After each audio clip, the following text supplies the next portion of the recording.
The story begins in the family villa of our story protagonist, Shen Xiang. During this time, he shouted loudly while punching a long log, trying his best to become strong. He was sweating but at the same time was enjoying doing this stuff. The moment he decided to stop punching the log, he still dared to smile and seemed not to feel the pain in his wounded fist. Shen Xiang is a young man who wasn't able to cultivate as he lacked spiritual vein. Despite that, he was hoping that he would gain a chance to be one of the strongest martial artists in their family. At this time, someone unexpectedly came and was clapping behind him. As he turned around, he saw that it was his cousin with two friends, and in front of them, which had strong cultivation, was none other than Zhen Hua. They made Shen Xiang a laughingstock by saying that Shen Xiang would be the hope of their Shen family. "Zhen Hua, what do you want?" Shen Xiang asked. "What do you mean?" "I just want to tell you not to embarrass the Shen family in its martial arts training ground," Zhen Hua answered. All of a sudden, he sliced the log that Shen Xiang was punching and asked Shen Xiang if he still wanted to punch the broken logs to make others laugh at him. The log was surprisingly divided into 5 by Zhen Hua, and the two young men with him were impressed knowing that his Kai is truly from the 4th level of the mortal martial realm. Zhen Hua ironically smiled at Shen Xiang while saying that even if Shen Xiang did his best to practice every day until his hands bleed, if he didn't have a spiritual vein, he would forever be a waste. "Just keep hiding in your shell, just like your trash father," he added. And these words coming from him made Shen Xiang tremble in anger, clenched his fist, and glared angrily at Zhen Hua. "Zhen Hua, do you dare to say it again?" he asked. Zhen Hua doesn't feel sorry at all, and he even added that Shen Xiang's father named Shen Tian, who doesn't have the qualifications to participate in the competition for the position of patriarch because of him, despite that his father is really strong. Aside from that, Zhen Hua also said that it was a pity for Shen Tian, who as he was already old and can only live to humbly feed a scumbag son. Shen Xiang was so furious and tried to punch Zhen Hua while asking him if he was trying to pick a fight. Zhen Hua dodged and smiled, but his mood changed when he felt a scratch on his face. He slid backward and proclaimed that Shen Xiang successfully made him mad. Shen Xiang dashed to Zhen Hua once more with a clenched fist. He knew that Zhen Hua was just in the 4th mortal martial realm and normally used on relying on true Kai and was too lazy to practice. Because of this, he concludes that he might have a chance of winning in terms of physical combat. Zhen Hua fearlessly faced him and called him trash. The moment Zhen Hua tried to punch him, he was able to dodge, and Zhen Hua was annoyed as he felt how flexible Shen Xiang was. At this time, Shen Xiang finally saw an opening, so he seized the opportunity and punched Zhen Hua with his full force. One friend of Zhen Hua thought that Shen Xiang was able to defeat the genius of the Shen family, Zhen Hua, but then the other boy told him that he was wrong. As they glanced at Shen Xiang's arm was in pain as his bones were cracked. He was aware that his cousin Zhen Hua had body protection Kai. Zhen Hua ironically smiled and jumped towards Shen Xiang, then hardly punched him in the face. He stood with an annoyed reaction knowing that Shen Xiang almost defeated him. Shen Xiang was lying on the ground and Zhen Hua pulled his head while proudly saying that being advanced and reaching the 5th mortal martial realm is working so well for him. "Want to use your cleverness to sneak up on me? What should I do with you now?" he uttered while carrying Shen Xiang and possessed some force on his hand, then mercilessly punched Shen Xiang for the 2nd time. Shen Xiang doesn't have any strength to fight back and he vomits blood due to the force of Zhen Hua. Zhen Hua then threw him into the corner and he was slammed into the wall. The wall was cracked and Zhen Hua was standing in front of him and didn't feel guilty at all. He activates a power on his hand and attacks Shen Xiang with it. He was emotionless and really thought that he had ended Shen Xiang's life, not until he saw his uncle Shen Tianhu standing in front of his son Shen Xiang and blocked Zhen Hua's skill. He gained a wound on his back, but up to this point, Zhen Hua still had the guts to smile while saying that his uncle really had good cultivation for being able to directly block his attack. "Get lost," Shen Tianhu replied with anger. Zhen Hua feels frightened by the aura of Shen Tianhu, so he decides to leave with his friends while reminding Shen Tianhu about the patriarch competition. He was very confident that his father would be the one to win the position, but Shen Tianhu ignored what he just said as he was more worried for his son Shen Xiang. Shen Xiang feels guilty and claims that he was just a burden to his father. His father then carried him while saying that the road of martial arts is not for everyone. For him, normal people have their own way of life, so he wants his son Shen Xiang not to be bothered by it. Shen Xiang started to cry knowing the fact that their Shen family won't accept mortals like him. The next day, Shen Xiang was hiding in his room while reading some back. At this time, he was disturbed when he heard someone calling his name, but he didn't give any response. The voice he heard was coming from a lady and he knew that it was his fiancée, Zhu Xiangxian. "Uncle Shen, I have come here so many times, but he refuses to see me even once. Is he seriously injured?" The lady asks Shen Tianhu. Shen Tianhu just advises her to just leave as he knows that his son won't come out. Shen Xiang resisted and reasoned out that she was Shen Xiang's fiancée, so she was willing to wait for Shen Xiang.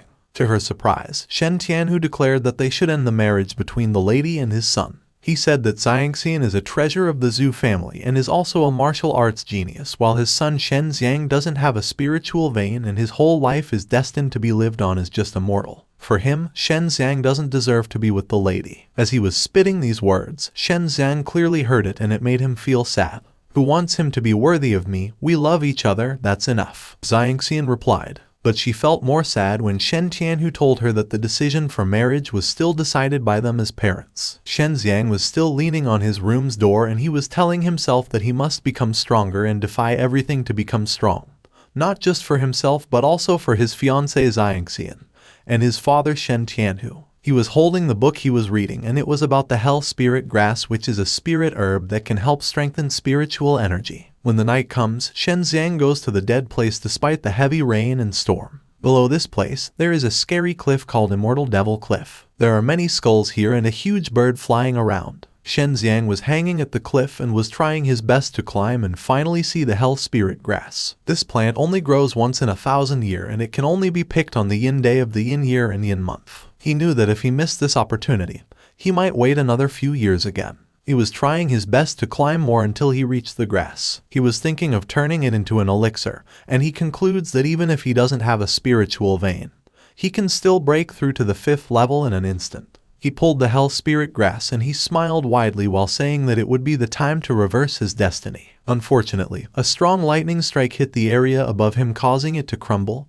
and he fell. He was so annoyed, thinking that all his efforts would be lost in an instant because of being so unlucky. He was still holding the hell spirit grass and was luckily able to hold in the middle of the cliff. He was holding tight, but even the rock broke in an instant. His hand is already bleeding and he slowly accepts the fact that it will be the end of his life. He closed his eyes and said that he would no longer be a waste, just a little bit more. Shen Xiang fell on the cliff, which was at the bottom. After an hour of being unconscious, he slowly opened his eyes and he was surprised as he saw 2 lovely ladies staring at him. He was confused and even thought that he had already died. "Little brat, if you don't stand, I'll leave you to die," the white-haired lady said. The ladies sat on the rock while Shen Xiang stood in front of them, introduced himself, and explained the reason why he fell. "It wasn't my intention to offend the 2 seniors," he politely stated. The white-haired lady was so disappointed as she thought that they had someone to save them from being stuck in this place, but it turned out that it was just a man without any spiritual vein. "But that's fine. When we sisters die, someone will surely build our graves," she added. "Why does senior say that?" Shen Xiang asked, and the white-haired lady was so annoyed and ordered Shen Xiang to call her sister instead of senior. According to her, the death kai is surrounding this immortal devil cliff. It takes someone with a strong physique and kai to get out of here. The 2 of them are injured at the bottom of this cliff and there are wild animals raging around. Shen Xiang glanced at the black-haired lady and saw that the lady was really in severe pain and was trembling due to her injuries. He felt pity for the lady, so he decided to give her some spirit herbs that he got from their Shen family. But then, the black-haired lady refused to accept it and said that her wound couldn't be treated with just normal spirit herbs. Let alone they already accepted that she and her sister would be buried together here, so she told Shen Xiang that there was no need to give them some herbs. Shen Xiang grabbed his hands and said that she wouldn't know unless she tried.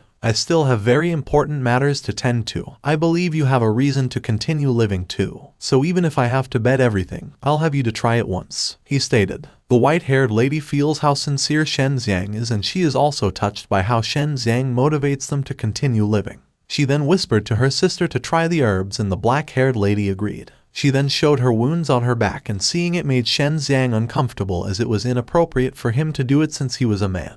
The white-haired lady then told him that they were seriously injured, so there was no other choice but to let Shen Xiang rub them with the medicine. Shen Xiang apologized to them and started getting some herbs. He felt nervous at this point, but the black-haired lady was just waiting for him to rub the medicine. The lady glanced at Shen Xiang and activated some mystical skill that could reveal the true nature of men. A purple-black flame started emerging while her skill was trying to control Shen Xiang to make Shen Xiang follow his instincts. Shen Xiang felt that he was being hallucinated, but he continued to touch the lady's skin and rubbed it. To his surprise, the lady suddenly slapped him, so he apologized without any reason. The lady stood and properly wore her dress. Shen Xiang then told her that he felt like he was being controlled by something. He was panicking and sweating in nervousness while the white-haired lady smiled and told the black-haired lady that it seemed like Shen Xiang was a good man. He's got a strong will and a good character. The black-haired lady answered, "Come here, little brat, congrats on passing the test." The white-haired lady said. Shen Xiang was surprised and at the same time confused. He was still kneeling on the ground while the white-haired lady stated that she would tell the truth to Shen Xiang. The lady started by introducing herself as the lord of the Danzing herbal manor named Su Meiyao, while the black-haired lady is her senior sister named Bai Yaoyu, the princess of the devil domain. Shen Xiang was surprised upon hearing it. He immediately stood and the lady explained to him that they were attacked by a personal enemy and were severely wounded. They are now unable to move and they even lost their previous strength. Moreover, formidable demon beasts lurk around in this place so they have to leave quickly. Shen Xiang then asked them about their plan and Bai Yaoyu answered that they decided to gift both of their yin and yang divine veins to Shen Xiang.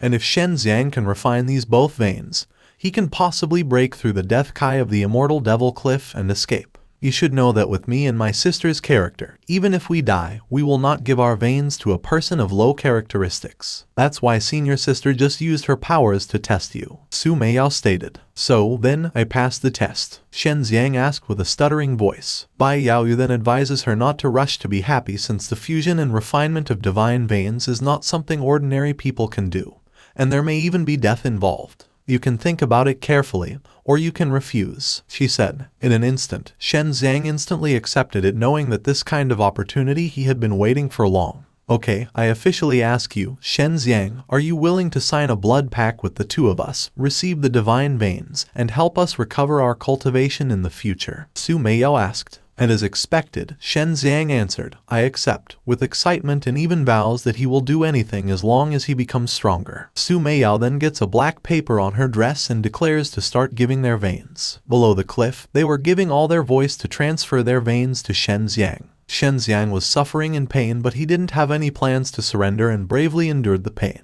His eyes became red and blood started spitting from his mouth. He screamed in agony the moment all the aura coming from the ladies went on her body. At this point, Su Meiyao senses Shen Xiang's meridians are already broken, and his divine consciousness is also constantly shrinking, so she wonders if the fusion of divine veins is still too difficult for Shen Xiang. All of a sudden, there was a loud roaring sound coming from the top of the cliff and Su Meiyao knew that it was from a ferocious beast. Because of this, she concludes that Shen Xiang touched the Hell Spirit Grass. She was so annoyed knowing that the beasts guarding the Hell Spirit Grass were all above the 7th level, and if this continued, she believed that they would definitely die. She said that Shen Xiang's condition right now is very difficult to continue, but if he is willing to give up, he can still save half of his life. Since Shen Xiang is very determined, he refuses to give up and decides to continue. He already cried blood, but giving up is not on his mind as he was born without a spiritual vein. He was sad that he had not been able to catch up with others even with all his efforts so far and wasn't even able to help if his family needed support. Now that the opportunity is in front of him, even if he will die,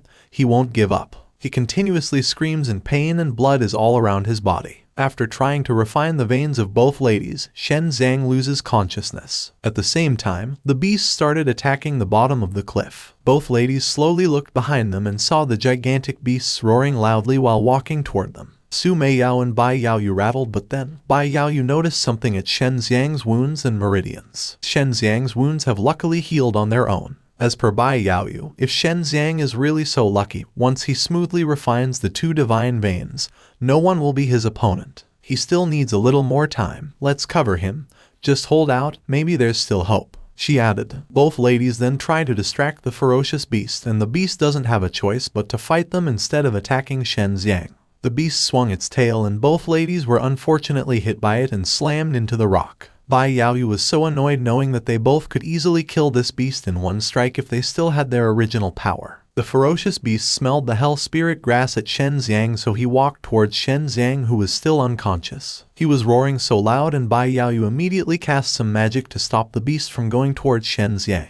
She attacked the beast's tail using her grasping soul devil curse and successfully tied it, causing the beast to stumble and fall. As per Bai Yaoyu, the situation is still quite reluctant at this point, but she just needs to buy time for a little longer. She pulled her grasping soul devil curse that was tied on the beast, but the beast suddenly swung its tail, and the lady was pulled and slammed on the ground once again. The ferocious beast then glanced at Shen Xiang and was about to swallow him. Both ladies were panicked, but surprisingly, the beast was electrocuted, which shocked Bai Yaoyu and Su Meiyao. They both smiled while Su Meiyao said that Shen Xiang's fusion speed was much faster than they expected. At this moment, Shen Xiang's aura was too powerful. He was standing still and opened his eyes with a serious look. He clenched both of his fists, and the yin and yang symbol appeared behind him. He was so impressed as he felt the real power of having the divine veins. He then glanced at Bai Yaoyu and Su Meiyao, who were on the side, staring at him. Thanks to both sisters who sacrificed their lives to buy enough time, he politely said. Su Meiyao then pointed to the ferocious beast and asked Shen Xiang to try fighting it so he could test his current strength. The beast stood and looked around. It suddenly roared and rushed towards them. Shen Xiang immediately ran to the lady and grabbed their waist, then jumped away to avoid being hit by the beast. Shen Xiang intentionally put the lady on the upper part of the cliff as he knew that this area would be safer for the ladies. He then went back to the beast and was amazed at how his reaction time and jumping power became several times stronger than before. "Let's try the power of my fist," he uttered, and the beast glanced at him. He then punched it hard, but it seemed like the beast wasn't affected at all. He was annoyed and confused at this time. The ferocious beast was activating a flame and it became a lightning ball. Shen Xiang then rushed to the beast for the second time while admitting the fact that this beast was really hard to deal with. While he was running, he heard Su Meiyao screaming at him, saying that he was too stupid to still use brute force and that even a beast could use a true Kai attack. Shen Xiang then immediately activates the flame on his fist as he remembers that he has more than just a brute force now. Other than that, he can also feel that an aura is rapidly flowing through his meridians and is about to burst out. This is the power of true Kai. "Come one demon beast, let's fight," he screamed. He was dashing toward the ferocious beast with an unbelievable aura. The ferocious beast was aware of his presence and immediately blew a lightning strike to attack him. Shen Xiang immediately sideways and kicked the wall, then went back to the beast while saying that he was much faster this time. He successfully hit the ferocious beast with his flaming fist, and the beast flew above and screamed in agony. Shen Xiang was standing still, not until the cliff shook and rocks started falling. "Little brat, you're so careless. Come here. This place is about to collapse. We have to leave quickly," Su Meiyao said. Shen Xiang then went back to where they were standing. The lady handed him a ring and commanded him to put some blood in it so it would recognize him as master. This ring is a storage ring, and the lady added that Shen Xiang should put them inside once they leave the place. Shen Xiang immediately followed her order, and at the same time, the ferocious beast stood and was trying to look for a way to leave the place. The three were staring above and saw how dangerous the cliff was at this time. Shen Xiang immediately puts the ladies in the storage ring and activates his powerful aura to prepare himself to leave. He was also excited to see his fiancée and father to show his new strength. After leaving the immortal devil cliff, Shen Xiang brought the ladies to their Shen family's house. He was fetching some water inside as Su Meiyao ordered. "Sister Meiyao, the water has already been poured. If you want to take a bath, you can go to the Shen family's bath. Why do you have to do it in this room?" he asked out of confusion. Su Meiyao snapped his head and told him that their identities must not be known by others. She then went to the water that Shen Xiang prepared for her and slowly took off her clothes. Shen Xiang immediately covered his eyes and asked the ladies if he should go out and guard the door, but then Su Meiyao wanted him to just stay inside, and Bai Yaoyu also came with only a towel covered on her body. She then ordered Shen Xiang to just turn around and close both of his eyes to make sure that he would not see anything unpleasant. Shen Xiang then turned around and the ladies soaked in the water and were glad that they finally took a bath. Su Meiyao suddenly mentioned that she had something to give to Shen Xiang. Shen Xiang felt shy and the lady asked him to go near them. He went near the lady with closed eyes and the lady ordered him to lower his head a little bit more. Shen Xiang just followed her order and she then pointed his finger to Shen Xiang's head. A small bright light appears and Shen Xiang feels a familiar feeling. According to Su Meiyao, it was the cultivation she practiced, the four symbols divine art, which has been passed on to Shen Xiang through her spiritual consciousness, and her understanding of this cultivation method has also been passed on to Shen Xiang, so he wants Shen Xiang to practice accordingly to it. According to the cultivation method, run the true Kai in your body to feel it, she added. Shen Xiang sat and answered that he would now try it. According to him, he feels a fire surging wildly in his body. Su Meiyao then informed him that it was the fire of true Kai. She was impressed that Shen Xiang started pretty quickly, but she knew that Shen Xiang needed to keep practicing, and try to control this power. As per Bai Yaoyu, Su Meiyao used to be an alchemist, so suggested Shen Xiang to also try those secret alchemy methods, and she informed Shen Xiang that alchemy requires extremely great talent, so he doesn't need to force himself to learn it. These cultivation and heart methods have indeed been reflected in my mind. Both sisters, to be able to transmit so much information through divine sense, are they at the 8th level of the mortal realm? No, are they above the 9th or more? Shen Xing asked. She turned his head behind and saw Lady Su Meiyao smiling at him. She said that above the mortal realm, there is the true martial realm, the nirvana realm, and so on. The path of cultivation is much longer than what Shen Xiang thinks. She also mentioned the Shen Wu continent where Shen Xiang lives, which is just a drop of the ocean in the entire martial arts world. As per Bai Yaoyu, their enemies can destroy the strongest man Shen Xiang has ever heard with a snap of their fingers, so it is impossible to reveal their existence to anyone, including his loved ones. I thought that the 9th rank mortal realm was a peerless master. After hearing what the two sisters said, is it that we're just too weak? Shen Xiang replied. Su Meiyao poked his head and told him not to worry, as he had the yin and yang divine veins, so he needed to practice the 4 symbols of divine arts and alchemy well. If Shen Xiang was able to do it, she believes that Shi Zhang could eventually become a god of the martial arts world. After an hour of soaking in the water, Su Meiyao and Bai Yaoyu were done. They both covered their body with the towels, and at the same time, Bai Yaoyu stated that she would also teach Shen Xiang the devil cultivation methods when the time comes. Not now, since Shen Xiang's foundation is too weak. I will polish myself well and won't disobey either of you. Shen Xiang answered. At this moment, Shen Tianhu is calling Shen Xiang. They all rattled, but luckily, Shen Xiang was able to put the ladies inside the storage ring before his father could see them. He was so startled since Shen Tianhu just opened the door without asking for permission. He was so emotional and immediately hugged Shen Xiang while saying that he had heard that his son just come back from the immortal devil cliff. One thing he asked Shen Xiang was if the dead Kai gathered on the cliff caused any adverse effects on his son's body. Shen Xiang still felt nervous, but the lady informed him that his father couldn't feel them since they successfully hid in the storage ring, so he shouldn't be worried. Shen Tianhu this time was checking Shen Xiang's body to see if his son was in pain. His eyes rounded the moment he saw a spiritual vein from his son. He was crying so loud while Shen Xiang reasoned out that it was all because of the hell spirit grass. He said that the grass is worthy of its reputation as a 1,000-years-old spiritual herb, and it's worth the risk he took. Since he already had a spiritual vein,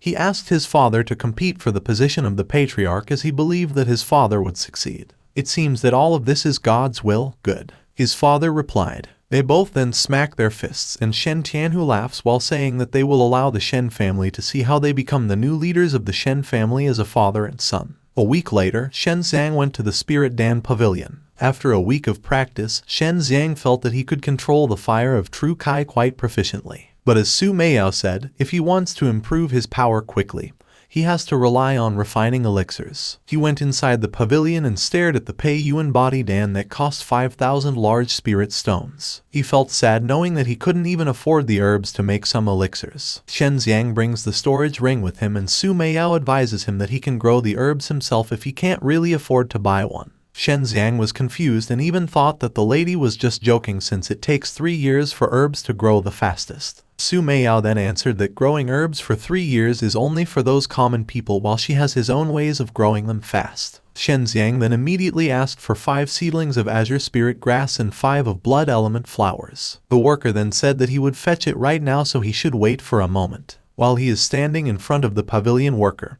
he hears a familiar voice behind him, calling him the waste of the Shen family, and he makes fun of saying that Shen Xiang is buying some herbs for his health. As he turned around, he saw Zhen Hua together with the daughter of the governor of Wohu City, Hua Yungsen. Shen Xiang only glanced at them slightly and turned his head back to the pavilion worker. Brother Zhen Hua, how can such trash ignore you like this? Hua Yungsen said. Zhen Hua also felt insulted, and he said that Shen Xiang is itching for a fight again. Shen Xiang still ignored him, so he immediately rushed towards Shen Xiang with his Tanyang palm technique and was about to hit Shen Xiang, but Shen Xiang managed to dodge without him looking at it. Zhen Hua was dumbfounded while Shen Xiang stated that he only trained his true Kai, but not his body. He also added that with Zhen Hua's speed, he shouldn't expect to beat anyone. Zhen Hua was furious and dashed towards him once more while telling him that it was not his turn to be proud. He tried to punch Shen Xiang and there's blood dropped on the floor. Shen Xiang was able to catch his hand, and he ironically smiled as he believed that Shen Xiang's hand should be broken by now. Zhen Hua, I thought you were just physically weak, but it turns out that your true Kai is also useless, Shen Xiang answered, which shocked Zhen Hua. Shen Xiang then asked him to look carefully at the true Kai from him as he intended to show it. The moment Shen Xiang did it, Zhen Hua was confused about how a trash Shen Xiang who wasn't able to cultivate now became stronger than him.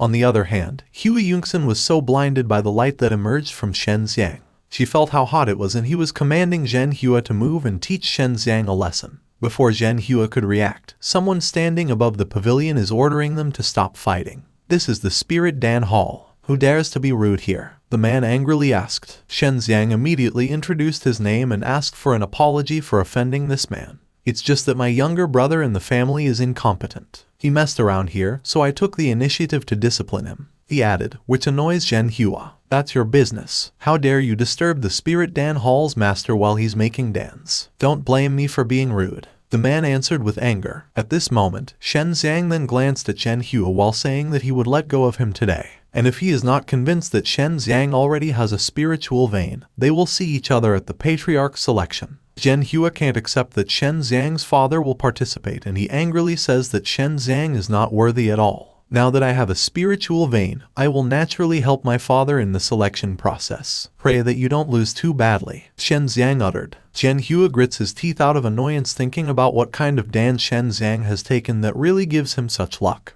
He then smiled instantly as he recalled that the elders had passed on his spiritual level martial arts skill, Tanyang slashing axe. By mastering this, he believes dealing with Shen Xiang would be easy. He then told that lady that they should now leave and the lady was confused why Zhen Hua this time easily let go of Shen Xiang. After Shen Xiang gets the item he bought from this pavilion, he then bids goodbye to the man who scolded them. He immediately left and the people who saw his ability were impressed by how he mastered the fire of true Kai at such a young age. Other than that, they deduced that the Shen family is going to produce a good alchemy seedling because of what Shen Xiang bought. The man above the hall was still staring at Shen Xiang leaving the place and the master he mentioned a while ago was behind him, asking why there are only a few alchemists in the entire South Martial Kingdom if performing alchemy by just mastering the fire of true Kai is possible. In addition, he wasn't confident that Shen Xiang could really make a pill without a master who would guide his path. For him, making a Dan requires qualifications and resources far and beyond their imagination. At that kind's age, it's quite rare to be able to cultivate the fire of true Kai to such a pure level, he added. His subordinate then said that he thinks Shen Xiang is a very talented kid, so he suggested the hall master to recruit Shen Xiang. But then, the Spirit Dan Pavilion's master instantly answered that he would not accept Shen Xiang at all. He then ordered his subordinate to send a message to all alchemists in Wohu City to not let anyone teach alchemy skills to Shen Xiang. After 3 days, Shen Xiang went to their family's courtyard where he planted the herbs. Upon checking, he was so thrilled that it grew faster than he expected. It was because of the dragon slaver technique that Su Meiyao taught him, and because of this, he gave thanks to the lady and proudly stated that he couldn't believe he was actually able to ripen these herbs within 3 days. According to Su Meiyao, Dragon Slaver was made from the essence of heaven and earth and contain an incomparable majestic vitality. However, Shen Xiang's Dragon Slaver is still far too weak as per Su Meiyao, and can only affect these miscellaneous herbs right now. Other than that, when the time comes that Shen Xiang's cultivation is pure and solid enough in the future, she believes that even the growth of millennium spiritual trees can be greatly accelerated. The Dragon Slaver condensed by Sister Meiyao is indeed much more effective. It seems that I still need more practice, Shen Xiang answered while staring at the herbs he planted. Su Meiyao held his chain and decided to help Shen Xiang improve his breathing technique. If you please to me, I can also teach you mouth to mouth, she added. Shen Xiang was sweating and felt nervous. He then said that the lady's last offer was too inappropriate. The lady then responded that she only teased him and she was annoyed that Shen Xiang took it seriously. Meanwhile, Shen Xiang went back to his room with the herbs he harvested.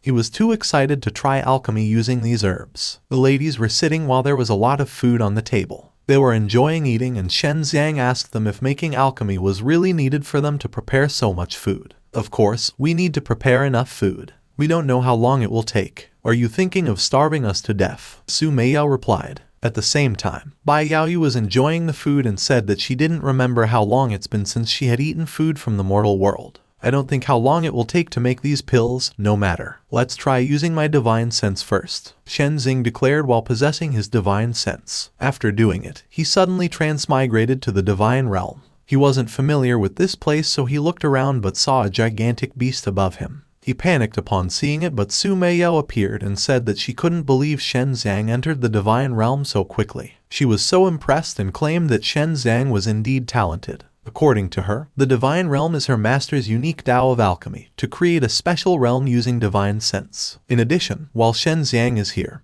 his true Kai fire will be greatly improved and his alchemy refinement will be tens of times more effective than done outside as per the lady. Also, the strange beast in front of them transformed by the fire of Shen Xiang's true Kai is Bai Fang. After passing its first trial, Shen Xiang will be able to learn the refining method for making mortal-level pills. The contents of the trial vary from person to person and it's up to Shen Xiang to figure out how he'll face them. Brat, think about it yourself, Su Meiyao said. Then, I shall go to meet this flame bird, Shen Xiang answered while rushing to the flaming bird. The bird blew a fireball and attacked it towards Shen Xiang. He rattled upon seeing it, knowing that he was unprepared. In the end, he turned out to be burned by the fire and fell to the ground. He then activates his true Kai fire and says that he can't go wrong if he uses this fire, concluding that this is an alchemy technique. He was holding the fireball he made while waiting for the second fireball that the bird cast. He then throws it to destroy the bird's flame, and he is glad to confirm that this trial is to condense his true Kai fire at the right time and offset the opponent's attack. After his Kai fire hit the bird, it suddenly became smaller as it was divided into three. These three tiny birds blew fireballs at Shen Xiang, but Shen Xiang remained calm and did another counterattack with his Kai fire. He was so impressed with himself the moment these three tiny birds flew away, but then, he noticed that these birds remained unharmed. He then immediately concludes that the size of these three birds might represent the difference in the firepower. With this conclusion, he realizes that he needs to use different levels of purity of true Kai fire to deal with these birds. Just like while doing alchemy, the head needs to be adjusted constantly. Now, he planned to kill the birds by starting at the smallest one. Come here, let's try this again, he uttered. He then rushed to the birds, aiming at the smallest one, but he was having a hard time as it was too fast. He was about to grab it, but it suddenly disappeared. He then noticed that the bird was already behind him and attacked him instantly, causing him flew back to the ground. He was so annoyed with the bird's fast speed. He glanced at the birds and he saw that these three birds were making a ring of fire. This ring of fire gets thicker and goes down to Shen Xiang. This time, Shen Xiang deduces that the bird's speed and attack frequently had become several times faster despite that it had become smaller. He was thinking of necessarily distinguishing the size of the firepower while avoiding it, and also quickly making a counterattack. Shen Xiang dashed towards the smallest bird, passing through the ring of fire. The moment he went on top, he immediately possessed the true Kai fire, but he was reversed by his opponent since there was a sudden explosion before he could offset the bird. He hardly slammed on the ground and admitted the fact that these birds had an awesome power which he underestimated at first. His body was trembling, but he still stood and declared that he would try again. He was so determined this time and immediately activated his Kai fire. 7 days later, on the day of the Patriarch's selection, Shen Xiang, who really participated in the competition. They were at the Shen family villa and the Shen family members were just on the side, waiting for the competition to start. Shen Tianhu, according to the clan rules, both the patriarch and their relatives must have good cultivation. Your son is a waste without a spiritual vein. You don't seem to be worthy of competing for the position of patriarch, now do you? Shen Haohai stated. He's Zhen Hua's father, already at the 8th level of the mortal martial realm, commander of the Shen family branch, and also a patriarchal competitor. The entire Wohu city knows that my son has the potential to make a variety of pills. You call him a loser, but do the elders of the Shen family agree? Shen Tianhu replied. So what? He got into trouble with the Spirit Pill Pavilion's master. The other party said that in the entire Wohu city, no alchemist shall teach him. Without a master, who knows how long it will take him to make a pill? Shen Hanhai answered.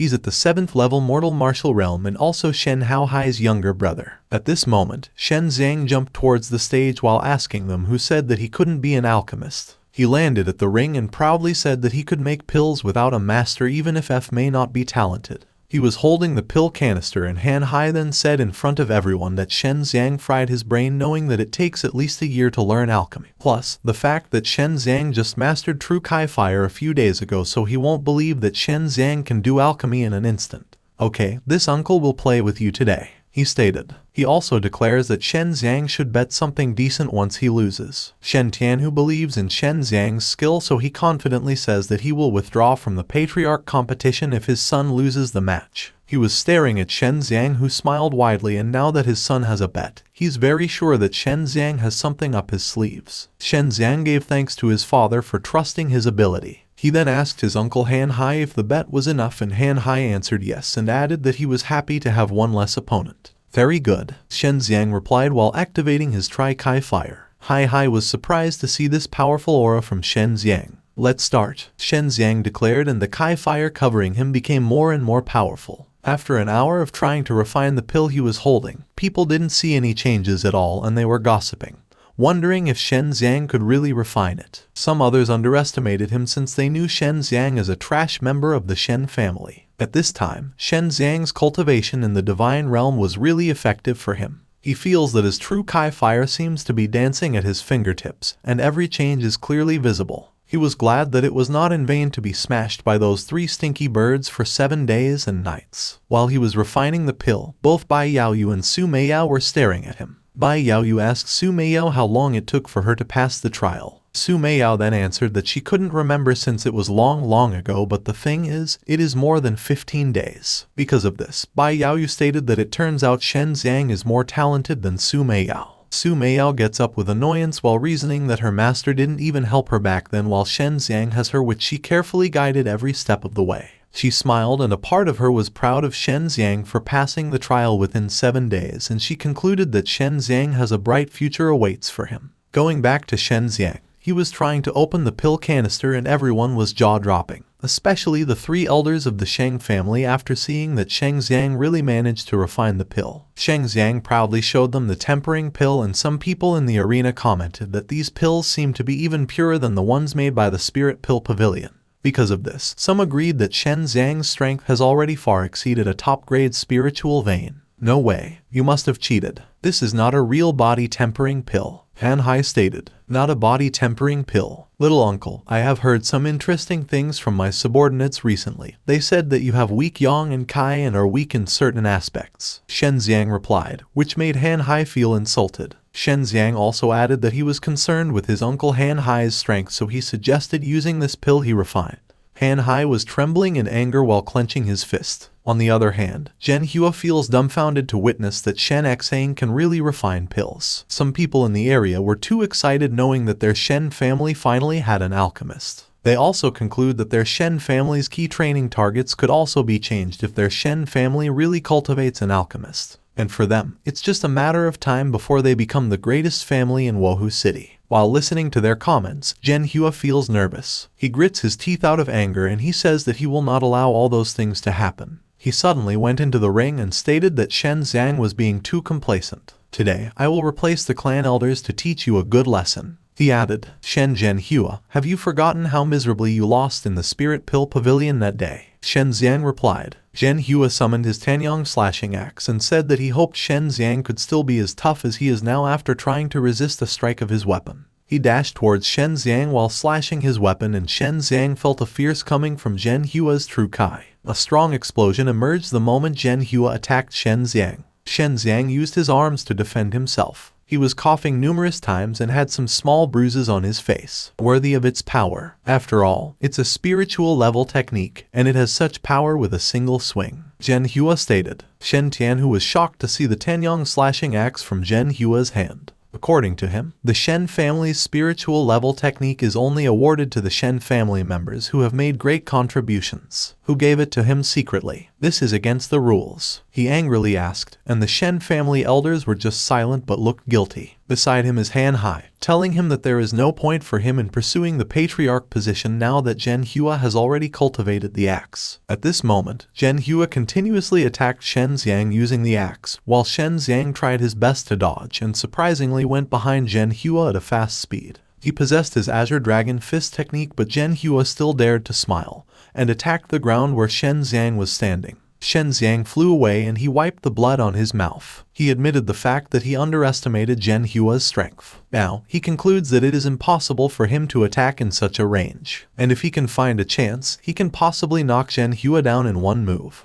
He spits some blood while staring at Zhen Hua. Su Meiyao then advises him to make a chance himself if he can't find it. Rat, do you still remember the martial artist's roar at the Spirit Pill Pavilion? Did you feel like your consciousness was shook and your 5 orifices were bound for a moment? The lady asked. Shen Xiang paused and recalled that the roar the lady mentioned could indeed shock people's hearts and minds. As per the lady, that roar is a kind of sound howling skill, and is a similar technique to the Azure Dragon Fist that Shen Xiang tried to use. She then gave Shen Xiang an instruction to lift the Kai between his lips and teeth while channeling his true Kai. Next, he should imagine the Kai bursting out of his mouth like a mountain torrent, the hills collapsing and bursting out of his mouth. Since Shen Xiang was not moving, Zhen Hua thought that he was meditating, so he ran towards Shen Xiang and uttered that Shen Xiang should go to hell. He jumped while holding the axe, and Shen Xiang saw this a chance and immediately roared so loud, combining his Azure Dragon Fist technique. With the help of Su Meiyao's advice, Shen Xiang successfully made it happen. Zhen Hua was terrified upon seeing a dragon, while Shen Tianhu was cheering his son. Zhen Hua held his head and was annoyed as he felt that he was being fooled by Shen Xiang because of the dragon he had just seen. As he glanced back at Shen Xiang, he was shocked to see that Shen Xiang disappeared. Shen Xiang suddenly appeared beside him with his Azure Dragon Fist and instantly punched Zhen Hua with strong force. Zhen Hua flew away and sank to the ground. He was in pain, and Shen Xiang stood in front of him and asked him if he was already convinced now. After the commotion, Hao Hai immediately went to his son Zhen Hua and shook him while asking him if he was still fine. Zhen Hua was trembling in pain and was too weak. He asked his father to stop shaking him since his bones were going to fall apart. Hao Hai glanced at Shen Xiang angrily. He said that Shen Xiang had seriously injured his son regardless of the clan's brotherhood. Not just that, but he also called Shen Xiang a vicious member of their family. Shen Zhenhua's every move was a killing move. Was he concerned about my life? I didn't kill him because I considered the clan's friendship. Shen Xiang answered. On the other hand, Zhenhua's mother is asking their family elder to do something for her son. She was screaming to punch Shen Xiang, and some members of their family were supporting her. Shen Tianhu then told her that Zhen Hua was inferior to others and couldn't beat Shen Xiang even when he secretly cultivated the spirit level technique. At this point, the war started between them. All of a sudden, a man wearing a long hat stated that the current Shen family is a real mess. How dare you even covet the Zhu family's young lady with such meager qualifications? Why, you don't even seem worthy. He added, who are you? How dare you be so rude as to disregard our Shen family? Han Hai replied angrily. Shen Xiang and Shen Tianhu glanced at this man, and as per Shen Tianhu, this man is from the Yao family. This man then declares that the reason for his sudden visit is to send a message to Shen Xiang. He handed the red tag he was holding to Shen Xiang and advised Shen Xiang to break off the engagement with Zhu Xiangxian as soon as possible. Is it really the Yao family's dog turn to judge my marriage with Xiangxian? Shen Xiang replied. He was about to walk towards the man, but the man struck a sword on the ground near him. This is a reminder, don't blame me for being rude if you speak out of turn again. It's not just our Yao family's request to break off the marriage, it's also the Zhu family. He added, according to him, the Zhu family believes that only their young master Yao Tianhua can be matched with Zhu Xiangxian. The people were gossiping around, and they knew that Yao Tianhai was the genius alchemist of the Yao family. They also heard that Yao Tianhua is 16 years old and had already refined mid-mortal grade pills. Because of his background, they understood why the Zhu family wanted to break the engagement with Shen Xiang. Since the Zhu family wants to renounce the marriage, why doesn't the Zhu family send someone to say it? Shen Xiang asked. It's because of you. I don't know what their beautiful and charming daughter really sees in waste like you, but she is determined not to withdraw from the marriage. The man replied. As Shen Xiang thought, there is no way that Xiangxian would propose to withdraw from the marriage. Since that's the case, he refuses to accept what the man wants. The man then said that he would let Shen Xiang take the initiative to withdraw from the marriage to save face, as he believed that Shen Xiang didn't want to embarrass himself. And if happened that Shen Xiang doesn't want to withdraw, he should have a competition with the Yao young master, and the result will be decided. At that time, what little honor you have will be lost in front of the 3 families. He uttered. The people behind him were wondering if both Shen Xiang and Yao Tianhua would compete in alchemy. Since Shen Xiang loves Xiangxian so much, he instantly accepts the battle against Yao Tianhua and lets the Yao family decide it should be martial arts or alchemy. The Shen family members were shocked to hear Shen Xiang easily accepted the challenge, and Zhen Hua said that Shen Xiang was too stupid, knowing that he just refined mortal-level pills in alchemy, while Yao Tianhua's experience in alchemy surpasses him by more than 10 years. They were afraid that their Shen family's honor would be lost once Shen Xiang lost against Yao Tianhua. Just like Xiang will never give up on me, I will never give up on her. I will win no matter what. Shen Xiang replied. The man from the Yao family smiled slightly and said that Shen Xiang was so ungrateful. He turned around and said that he would take Shen Xiang's answer that he agreed, and that he would be notified when the date of the competition was set. While he was walking away, he wasn't aware that Shen Xiang pulled out the sword and stopped the man from walking. Shen Xiang then threw the sword at the man but had no intention of killing him. The man only got a scratch on his face and he was too startled with what Shen Xiang did. Take away the Yao family's stuff, don't dirty our Shen family's courtyard, Shen Xiao stated. Because of his unpleasant behavior, the man went mad and immediately rushed towards him out of anger. He said that he would kill Shen Xiang today on behalf of his young master. He tried to punch Shen Xiang, and Shen Xiang used his arms to block his opponent's fists. Since the gap between them is too high, Shen Xiang slid away but Shen Tianhu jumped towards them and the man was aware of his existence. A purple flame came from Shen Tianhu's fist and he landed in the middle between the two and strongly punched the ground causing it to crumble. A deacon of the Yao family is so arrogant in our Shen family's territory. Do you really think that there is no one in our Shen family that can stop you? Even if I kill you here, the Yao family won't stand up for you, Shen Tianhu stated with a powerful aura. The man was terrified of him so he didn't dare to fight back and just turned around while saying that everything would be decided on the competition stage. Shen Tianhu was staring at him leaving the place while Shen Xiang immediately stood and walked towards him. Shen Tianhu then asked their family elder to give in regarding the trial of Shen Xiang and Shen Zhenhua. He wants his son to be responsible for refining the pills to help Zhenhua recover, and they will also no longer pursue the matter if privately learning the spiritual level technique of their Shen family. He asked the elder's decision and the elder was stuttering and sweating while he answered that it was fine since they were family after all. After the commotion, the new patriarch selection continued, and Shen Xiang started a special cultivation session in the mountains. Su Miao taught him the 4 symbols divine art which contain the 4 true Kai of the azure dragon, white tiger, vermilion bird, and black tortoise, and how to practice it.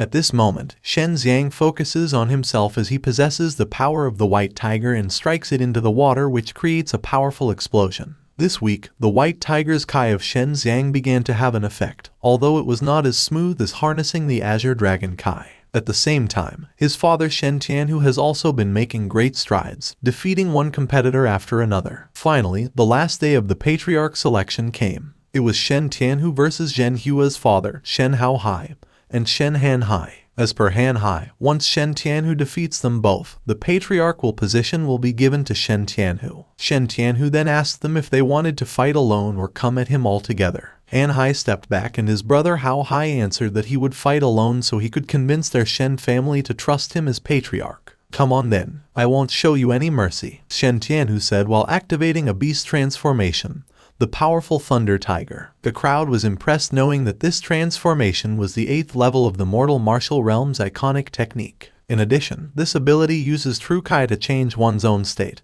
and even uses the special power contained in birds, beasts, or weapons. Shen Tianhu was standing still with this aura and Haohai then said that they would now see who could stay on this stage till the end. Will it be me, the angry wolf, or you, the thunder tiger? He asked while possessing his power. They both then punched each other's fists, and Shen Tianhu stated that he didn't expect Haohai to master the angry wolf skill so quickly despite that he just reached the 8th level of the mortal martial realm. Haohai also told him that he wasn't too bad either. He knew that Shen Tianhu spent all of his limited resources on his son and still cultivated such a thick true Kai. While they were fighting each other, the audience was focusing on them but they couldn't able to see who's gonna win or lose since both had a fast speed. The ground started flying away and the people confirmed that this battle was between the 8th level of mortal realms. 1 hour later, Haohai was already weak, lying on the ground. Shen Tianhu didn't waste more time and immediately activated his Thunder Tiger Absolute Light formation. His tiger was roaring so loud and attacked Haohai's chest. Haohai vomits blood and Shen Tianhu then declares submit. Shen Tianhu, even if you won this round, you didn't gain much of an advantage, did you? Haohai asked despite that his body was trembling in pain.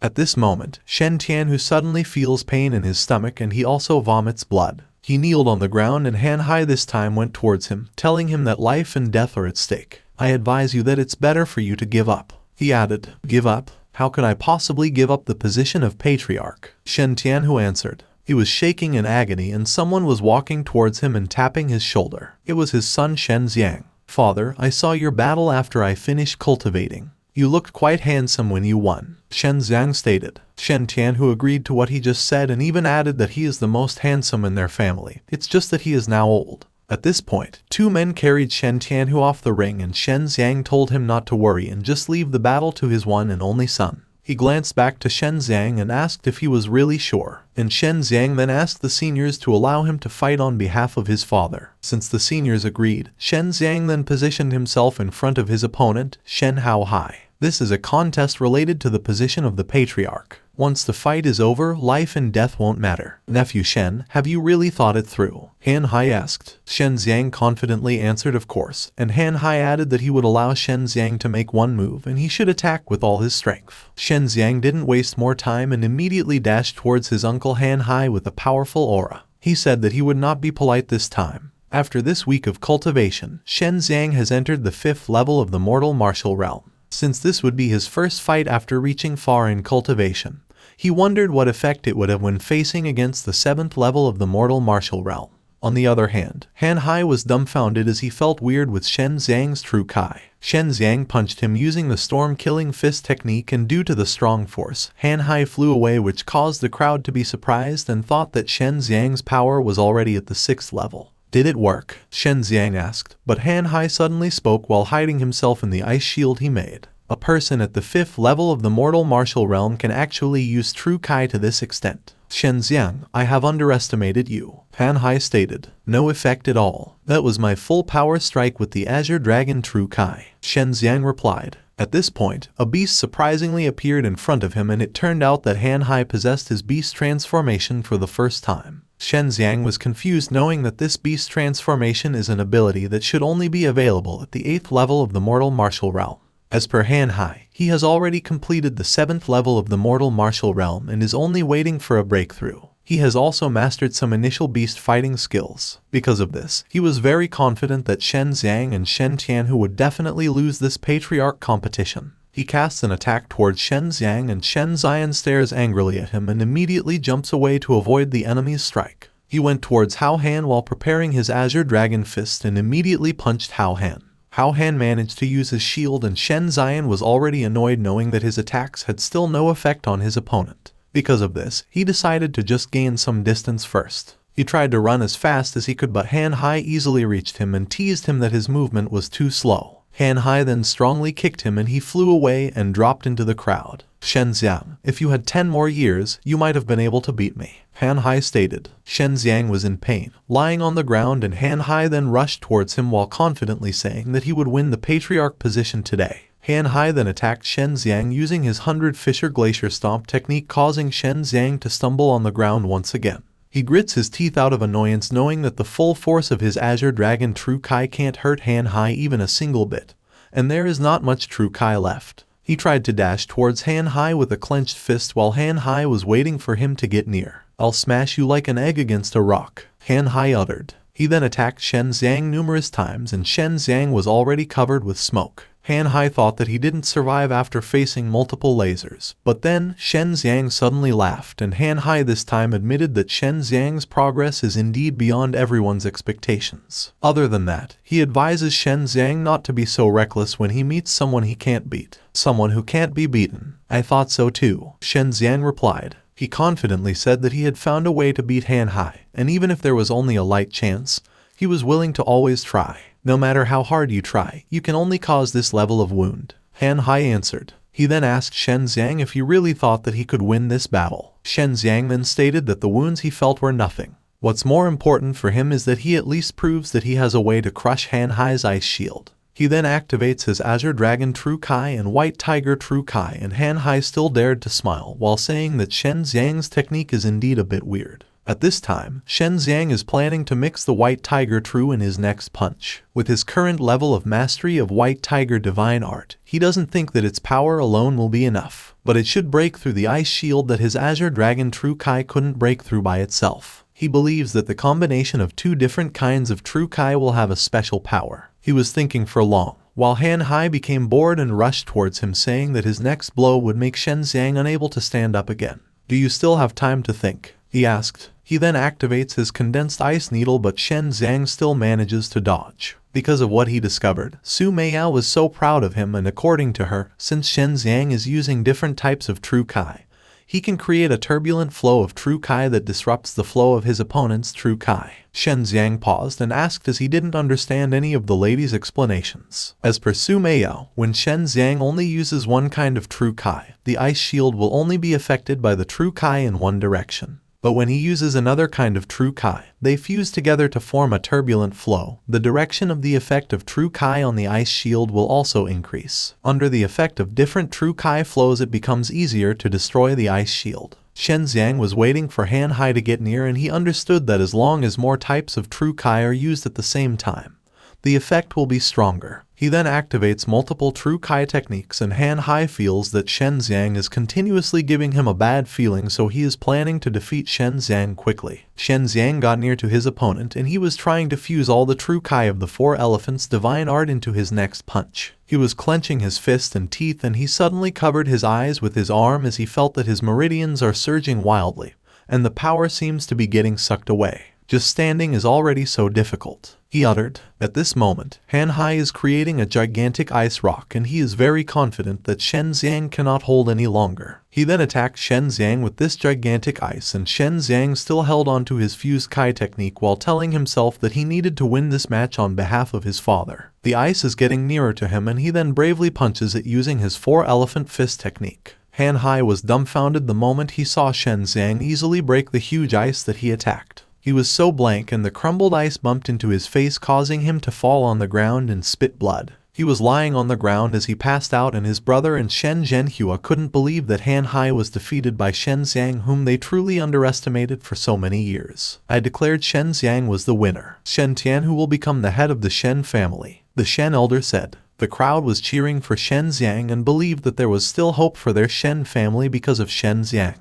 At the same time, Shen Tianhu was also cheering for him, and he was very proud of his own son. Shen Xiang smiled back at him despite the fact that his body was trembling in pain. All of a sudden, Shen Xiang also passed out. When the night came, Shen Xiang was in his room together with the two ladies. His body was full of bandages due to the injuries he got from the battle. Silly little brother, I don't know whether to say that you're brave or just foolish. Let the true Kai rush through your meridians. If you were a normal person, you would be crippled even if you didn't die, Su Meiyao said. Shen Xiang smiled and asked her if he was still considered an ordinary person. He was boasting about staying alive and well after fighting against a veteran cultivator. While listening to him, Bai Yaoyu feels annoyed. She was afraid that Shen Xiang might die because of the technique he used to end Han Hai. Shen Xiang was thrilled as he felt that Bai Yaoyu still cares about him. If it weren't for the blood contract, who cares about your life? Bai Yaoyu answered. Shen Xiang suddenly recalled something. He then ran toward his closet and told the ladies that he needed to get something. He opened his closet and said that Su Meiyao taught him that hell spirit grass could help him recover and advised him to cut half of it and soak it in medicine wine. He also soaks it in the wine, and he can now drink it to cure his injuries. The ladies also drank some wine with hell spirit grass, and as per Su Meiyao, this herb really is known as the treasure of heaven and earth, and a single cup can restore their flesh to 10% of its strength before the injury. If it's that effective, then I should soak in the remaining half too, Shen Xiang said. But then, Bai Yaoyu disagreed and advised him to just keep the herb and not to waste it. She said that this hell spirit grass is a treasure in the mortal martial world, but it has little effect on people in their realm. Su Meiyao agreed and asked Shen Xiang to work hard to reach the true martial realm so he could help the ladies go back to their world. Shen Xiang then said that the once unattainable power of the true martial realm seems to be getting closer and closer. Bai Yaoyu pointed at him and told him that he's stupid since the word he said is what those in the mortal martial world think. Is a true martial realm cultivator powerful? She asked while grabbing Shen Xiang's top. Su Meiyao at the same time felt nervous upon seeing Bai Yaoyu's behavior, and by this, she suddenly recalled something. Unluckily, Shen Xiang was slammed into the ground because of Bai Yaoyu's action. She stated that above the true martial realm, there is the Nirvana realm and the immortal martial realm, which are strong enough to even ascend to the immortal martial world. I know, Sister Yu. There's no need to be so angry, right? Shen Xiang replied. He was also nervous, and the lady stomped his foot near Shen Xiang's face. Shen Xiang becomes more panicked when Su Meiyao tells him that Bai Yaoyu has never touched alcohol and she'll get drunk with just one drop. At this point, Bai Yaoyu was sitting above Shen Xiang, and Shen Xiang was hoping that the lady won't remember what she was doing now. As per Su Meiyao, they as cultivators can use their true Kai to disperse away the alcoholic intent. And the last time Bai Yaoyu got drunk was hundreds of years ago. Bai Yaoyu suddenly jumped away from Shen Xiang and suddenly screamed. Now, Shen Xiang was shaking in fear while staring at the scary aura of the lady. Let me train you well. Hurry up and improve yourself now, Bai Yaoyu stated while pulling Shen Xiang's hands from behind. Shen Xiang was in pain and he was asking for some help from Su Meiyao,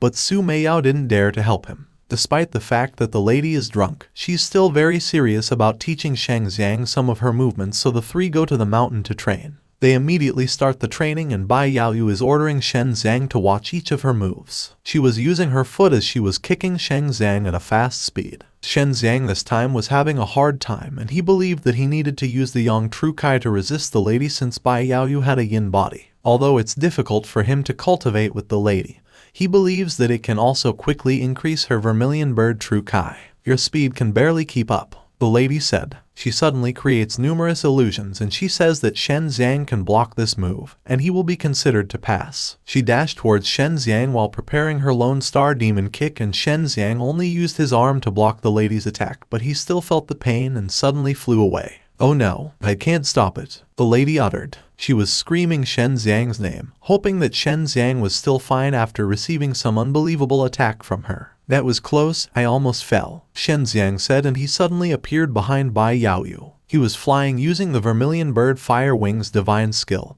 and he admitted that the lady's skill was too terrifying. He believes that he really will go see Lord Hades if the lady adds Tru Kai to her attack. Bai Yaoyu glanced at him and was surprised to see the fire wings he activated. Tell me, when did you learn the Vermilion Bird Fire Wings divine skill? Su Meiyao asked. As per Shen Xiang, it just happened 2 days ago. He had no intention of comprehending it when he was practicing with Bai Yaoyu, so he wanted to find a time to ask the ladies to see it. Su Meiyao whispered to Bai Yaoyu, asking why she didn't notice that Shen Xiang's aura had always been there, and she believed that it might be because Bai Yaoyu was upset. If I can receive such care from Sister Yu, even if I fall, it is still worth it, Shen Xiang said. Bai Yaoyu was still upset and suddenly hit him on his stomach, causing him to spit blood. The lady then turned around and demanded that Shen Xiang would spend 3 more hours cultivating. Shen Xiang then went outside Wohu City, among the mountains and forests. He was using his Vermilion Bird Fire Wings, and despite that it was very convenient for him, the requirements to control this Tru Kai are still extremely high,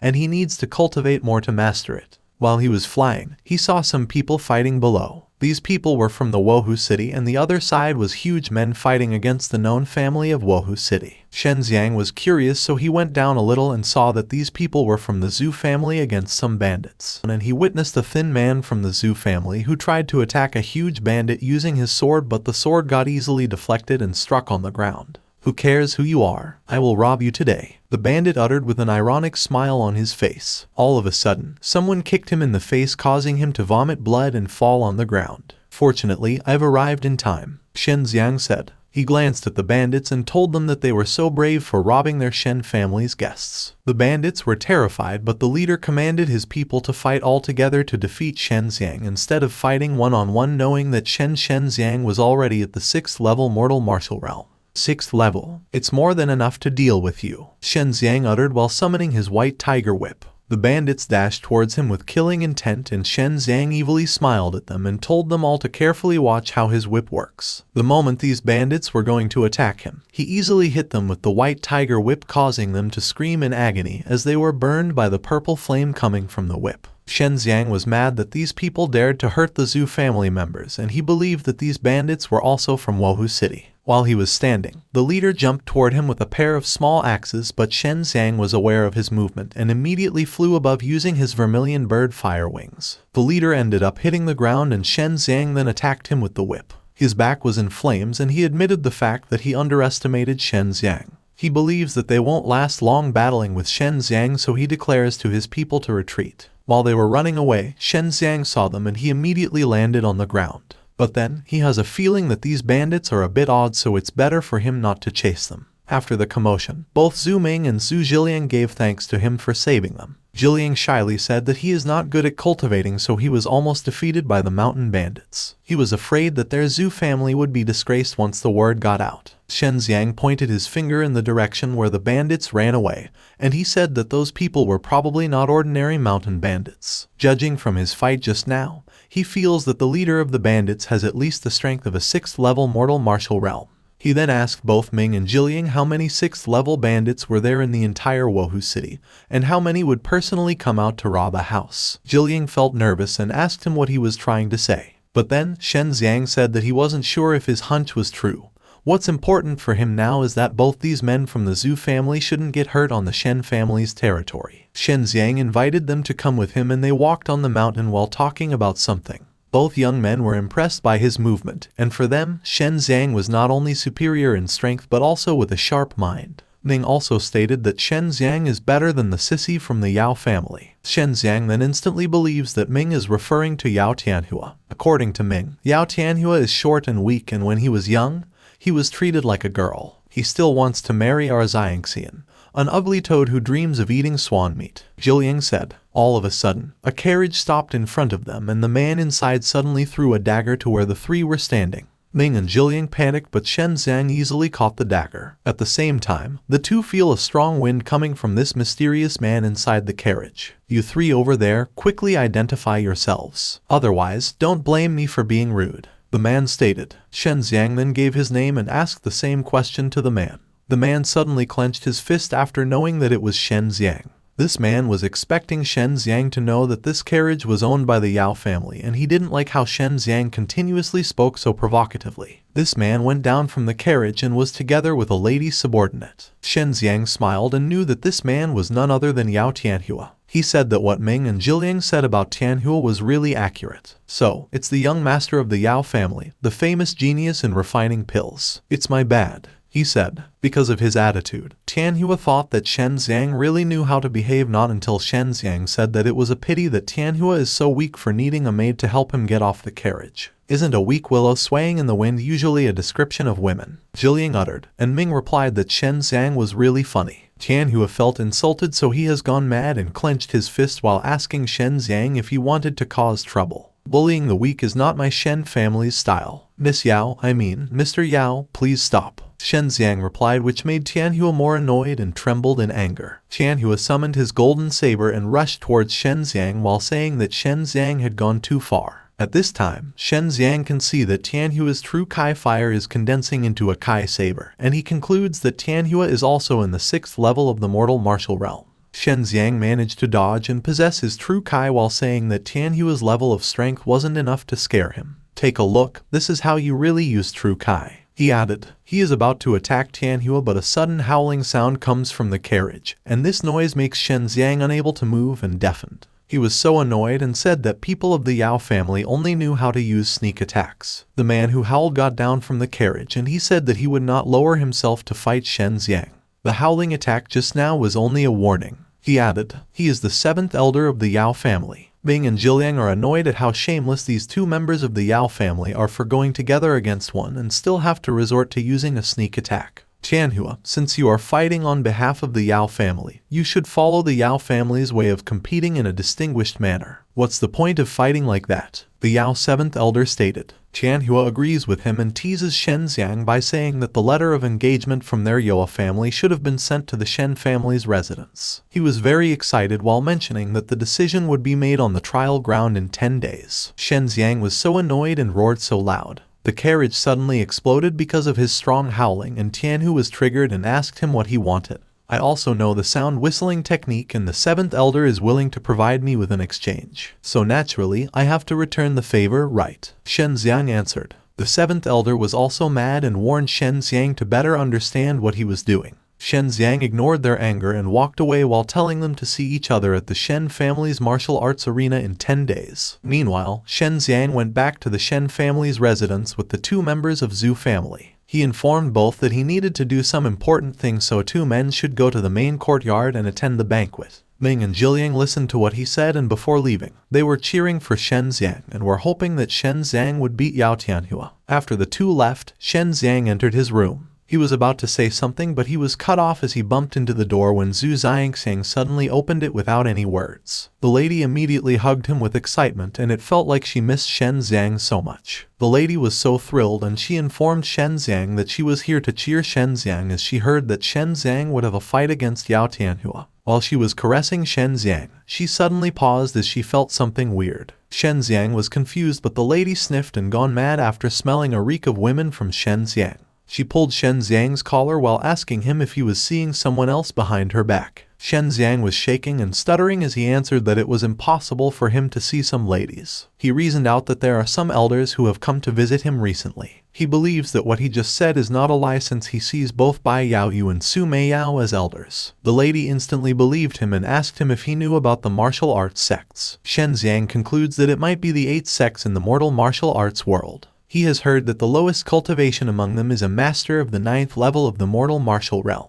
As per Xiang, there's a senior from the martial arts sect who wants to meet Shen Xiang, but the senior said that Shen Xiang has to pass the trial first. Brother Xiang, you can beat Yao Tianhua, right? She asked, and Shen Xiang hugged her tight and promised him that he'll gonna win. Xiang widely smiles as believes in him wholeheartedly. In an instant, the lady remembers that Shen Xiang's father is the Nushi family's patriarch, so she immediately comes out from Shen Xiang's room as she planned to congratulate Shen Tianhu in person. After the lady left, Shen Xiang asked the goddess if he could let Xiang know about their existence since Xiang was the person he trusted the most besides his father. Bai Yaoyu then answered no and reminded him that once he meets the lady's deadly enemies, he will die without a burial, knowing that he is too weak at this time. Su Meiyao also mentioned that Yao Tianhua is not as good as Shen Xiang's martial arts and may not be able to use alchemy. But then, he can surely condense true Kai fire into a Kai saber. Shen Xiang agreed and knew that he must improve his control of true Kai fire to defeat Tianhua. He suddenly opened the divine domain and saw a beast again.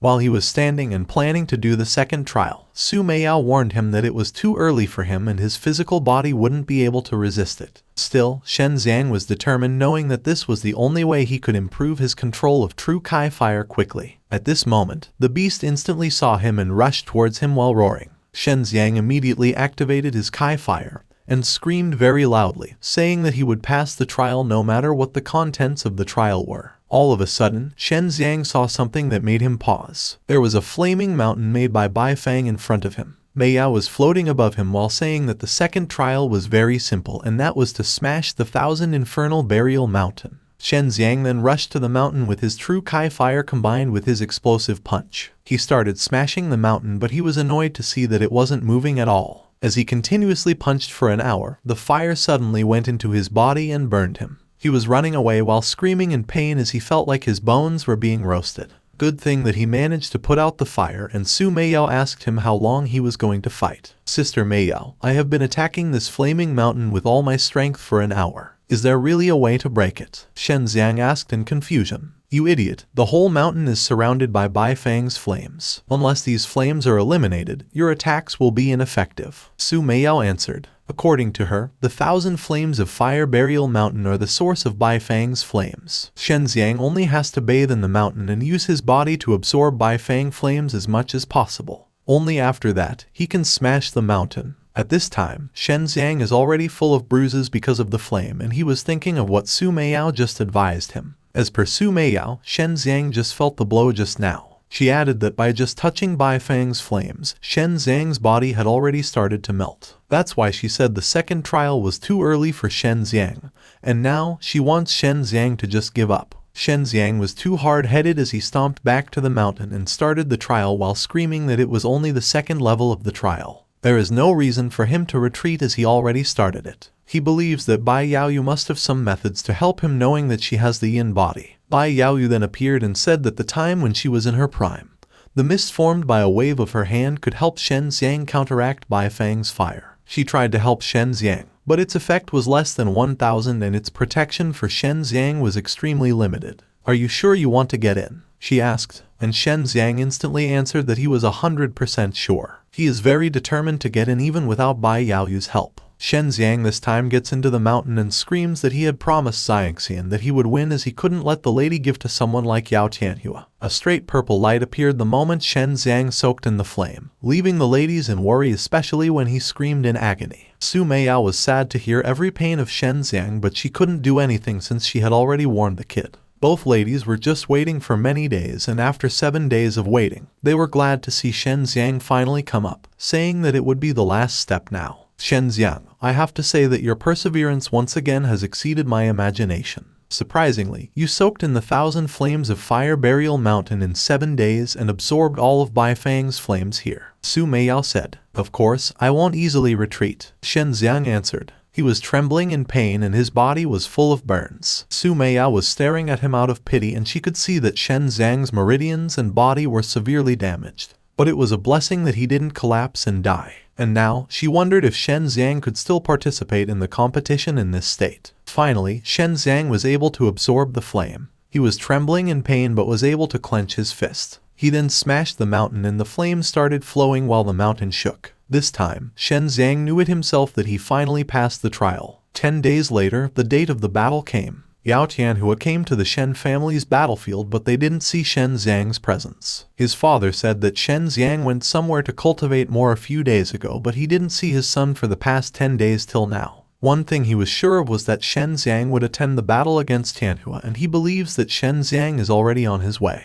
So Shen Xiang doesn't dare to fight. The Shen family is really funny. If I had known this earlier, I wouldn't have agreed to the bet that day. I would have saved the South Martial Kingdom from such a big joke, Tianhua stated. The people of the Shen family were annoyed by the statement he just said. He thinks that Shen Xiang won't really dare to come and fight him. Some people of the Shen family said that Tianhua has studied alchemy since he was a child while Shen Xiang has only just started his enlightenment so there is no comparison at all. Yao Tianhua's talent is so dull. Do you think that all alchemists in the world have the same standard as him? Shen Xiang suddenly said. He was standing on the roof and jumped down towards the stage to fearlessly face Tianhua. He said that Tianhua had come all the way here so he had to let Tianhua lose. So it seems that little Xiang's retreat was successful. Shen Tianhua asked. Shen Xiang smiled and was grateful to both Su Meiyao and Bai Yaoyu for their help and he knew that without them, he wouldn't be able to catch up. 3 days ago, Shen Xiang was brought somewhere by the ladies. Su Meiyao is the one carrying him since he cannot move normally due to his injuries. While Su Meiyao is carrying him, he is moving his body and complaining about the pain. Bai Yaoyu then warned him not to move since his body and meridians had not been able to withstand the 7 days and nights of tempering Bai Fang's flames. During that day, his body is useless and his meridians are extremely unstable. Shen Xiang resists as he wants to go back to their residence knowing that he has a competition that needs to attend to.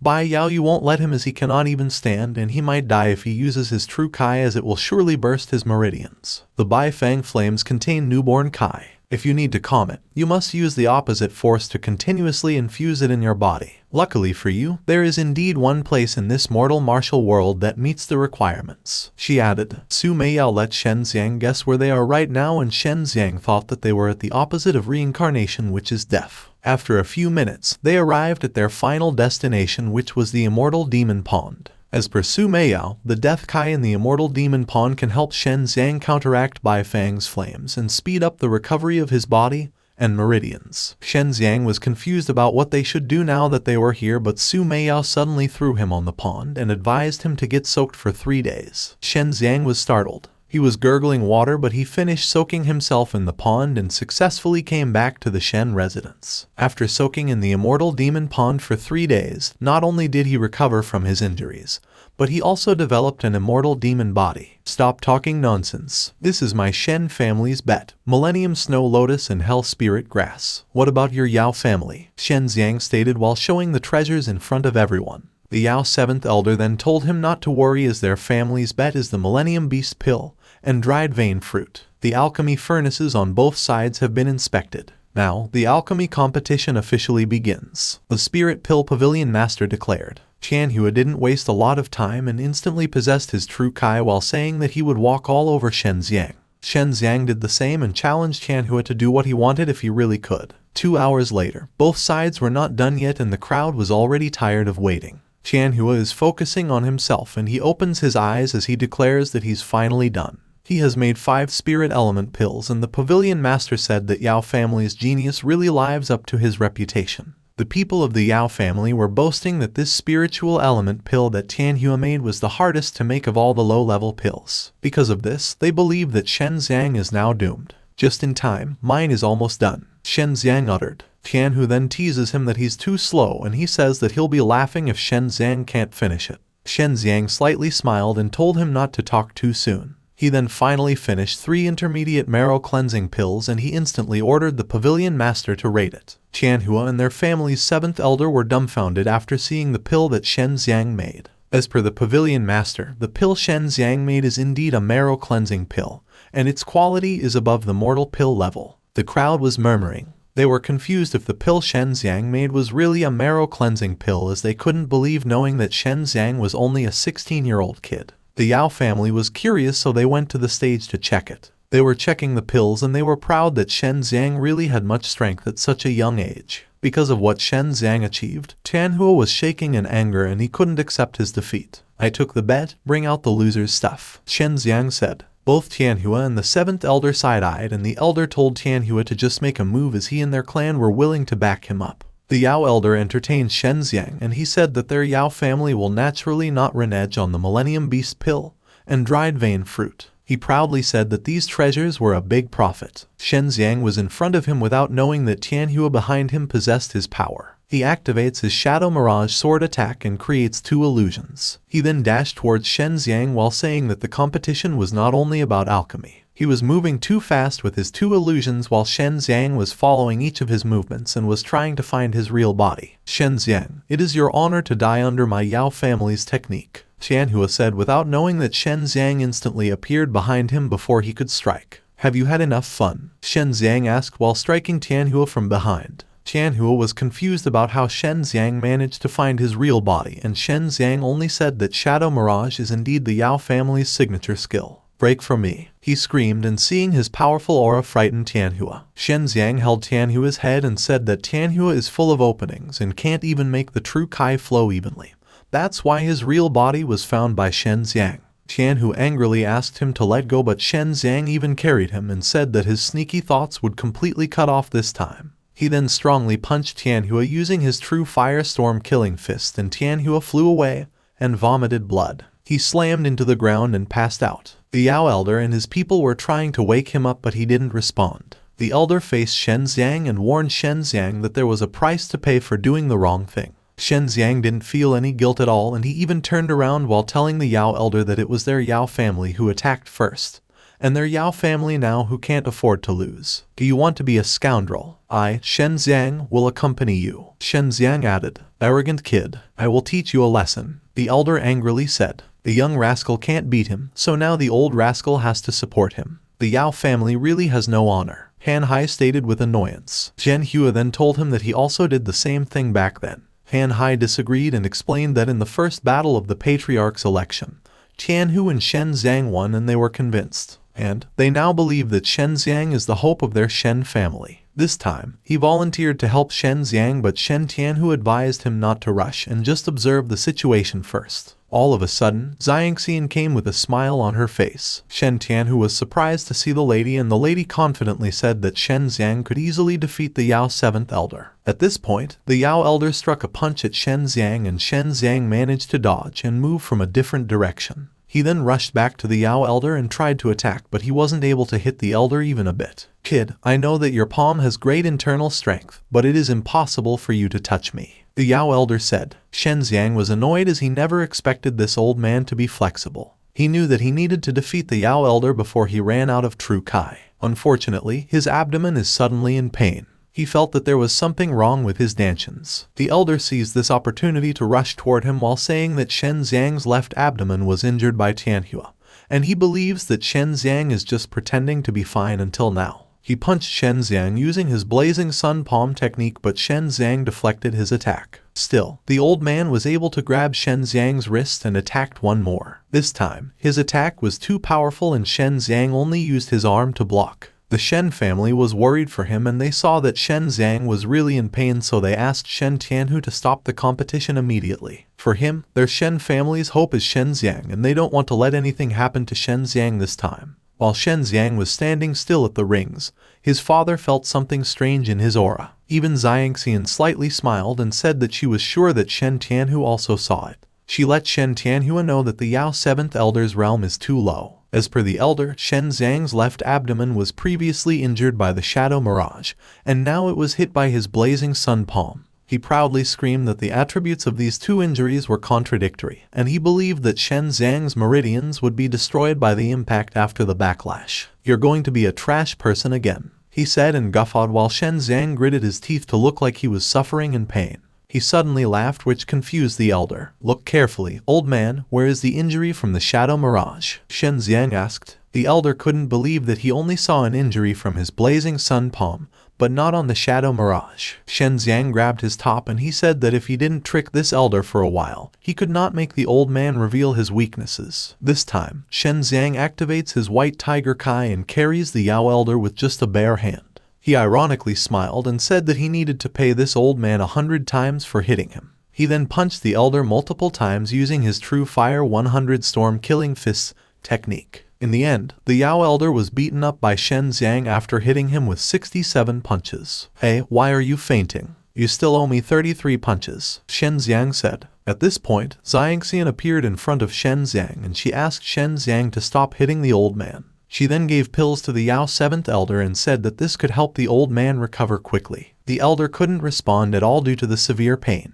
As per Xiangxian, it won't be fun if someone gets killed. According to her, the pill she gave would make the old man recover 50 to 60% in an instant. Right about now, he is almost recovered. "Brother, you can continue to fight him," the lady said and laughed loudly together with her lover Shen Xiang. At the same time, the Yao elder feels insulted but Shen Xiang doesn't care about him and he said that his lover did a great job after all. Because of Shen Xiang's current ability, the Shen family supported him and the two brothers who belittled him back then now wanting to be with his father. After the commotion, the Yao family started leaving the place and the elder said that their family won't forgive Shen Xiang and the whole Shen family. "From now on, you, the Shen family, will never be able to buy a single pill from my Yao family," he angrily said while pointing his finger at Shen Xiang. "Stop talking nonsense. Don't think that your family can control the pills of the South Martial Kingdom," Shen Xiang replied. His lover agreed to him and invited him to go back to his room to help him recover. After a while, they sat outside Shen Xiang's room and Shen Xiang asked the lady about who the senior she mentioned the last time they met. Xiangxian widely smiled and was about to answer but someone was suddenly summoned in front of them. Shen Xiang was startled upon seeing it. A lady then landed on the ground, surrounded with a gold aura and she walked towards Shen Xiang. Shen Xiang stood and he felt a strong sense of oppression from this senior. His body seems to be dominated and unconsciously wants to kneel down. Because of this, he wondered about who this lady was. "Under my royal power, everyone who is under the 9th level will be under pressure and bow their heads. If you insist on resisting, you will only explode your internal organs," the lady said. This time, Shen Xiang concludes that this woman is at least at the 9th level, and no matter how hard he tries, he won't be able to hurt her. He tried to resist but the lady asked what he was going to do. Is it better to kneel down in humility, or to die tragically on the spot with dignity? She added. Shen Xiang cannot believe how the lady was able to make him kneel. He doesn't want to kneel in front of anyone aside from heaven and earth, to his parents, and to his master. For him, he has no reason to kneel down on this lady no matter how powerful she is. Since he was suffering, Xiangxian was trying to stop the lady and she called her master. But then, the lady ordered her to stay silent. She gave a signal to Xiangxian that she had a sense of Shen Xiang's power. Xiangxian instantly understood so she nodded to her master as her response. At this moment, Shen Xiang is applying his true Kai. Harmony of yin-yang, all things are peaceful, or a symbiosis. Life and soul are not divided, Shen Xiang uttered. The mysterious lady was surprised the moment she felt that her royal power was cancelled by Shen Xiang's true Kai.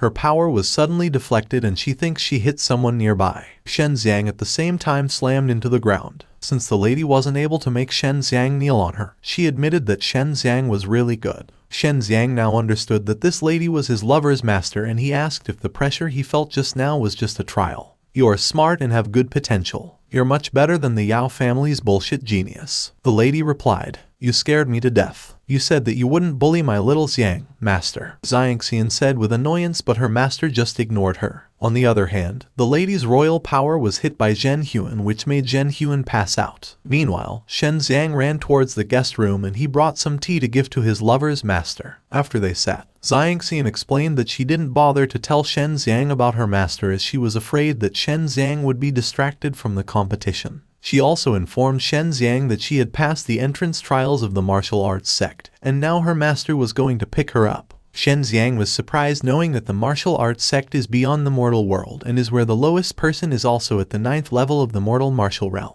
He recalled that people under the 9th level would be affected by the senior's royal power. The senior then said that Xiangxian was already at the 9th level of the mortal martial realm.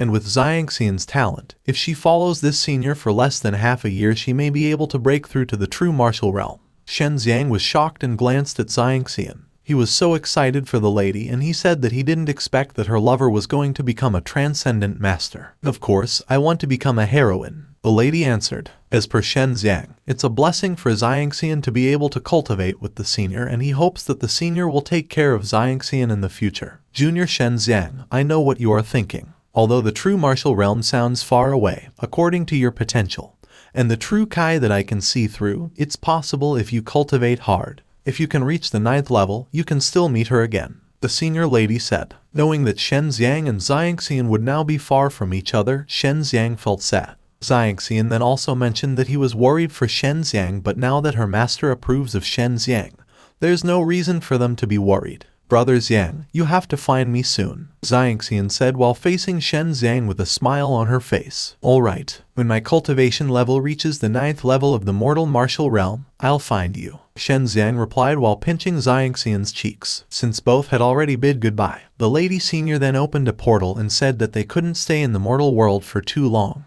But then, she gave Shen Xiang permission to come to the Divine Warrior Kingdom to find his lover Xiangxian soon. The senior lady entered first, and before Xiangxian entered, she glanced at Shen Xiang since she was worried that they wouldn't meet each other again. Don't worry, I'll find you soon, Shen Xiang said, and the lady promised that she would wait for him. She then entered the portal, leaving Shen Xiang alone. He clenched his fist while saying that he never realized the gap between him and Xiangxian was already so big. By this, he becomes more determined to cultivate harder to reach Xiangxian's realm and meet each other again. After a few days, Shen Xiang went to his father and saw a few amount of money on the table. He sat in front of his father and asked if this was all the money their Shen family had. As per Shen Tianhu, the money and the business are not a problem. But after the fallout with the Yao family, they cut off the source of all their Shen family's medicinal materials. And without medicinal materials, it will be difficult for descendants of the Shen family to be promoted. Someone suddenly came and said that the Shen family still had 2 alchemists. It was the Spirit Pavilion Master, Shen Luzong, and according to him, the medicinal materials are not only available in the Yao family. As long as there is an alchemist, he believes that they can completely start a new one in Wohu City without the help of the Yao family. Spirit Pill Pavilion Master, why are you here? Shen Xiang asked. Don't call me master when counting seniority, I should be your old ancestor, Luzong replied. Shen Xiang was annoyed and held the hair of the pavilion master while saying that this old man just came to joke with him. Luzong was screaming for help from Shen Tianhu the moment Shen Xiang pulled his hair. After hurting Shen Luzong, Shen Xiang was shaking in fear while asking for an apology for offending their Shen family's ancestor, and at the same time, the pavilion master. Luzong understood that Shen Xiang was forgivable since he didn't really know this old man at first. He explained that he and Shen Xiang's grandfather had a lot of trouble competing for the patriarch's position back then. In the end, he gives up the fight, leaves the Shen family in a fit of anger, and decides not to care about the Shen family's affairs anymore. It's not that I don't care, uncle, but you forbid the alchemists to teach me. You must still have a grudge against the Shen family, right? Shen Xiang asked. But Luzong only said that the past is past. For him, there's no reason to cling to the old things now that the Shen family has changed its patriarch, and there is also a great talent like Shen Xiang among the young generation. In addition, he wants to do something for the Shen family, knowing that the Yao family is bullying their people too much. He declared that he would open the Alchemist Pavilion in Wohu City. But then, Shen Tianhu was afraid that Luzong and his son might encounter many obstacles, knowing that there are many forces in Wohu City. Luzong then told him not to worry, as he had a bit of a reputation in the South Martial Kingdom alchemy world. And over the years, he has accumulated various contacts and resources. He informed Shen Xiang that he would go to the city first by himself to prepare for some matters, and Shen Xiang should also come after recovering from his injuries. He believes that Shen Xiang and he will definitely be able to establish a foundation in Wohu City with their combined strength that'll benefit the Shen family. Am I getting an extra grandfather out of thin air? Shen Xiang uttered. 2 weeks later, Shen Xiang went to Wohu City and brought a lot of his stuff. After seeing the surroundings, he was impressed by why this city was indeed a royal city. In addition, he was confident that the Shen family would never have to worry about its medicine supply in the future once they could establish their store here. He was heading in the direction that Luzong instructed him, but he noticed that there were a lot of people. He decided to ask one man about what was going on, and the man answered that he was just watching the city lord's third son pick things up. According to him, the city lord's third son is also the head of Dangsang Pharmacy, and he mentioned that there is a so-called Lingdang Pavilion that caused trouble to this nobleman. The store sign suddenly dropped in front of Shen Xiang, and later then he realized that it was the store that his ancestor Luzong just opened. He was so confused about what was happening, and as he turned his head above, he saw Luzong facing the city lord's third son. Luzong was mad while asking the third son what he was doing. The city lord's third son named Huazin told him to ask his people what they had done. "Look at my injury, I can't even stand up now," he said while pointing to his injury on his knee. His subordinate with him is holding one of Luzong's people, and he said that he's being so merciful by not taking one of this worker's legs. Despite that Luzong's worker is suffering in pain, he still wants to explain as he didn't hurt the city lord's third son, but Luzong cut him off as he believes in his man. "I, Huazin, am not an unreasonable person. You guys hurt my leg, so that I want your store," Huazin said. This time, Shen Xiang walked towards him with a small rock in his hand. He then threw this rock into Huazin's abdomen, and Huazin was startled and in pain. He immediately stood and angrily asked who dared to sneak attack him. The guards with him could not even answer as it was too fast, which made them unable to track where it was coming from. At this time, Shen Xiang appeared in front of Huazin and asked him why he was able to stand if he said that his leg was badly hurt. Huazin was stuttering and sweating while he was about to answer, but he changed the topic by accusing Shen Xiang of trying to assassinate him. He then gives an order to his guard to catch Shen Xiang as soon as possible, and Shen Xiang immediately activates his power and challenges them all to catch him if they can. Because of his scary aura, no one dares to attack Shen Xiang, which annoys Huazin and thought that his guards don't hear him clearly. "It seems that your men have a little sense, unlike their stupid master," Shen Xiang said. While staring at him, one of the guards of Huazin felt nervous while saying that it's better not to crush Shen Xiang since his true Kai is extremely sharp. Huazin was annoyed and smacked him. He then activates his true Kai while saying that Shen Xiang is just a backwoods little brat, and he is confident that he can teach Shen Xiang a lesson to not go against him. He was casting some technique while Shen Xiang was staring at him in confusion. "I'll let you see my twilight rain and thunder," he said, and attacked Shen Xiang. Shen Xiang dashed towards him at a fast speed, and he was startled the moment Shen Xiang grabbed his neck. He was nervous while asking Shen Xiang who he really was and what he wanted. "What do I want? You hurt my people and smashed up my store, and now you want to know what I want," Shen Xiang answered. Huazin now understood where Shen Xiang's anger was coming from. Shen Xiang lifts him up while he is ordering Shen Xiang to put him down.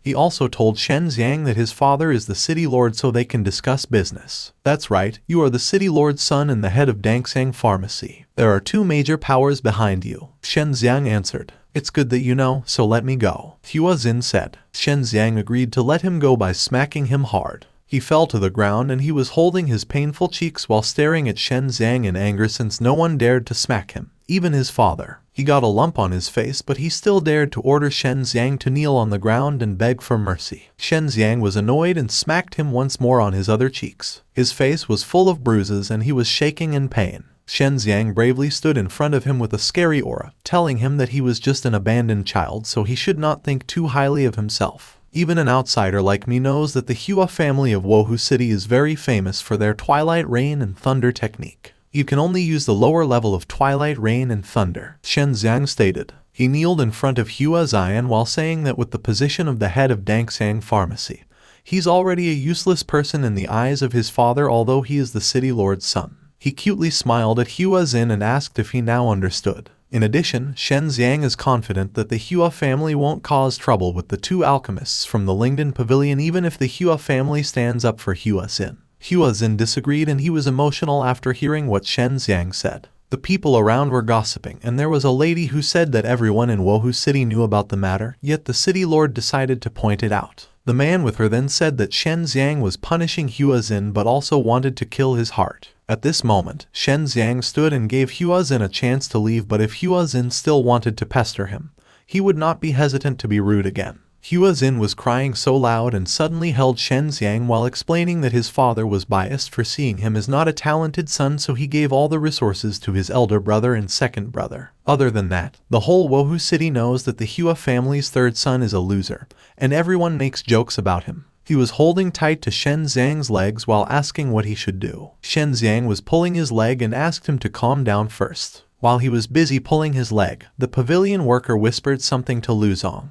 Luzong then told Shen Xiang that they just got the news. It's about the head of Defying Pharmacy and his elder brother, young city lord Hualei, who has brought a large number of people to this side. He was afraid that it was because of what happened to Hua Xian. Shen Xiang was thinking of a way, and he concluded that they can't afford to mess with Dangsang Pharmacy or the city lord right now. He glanced back to Hua Xin, who was crying on the side, stating that Shen Xiang and some other people were talented alchemists and the sons of heaven who had been cultivated by their family since childhood, so he believed that this kind of people wouldn't understand someone like him. Shen Xiang stood behind him with his activated power. He possessed his true Kai fire, and Hua Xin turned around and was startled as he thought that Shen Xiang still wanted to hurt him more. Shen Xiang then said that he didn't intend to hurt Hua Xian, but he just wanted to tell him that he also understood how it feels to be ignored by his family and treated like a loser by everyone. Hua Xin stood in confusion and asked him what he was talking about. He then explained that he had been a loser in the Shen family for many years. Fortunately, his father always supported him and he didn't give up until he finally changed everyone.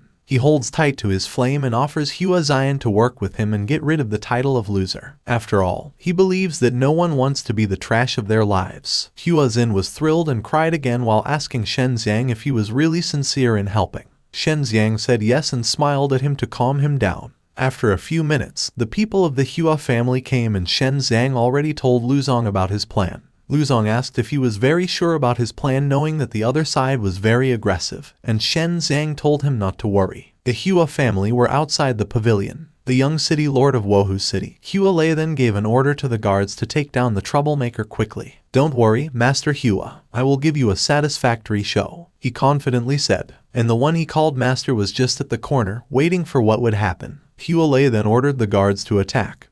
But then, before they could strike, Shen Xiang attacked them first with his Kai fire, causing them to flee away and scream in agony. Shen Xiang stood in front of them and said that thieves had repeatedly come to his Lingnan pavilion to make trouble. "Is there not a single guard in the entire Wohu city?" he asked. "Who are you? You injured my third junior brother, and severely injured Wohu city's guards right in front of me. Do you know the punishment for your crimes?" Hua Lei angrily said. "Third junior brother, so you are the young city lord from the Hua family?" Shen Xiang replied. He then explains to Hua Lei that Hua Xin smashed his Lingnan pavilion for no reason, and the Hua guards broke into his private house without any cause. And now, he wanted to know what punishment the young city lord should give to these people. Hua Lei was annoyed at him and he dashed towards Shen Xiang with his horse. He said that Shen Xiang is trying to provoke their Hua family's majesty, so he wants to show Shen Xiang the consequences of provoking their family. Their guards were scared to see Hua Lei being so mad. But at the same time, Shen Xiang didn't feel terrified and even bravely faced Hua Lei by himself. He was about to attack Hua Lei, but Hua Lei suddenly disappeared.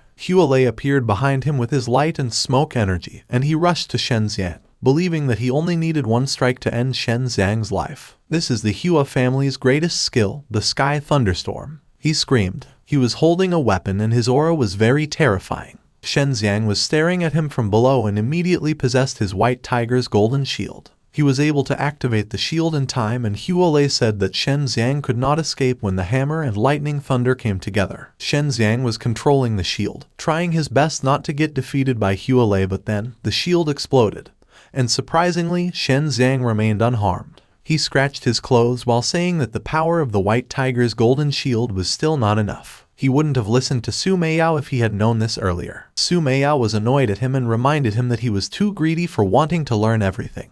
Hua Lei landed on the ground and said that Shen Xiang was very lucky to remain unharmed after blocking his move. Shen Xiang disagreed and Hua Lei was still mad and attacked him with the hammer. Shen Xiang managed to dodge, and at the same time, he detected a slight timing difference between each lightning strike. He glanced at where Hua Lei was standing and declared that his turn had come. He attacked Hua Lei with his lightning kai and Hua Lei flew away and slammed on the carriage. "If you dare to fight me in Wohu City, you'd better think about the consequences," Hua Lei stated. All of a sudden, a purple flame appeared behind him and it became cloth, wrapping his body. The owner of this skill was inside the carriage, telling Hua Lei not to get so angry. This purple flame was owned by a lady, and he comes out from the carriage, saying that both Shen Xiang and Hua Lei are young and talented future alchemists of the Southern Martial Kingdom. "Why do you have to fight here?" she asked. "She's the lady that Hua Lei called master a while ago, and her name is Hu Yuan." The lady stood together with Shen Xiang and Hua Lei, and she asked both to give her some face and shake their hands to make peace. She glanced at Shen Xiang, asking if Shen Xiang would agree, and since the lady called Shen Xiang by his name, Shen Xiang was confused since she didn't know this lady and she never met her before. Yuan then explains that the match between Shen Xiang and Yao Tianhua has already been spread to Wohu City so everyone might know about it. Young Master Shen Xiang is a hero, but the matter of Yao Tianhua listening to you might affect the Yao family's cooperation in Wohu City. Do you think so, young Master Hua Lei? She stated. Hua Lei was staring at her with the conclusion that this lady knows that he has contact with the Yao family. He also deduces that Yuan is trying to persuade him to cooperate with another family. At this moment, the lady showed a lot of treasures in a huge box and she said that this gift would be given to Shen Xiang. Shen Xiang was surprised and couldn't believe that this was all for him. As per Yuan, the third young master of the Hua family is the head of their pharmacy, and his wrongdoings are also their wrongdoings. And this gift of treasure is to express their apology, so she was hoping that Shen Xiang would accept it. Shen Xiang was hesitant as he felt that Yuan was giving him an unsafe feeling. Good thing that Lu Zong interfered and informed Shen Xiang that he would deal with the lady as he believes that Yuan can't cheat on him. He then walked towards the lady and Shen Xiang was very grateful for him. Master Hua is so good at such a young age. It's no wonder you can hold this important position at such a young age, Lu Zong stated while holding Yuan's hands. Thanks for your compliment, Lingdan Pavilion Master, Yuan replied. Lu Zong was squeezing the lady's wrists while asking her that they should really focus on the overall situation first and cooperate a lot. He suddenly kneeled down on the lady, which made the lady annoyed. And Shen Xiang at the same time was embarrassed and admitted the fact that he overestimated Lu Zong. At this time, Hua Lei interfered by saying that his junior brother Hua Xin was injured, so for him, it's a matter of the Hua family's honor, and he wanted Shen Xiang to give them an explanation. While they were discussing outside the pavilion, Hua Xin was observing them and he was emotional to see that his brother isn't like his father and still cares about him. The third young master is fine, but young city lord, aren't you afraid of accidentally hurting him if you use the sky thunderstorm here? Shen Xiang said, and Hua Lei answered, I don't think so. He also added that Hua Xin already knows that he's a useless person who can't do anything well, and brings nothing but trouble to their Hua family. Upon hearing what he just said, Hua Xin feels hurt and disappointed as he thought that his brother really cared for him. Even if he's injured by mistake, it's better than being ashamed here, Hua Lei added. After what he said, Hua Xian turned around and rushed outside the pavilion while screaming that the pill Shen Xiang gave to him was really useful. Brother Shen, your heavenly pill is too good, he said. He was boasting that even his kidney damage caused by years of card deficiency had been resolved. Hua Lei was shaking in anger, and on the other hand, Shen Xiang explained to him that he had helped Hua Xin cure some minor illness while he was treating his injuries. After it, Hua Xin ordered his subordinate Zhang Kai to inform the Spring Breeze House to have some girls prepared in advance as he wanted to reserve the venue today. He also asks his brother if he wants to join, but Hua Lei feels insulted and is mad, so Hua Xin takes this as a no, and just says that he will just enjoy it by himself. Young city lord, do you see that? Shen Xiang asked. You're such a disgraceful thing. Hua Lei angrily replied and ordered his people to leave the place. After they left, Shen Xiang saw Lu Zong full of bruises, stating that he didn't expect Hua Xin to rescue him in the end. Because of it, he concludes that it was the main purpose of Shen Xiang to let Hua Xin understand his position in the Hua family and then take the opportunity to win him over. But then, Shen Xiang only smiled and didn't confirm Lu Zong's conclusion. What's more important for him is that all the Wohu City now will know one thing, and that is their Shen family's Lingdan Pavilion is open. Meanwhile, Shen Xiang went to Wohu City's mountain together with Su Meiyao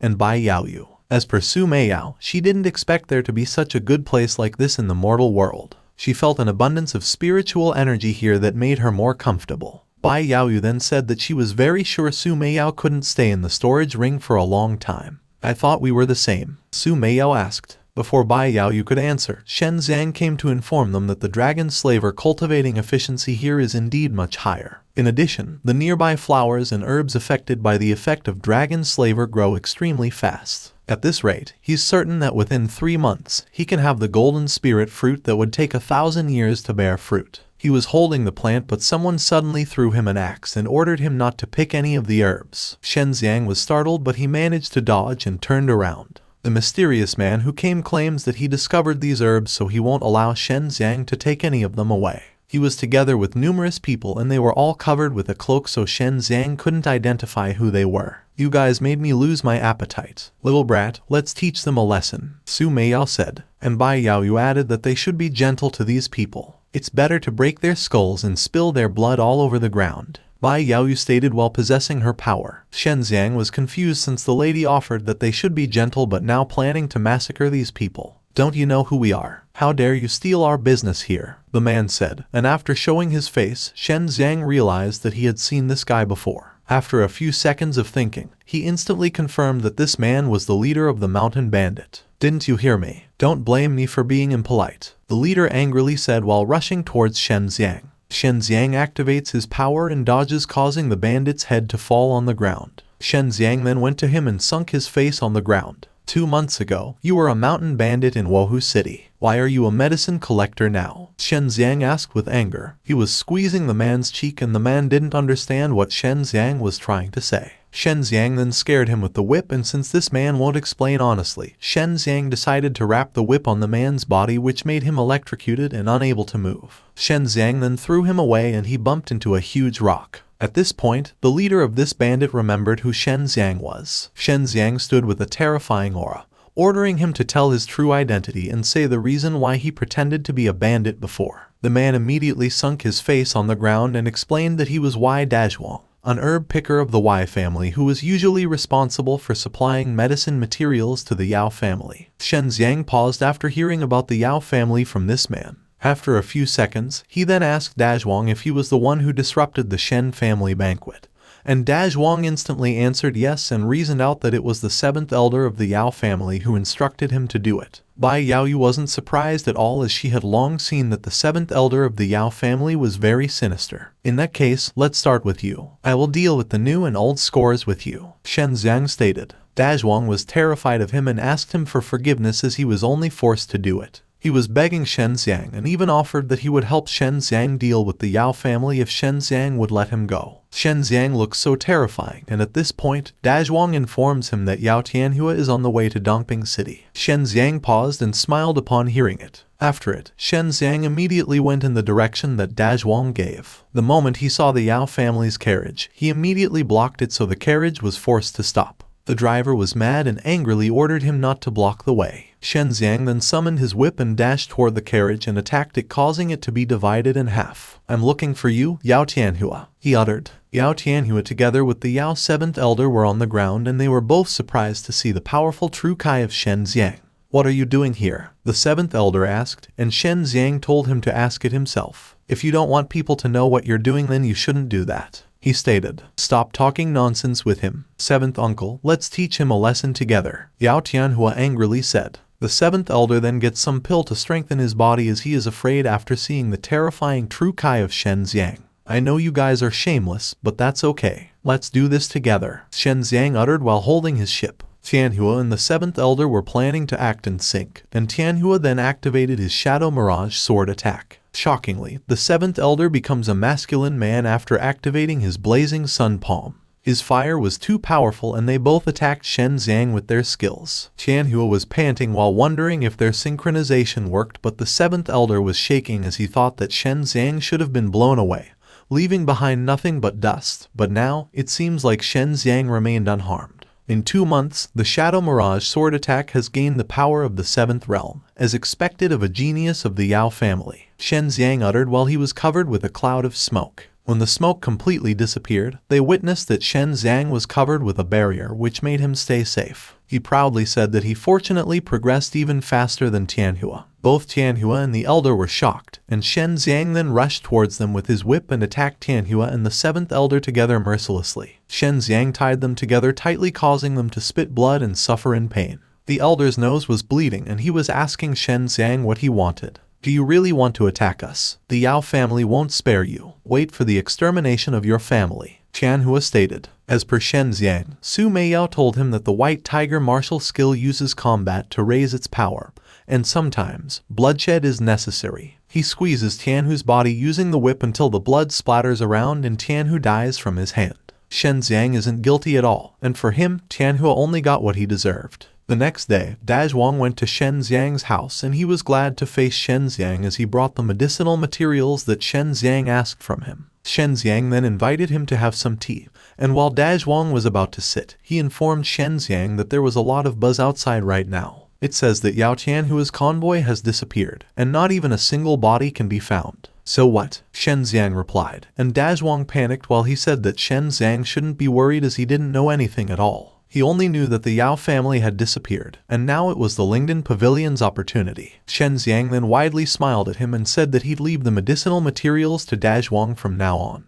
Don't worry, young Master Shen, no, Boss Shen, Dazhuang answered. He felt nervous and at the same time was glad knowing that he was finally now on the right team. While they were having a discussion, Luzong suddenly came and instantly opened the door, which startled Dazhuang. Luzong asked why Shen Xiang called him back in such a hurry. Shen Xiang then smiled and invited him to enter as he had some treasure to show to this old man. He showed a small treasure box and asked Luzong to open it. If you bothered me to go the Spring Breeze house for a bit of junk, to talk about business, I will beat you, Luzong answered while trying to open the small box. After he successfully opens it, a golden light emerges from the box, and inside the box, there is a Millennium Divine Fruit Golden Spirit. Luzong was surprised to see it. He immediately grabbed 2 of them and said that this thing needs 1,000 years to grow into a tree, and 1,000 years to bear fruit. In addition, whether it's the peel or the pulp, it has a huge benefit to high-quality pill refinement. He knew that it was a treasure that everyone in the alchemy world covers. Uncle, your saliva is really drooling, Shen Xiang said from behind Luzong. Luzong then glanced at Shen Xiang and asked where he got this treasure. As per Shen Xiang, he used a special method to get this golden spirit fruit. The effects of the dragon slaver technique are even more amazing than he thought, and he now understands why Su Meiyao told him to leak it. Shen Xiang decided to let Luzong keep all the golden spirit fruit. In addition, he informed the old man that he was going to use these to recruit troops and strengthen their power since their Lingdan Pavilion had just started out. On the other hand, Luzong believes that with this thing as a lure, all the best alchemists in the South Martial Kingdom are probably willing to give it a try. After 2 weeks, numerous people visited Lingdan Pavilion every day just because of the golden spirit fruit. Shen Xiang and Luzong were above the pavilion, staring at the people, and Luzong was glad knowing that they don't have to worry about recruiting people now. All of a sudden, they heard a loud noise, asking about who was the one in charge in this Lingdan Pavilion. Come out here, the man ordered. He wanted the owner of the Lingdan Pavilion to change the name of the store as he believed that the owner didn't deserve it. Hey old man, have you got nothing better to do? What's wrong with the name of our Dan Pavilion? Shen Xiang said. The man then proudly said that he was the Dan King. After hearing it, Shen Xiang and Luzong were speechless and confused. The man then entered the pavilion and summoned his Xuanyang furnace. While staring at him, Shen Xiang realizes that this man is Meng Bo from the South Martial Kingdom. Not only is he extremely skilled in alchemy, but he also has an iconic Xuanyang furnace. In the hands of ordinary people, it is only a high-quality alchemy furnace, but it is actually a dragon-level sacred weapon. Are you dazzled? If you know about this, then let's change the plaque now, Meng Bo said. Su Meiyao stares at Meng Bo without anyone seeing her. She disagreed with Meng Bo calling himself the Dan King. She also believes that Shen Xiang can't afford to lose against Meng Bo. She agreed that the Xuanyang Dan furnace Meng Bo was holding was a great furnace and that Shen Xiang could also feel the wonderful sensation within it. She was hoping that Shen Xiang could get this treasure. Because of what she said, Shen Xiang offered Meng Bo to have a competition. Meng Bo couldn't believe that a young man dared to compete with him. But Shen Xiang said that he was sure and he was willing to change the plaque if he lost and even give him golden spirit fruit. He was thinking of a bet that Meng Bo should give once he loses, and at the same time, Luzong is whispering to him. What uncle, do you need his furnace? He loudly said. Shen Xiang then stated that Meng Bo was just an old man who only had a furnace and that there wouldn't be anything left to him if he lost and forcibly surrendered the furnace. While they were discussing, Meng Bo guffaws and confidently bet his Xuanyang furnace. After making his decision, Shen Xiang and Luzong were glad that their plan worked. To be fair, my boy will use my furnace for this competition. Do you have a problem with that? Luzong asked. As per Meng Bo, he believed in the reputation of the Lingdan Pavilion master, so he agreed. And at the same time, Shen Xiang confusedly asked Luzong why he needed to use Luzong's alchemy furnace. Instead of giving him a direct answer, Luzong only told him that he would know it later on. He started summoning his alchemy furnace. The furnace was floating above and Meng Bo was staring at it. Luzong then dropped it on the ground and this furnace was too huge and was blowing golden smoke. At this point, Luzong instructed them to ignite their true Kai fire and put their divine sense into the alchemy furnace. Shen Xiang was so confused since it was only an alchemy competition, but his uncle Luzong is making it complicated.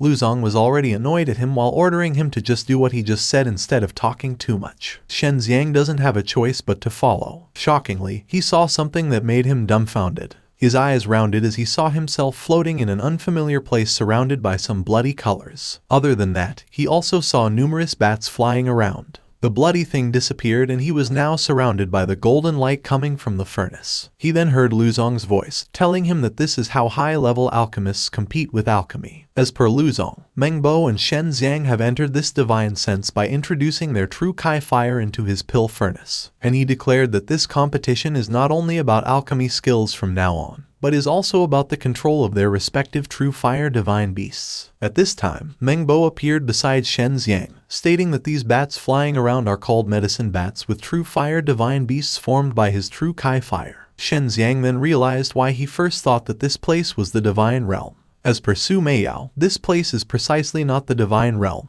but only just a poor imitation of her master's alchemy by a later generation of alchemists. However, the principles are the same as per the lady, and she asked if Shen Xiang is still so confident. Of course, I've suffered a lot here, Shen Xiang instantly answered. It seems that your first alchemy competition is in the divine sense. I can give you some guidance. First, you need to put these medicine bats away, Mengbo stated. Shen Xiang then told him that there was no need since for him. It was just a matter of controlling the true fire divine beasts. Bai Feng, lend me a hand, he screamed, and the bird he called Bai Feng then appeared with a strong Kai fire which surprised Mengbo, and confused asked how much training Shen Xiang had to go through to create this thick true Kai fire at a young age. Still, he was very determined to do his best. His bats surround him and at the same time, Bai Feng is blowing a powerful fireball. He then blows it towards Shen Xiang's opponent, but Mengbo is able to create a shield in time. He uttered, "Heaven and earth can't be controlled." An azure light appeared on his hands and he was swinging it while calling his medicine bats, combining it with his purple lightning flash technique and attacking it towards Bai Feng.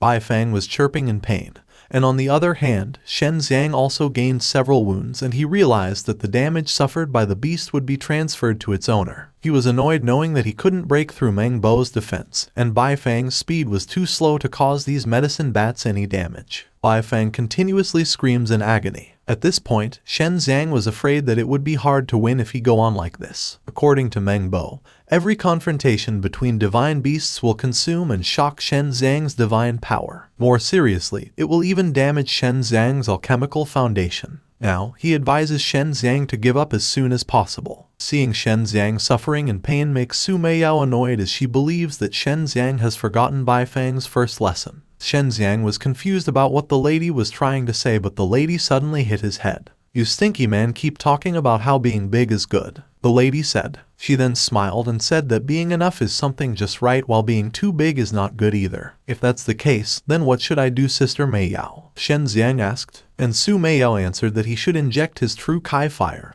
and divine sense into Bai Feng as it would surely help him. Up until this time, Mengbo is still giving orders to his medicine bats. He casts a purple lightning touch and is planning to immediately end the competition, and he really doesn't want to see a genius go down because of this. After attacking Bai Feng, the bird was divided into 3 small tiny birds just like what happened back then to Shen Xiang.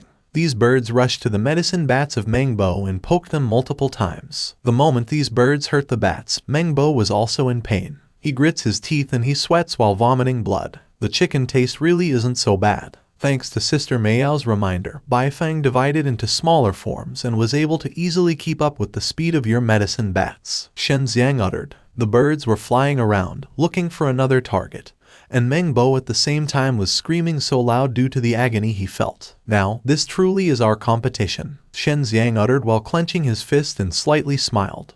While the birds of Shen Xiang and the medicine bats of Mengbo are attacking each other, so both Mengbo and Shen Xiang are in pain since they were also affected. "I can only maintain 3 small Bai Fangs. Senior Dan King, I'm afraid you are about the same, right?" Shen Xiang uttered. Mengbo then answered that he still had 5 medicine bats. Shen Xiang possessed his true Kai and he concluded that Bai Fang's attributes should be similar to the vermilion bird's true Kai, so he was planning to try some trick. He casts the vermilion bird technique, Hell Wind Inferno, and the 3 small birds become powerful flames. Shen Xiang then attacked Mengbo and Mengbo did the same thing to him using his purple lightning bamboo break. The moment their techniques collided, a strong explosion happened inside the Lingdan Pavilion. Several people were watching the competition and they saw Shen Xiang scream in pain and vomit blood. Some wondered if Shen Xiang really lost against Meng Bo, but some also expected that Meng Bo would be the one to win since the battle is a newbie and alchemist against the Dan King. To their surprise, Meng Bo declared that he was affected by Shen Xiang's final blow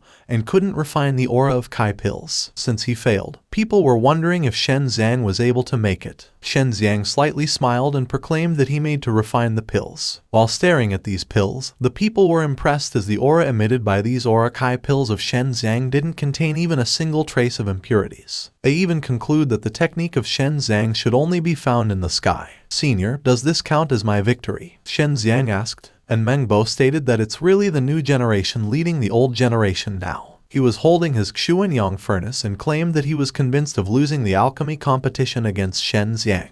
He gave the furnace to Shen Xiang wholeheartedly as what their agreement a while ago. Shen Xiang was glad to see Meng Bo willing to give up the treasure, and because of it, he admires Meng Bo's attitude. As per Meng Bo, over the years he has relied too heavily on this alchemy path, and he was grateful that this Xuanyang furnace has a better owner now. While he was about to leave, Shen Xiang suddenly kneeled behind him and politely asked him to join the Lingdan Pavilion and serve as the Lingdan Pavilion's chief alchemist. Meng Bo turned around and saw Shen Xiang handing him the golden spirit fruit as a token of his sincerity. On the other hand, Luzong agreed, knowing that their Lingdan Pavilion would be worthy of its name once Meng Bo joined them. Shen Xiang stood and Meng Bo gave thanks for his kindness. He accepted Shen Xiang's offer, which surprised the crowd, and also became interested in joining the Lingdan Pavilion. They asked Shen Xiang that they would like to join, and Shen Xiang then told them that he would let their chief alchemist decide things regarding matters of recruitment. Meng Bo agreed, and Shen Xiang went to his uncle Luzong and did a fist bumped. Luzong was glad to what Shen Xiang did, and Shen Xiang evilly smiled and said that he really wants both the person and the alchemy furnace. All of a sudden, a pavilion worker informed Shen Xiang that there was a carriage from Defying Pharmacy right outside their pavilion and invited Shen Xiang to be a guest by the owner. Shen Xiang was thinking who it was, and he concluded that it might be Hua Yuyan.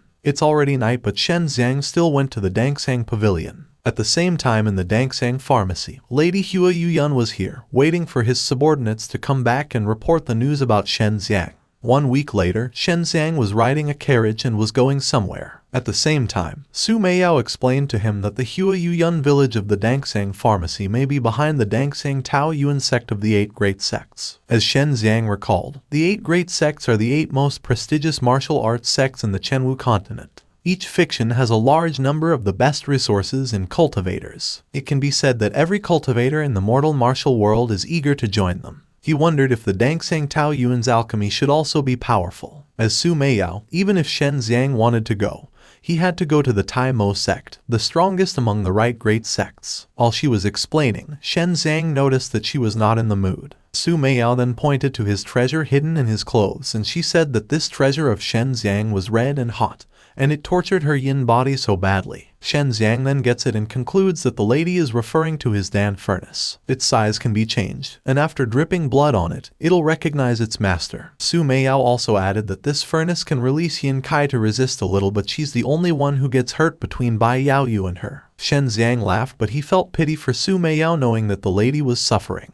"You don't know how to tease your sister," Su Meiyao said while pulling Shen Xiang using her foot. The lady hurt him and he was screaming in pain inside the carriage. All of a sudden, the lady remembered something. She reminded Shen Xiang to keep in mind that of the 8 great sects, he must go to the Tai Mo sect. Don't be seduced by that woman. Don't look at what you shouldn't look at, and don't think about things you shouldn't think about, Su Meiyao added. Shen Xiang then promised to follow all of her reminders. After a few minutes of traveling, they arrived at the Defying Pharmacy and instantly saw the owner Hua Yuyan. Shen Xiang was staring at the lady's beauty and felt that he was mesmerized by her huge breasts. "Is there any special secret medicine in Defying Tao Yuan?" Shen Xiang asked, and Su Meiyao became annoyed and reminded him what she just said before coming to this place. "If young Master Shen cares about it so much, why not feel it with your own hands?" Hua Yuyan replied. She pointed her finger to her breasts and gave Shen Xiang permission to touch and feel it. Shen Xiang at this moment rattled and told himself not to fall into this woman's trap. "Did you understand what I said just now?" Hua Yuyan asked. "Of course, you want to trick me into going to Defying Tao Yuan. If I become an inner disciple, you can also get rewards. Shen Xiang answered. As per Hua Yuyan, it isn't a trick but instead will benefit both of them. Shen Xiang then directly told her that he decided to join the Tai Mo sect instead of the Dangxiang.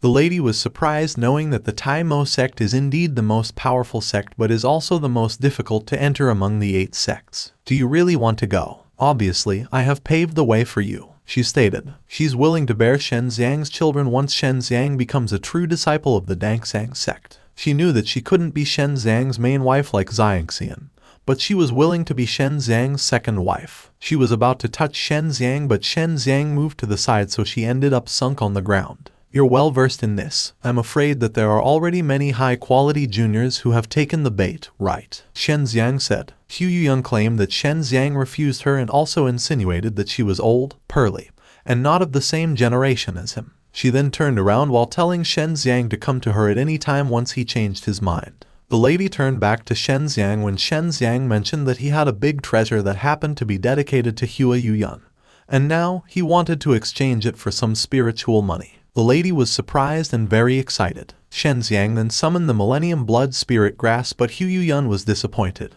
To have a better understanding, the Tai Mo sect is the Chenwu continent's most powerful sect. It's benefited from the original 3000 martial arts system and has cultivated nearly half of the continent's true martial realm cultivators. This is the strongest of the 8 sects. There is also the Heavenly Divine Weapon, the best of the right great sects at refining weapons. They master the ancient and mysterious method of refining weapons. There are countless lost Heavenly Divine weapons hidden in their territory. The Dangxiang Taoyuan sect possesses alchemy skills that are recognized by the entire Chenwu continent and are in charge of the assessment of alchemists. The next one is the Ice Wind Valley, a sect that is famous for practicing the yin and yang technique. Only cultivators who are extremely excellent and have special bloodlines are allowed to enter. Among the 8 great sects are the lower 4 sects. They consist of the Beast Martial sect, which focuses on the East Beast transformation, Aojian clan, which cultivates sword intent, the True Martial sects, a subordinate sect of the Great Martial sect, and Lotus Island,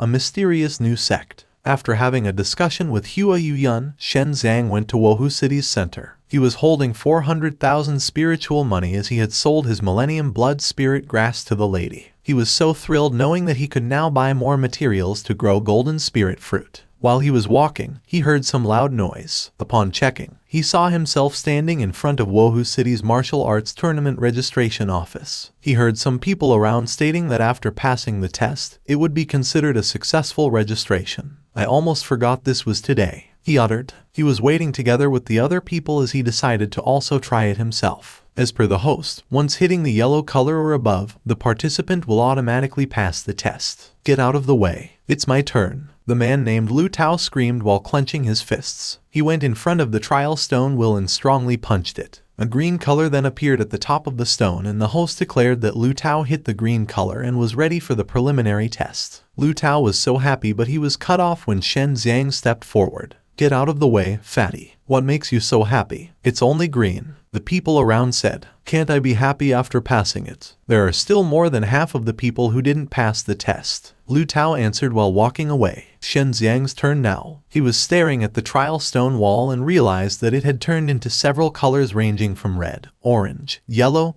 green, blue, and purple according to the strike. And it is said that the participants who've passed are at least green or above. He clenched his fist and activated his True Kai while telling himself that he should take this seriously. After possessing his True Kai, the crowd was confused as they suddenly felt so hot. Shen Xiang this time then hit the stone but the stone unexpectedly shattered into pieces. The people were jaw-dropping while Shen Xiang believes that it shattered only because it's so fragile. I should have reduced the strength of my punch, he said. A man suddenly came and angrily asked who made such a big commotion. It was Hua Xin, and he saw the broken trial stone and wondered who dared to do it. Shen Xiang then slightly turned around and apologized to him. Hua Xin was surprised after seeing that it was Shen Xiang. He then invited Shen Xiang to go to his house and while they were having a meal, he asked if Shen Xiang really wanted to participate in Wohu City's martial arts tournament. As per Shen Xiang, it's a grand event that's only held once every 3 years so it's a great opportunity for every young cultivator in the South Martial Kingdom. That's why he doesn't have a reason to refuse it. Hua Xin then informed him that besides Wohu City, this year's martial arts tournament is also sponsored by the Yao family. Although he doesn't know what's going on between Shen Xiang and the Yao family, he notices that the Yao family has been trying to deal with Shen Xiang recently. According to him, the martial arts tournament is inherently dangerous, but the Yao family is even more sinister and malicious. Brother Shen Xiang, saving your life is the most important thing, he said. I understand, and it wouldn't be easy to reconcile with the Yao family. But now I have a plan, Shen Xiang answered. He then whispered his plans to Hua Xin, and Hua Xin felt nervous while asking him if he was really sure about his plan.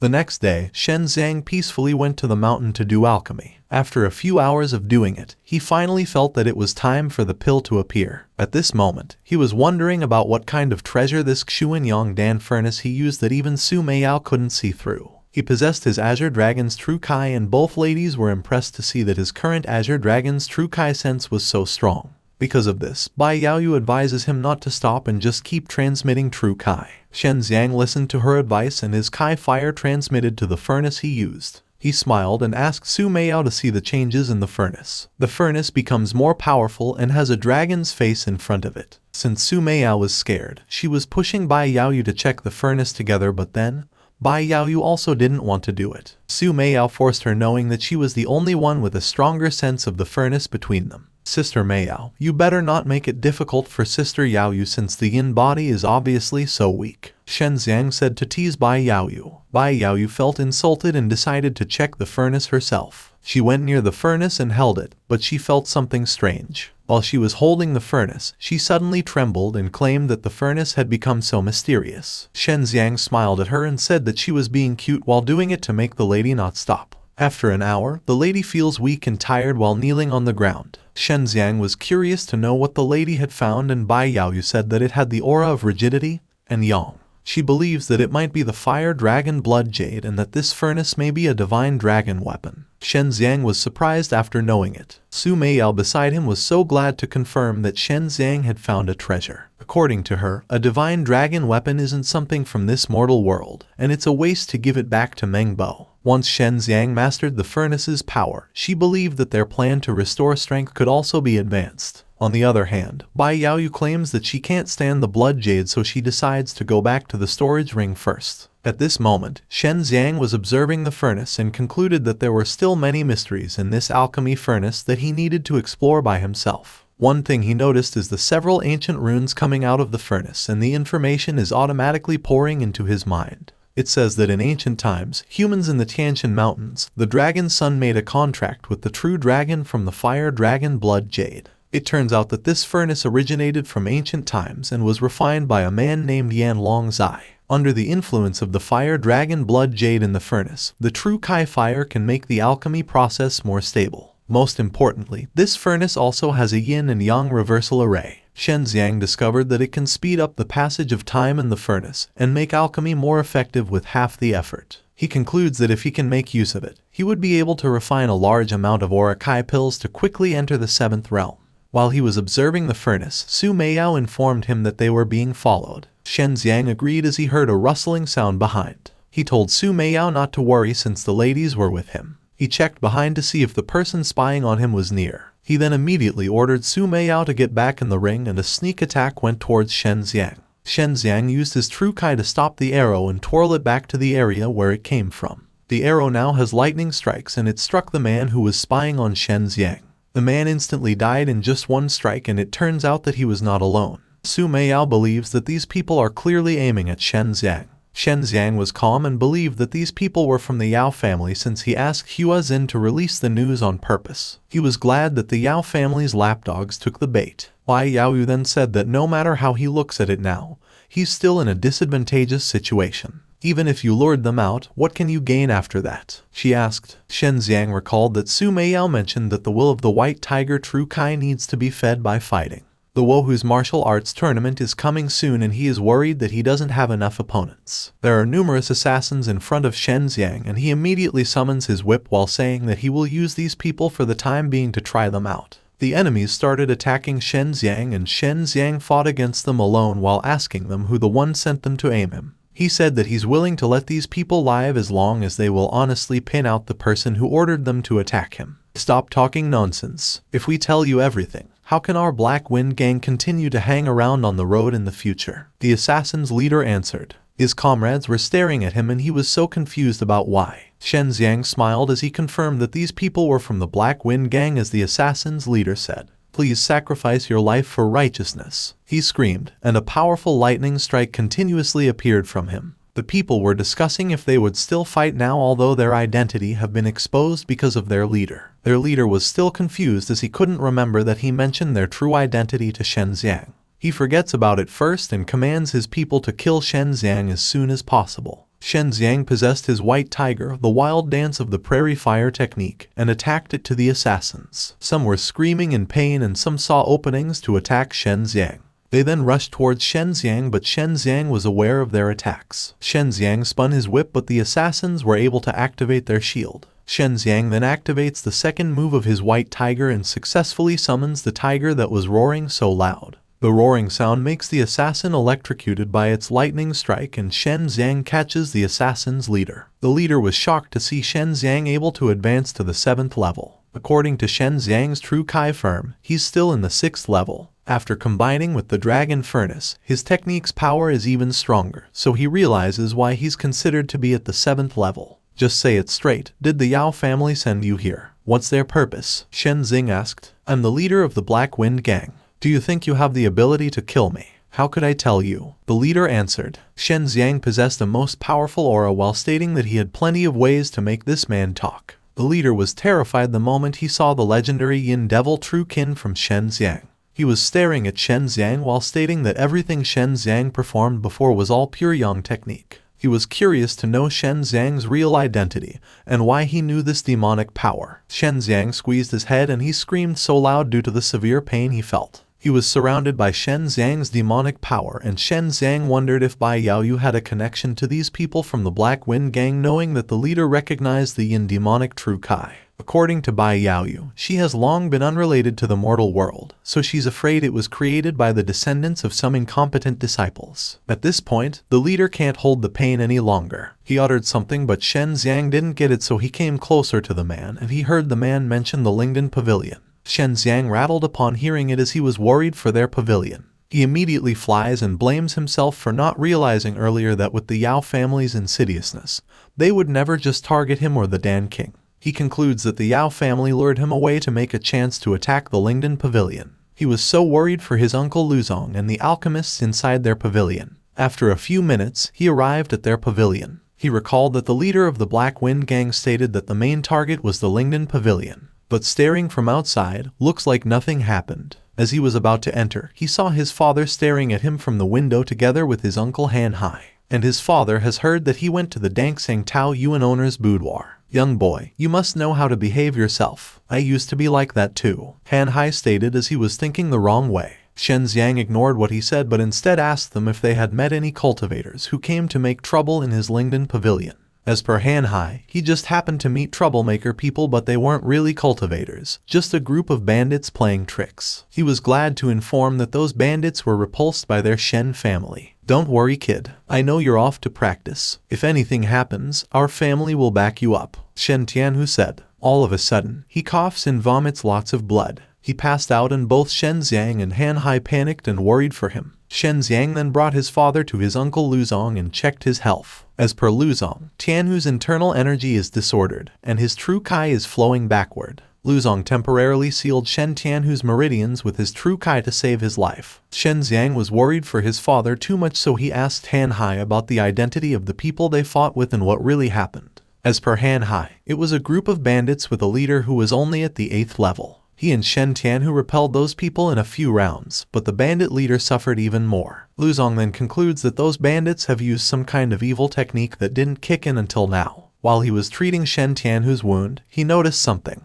The injury was clearly caused by a claw. Han Hai then also checked himself and saw a scratch that was also from a claw. His hands were trembling and he was having a nosebleed and spitting blood. He then realized that he was also affected by the attacks of those bandits the same as Shen Tianhu. Meanwhile, he was lying on the bed beside Shen Tianhu. They were both suffering in pain and as per Luzong, the two of them are fine for now so Shen Xiang should get some rest and concentrate on preparing for the martial arts tournament. He promised to take good care of the Lingdan Pavilion and Shen Xiang gave thanks to him. Shen Xiang turned around and walked away. While walking, he asked Bai Yaoyu if she recognized the strange wound on his father's body. According to Bai Yaoyu, it's a spellcaster imprinted extraction magic on Shen Tianhu's body, and it can continuously absorb the opponent's true kai and essence. In addition, the person who is marked will have all of their energy depleted and die within 3 days. After hearing it, Shen Xiang panicked, knowing that it was about his father's life. Bai Yaoyu then told him not to worry, as she believed that the one who hurt Shen Tianhu had a very poor grasp of technique. Plus, Lu Zong already sealed the technique's effect. I don't know how many generations of trash disciples they taught, but this current level isn't suited for practicing magic arts, Bai Yaoyu stated. Shen Xiang was annoyed that the Yao family was so vicious to know that he had prepared for the martial arts tournament, and didn't have time to worry about both sides. While he was worrying, Su Meiyao suddenly appeared and pulled him from his neck. He was so confused about what the lady was doing, but Su Meiyao didn't like to see him being sad. Despite that the opponent used an evil technique, she said that the ancestor who mastered the evil technique was right in front of them. Since Shen Xiang knew that Bai Yaoyu lost all of her power, he asked if the lady could help him get rid of the Black Wind Gang's master, but the lady instantly answered that he could not do it. "Can you undo the technique for my father and uncle?" Shen Tiang asked, and Bai Yaoyu answered that her evil technique only killed people but did not save them. Shen Xiang felt sad, but Su Meiyao behind him recalled that Bai Yaoyu had a unique technique. Bai Yaoyu was annoyed with Su Meiyao for exposing her too much, but still, she decided to help Shen Xiang. They went to Shen Xiang's room and Shen Xiang soaked into the water. Bai Yaoyu removed her dress and showed her sexy body. Su Meiyao smiled while telling Shen Xiang that he'd be safe from the Black Wind Gang with the help of Bai Yaoyu's evil technique. At this moment, Bai Yaoyu started to soak in the water. Shen Xiang was too excited while asking what the lady wanted to pass on to him. The lady only said that it can't be compared with the technique of those half-baked cultivators. According to her, what she will pass on to Shen Xiang this time can help him break through to the next realm in a short time and will help him absorb his opponent's power. Shen Xiang was staring at Bai Yaoyu's hand and felt some powerful magic. Bai Yaoyu then poked Shen Xiang's head and transferred to him her indulging devil skill. The powerful purple flame circulated them, and a bright purple light appeared on Shen Xiang's head from Bai Yaoyu's finger. The next morning at the Black Wind Gang's lair, the members were so loud laughing about what they had done to the Shen family. They were discussing that the Shen family wanted to fight against the Yao family. The Wohu city lord named Hua Gaiyun was also here, stating that the head of the Shen family was seriously injured with the help of the Black Widang's help, and the Dan King Pavilion might not be able to open. Aside from him, the Wang family patriarch named Wang Yishan was also present and was cursing Shen Xiang. The Black Wind Gang master had thought that Shen Xiang should have been chopped into 8 pieces since he had sent a total of 300 people to go against the kid. While they were discussing, one of his gang leaders was suddenly thrown into the aisle. The people inside were startled and instantly stood while wondering who dared to cause trouble. "I was just passing by and heard you guys talking about me. I came to have a look. What's wrong?" Shen Xiang answered. The gangmaster then concludes that this kid in front of them is Shen Xiang. He was dumbfounded and felt nervous to see Shen Xiang still alive. Shen Xiang then told him that he only came to report some good news. He said that some people pretended to be Black Wind Gang disciples and attacked him, but he killed them all. The gangmaster was shocked to know that Shen Xiang killed his people alone, and he was mad knowing that one of his people was his second son. "You're allowed to play tricks on me, but you don't like it when I take revenge on you," Shen Xiang uttered. He also advises these people to rethink whether or not they want to continue being the Yao family's lapdogs. Wang Yishan felt insulted by what Shen Xiang said. Because of it, he possessed his true fire kai while calling Shen Xiang a trash. The moment he attacked Shen Xiang managed to dodge away and activate his true kai. He then attacked back and the old man flew away and strongly slammed into the wall. He vomits blood, and the gang leader with the city lord Gaiyun are both surprised to see Yishan wasn't able to block a single blow from Shen Xiang.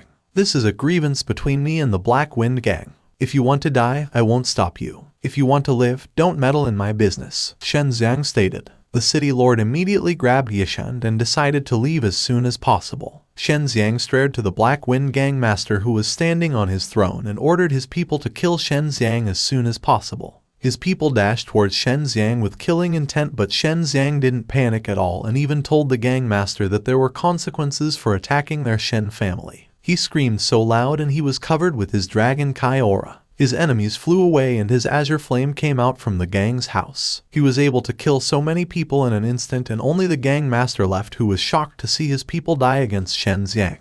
He suddenly guffaws and Shen Xiang asks the reason for his happiness. He then answered that it is because Shen Xiang is indeed a talent cultivator. He suddenly transformed into a beast while saying that Shen Xiang's life would end here. Even if Shen Xiang reaches the 7th level, he is nothing but a maggot for the gangmaster. The gangmaster then attacked Shen Xiang using his long tongue and Shen Xiang managed to avoid it, but his hand was affected by the gangmaster's saliva. "Your bestial ability is as disgusting as you are," he uttered. His hand was trembling as he was burned by the gangmaster's poisonous saliva. He then swung his hand to remove the saliva and he admitted the fact that he was being careless. At this point, the gang leader rushed towards Shen Xiang while stating that he would make Shen Xiang's life worse than death. He then attacked Shen Xiang with his tongue again and Shen Xiang used his fire wings to avoid it. He flies above the gangmaster's head at a fast speed and the gangmaster declares that he will let himself enjoy torturing Shen Xiang for a while longer. He continuously attacked Shen Xiang and Shen Xiang then told him that he had forgotten something.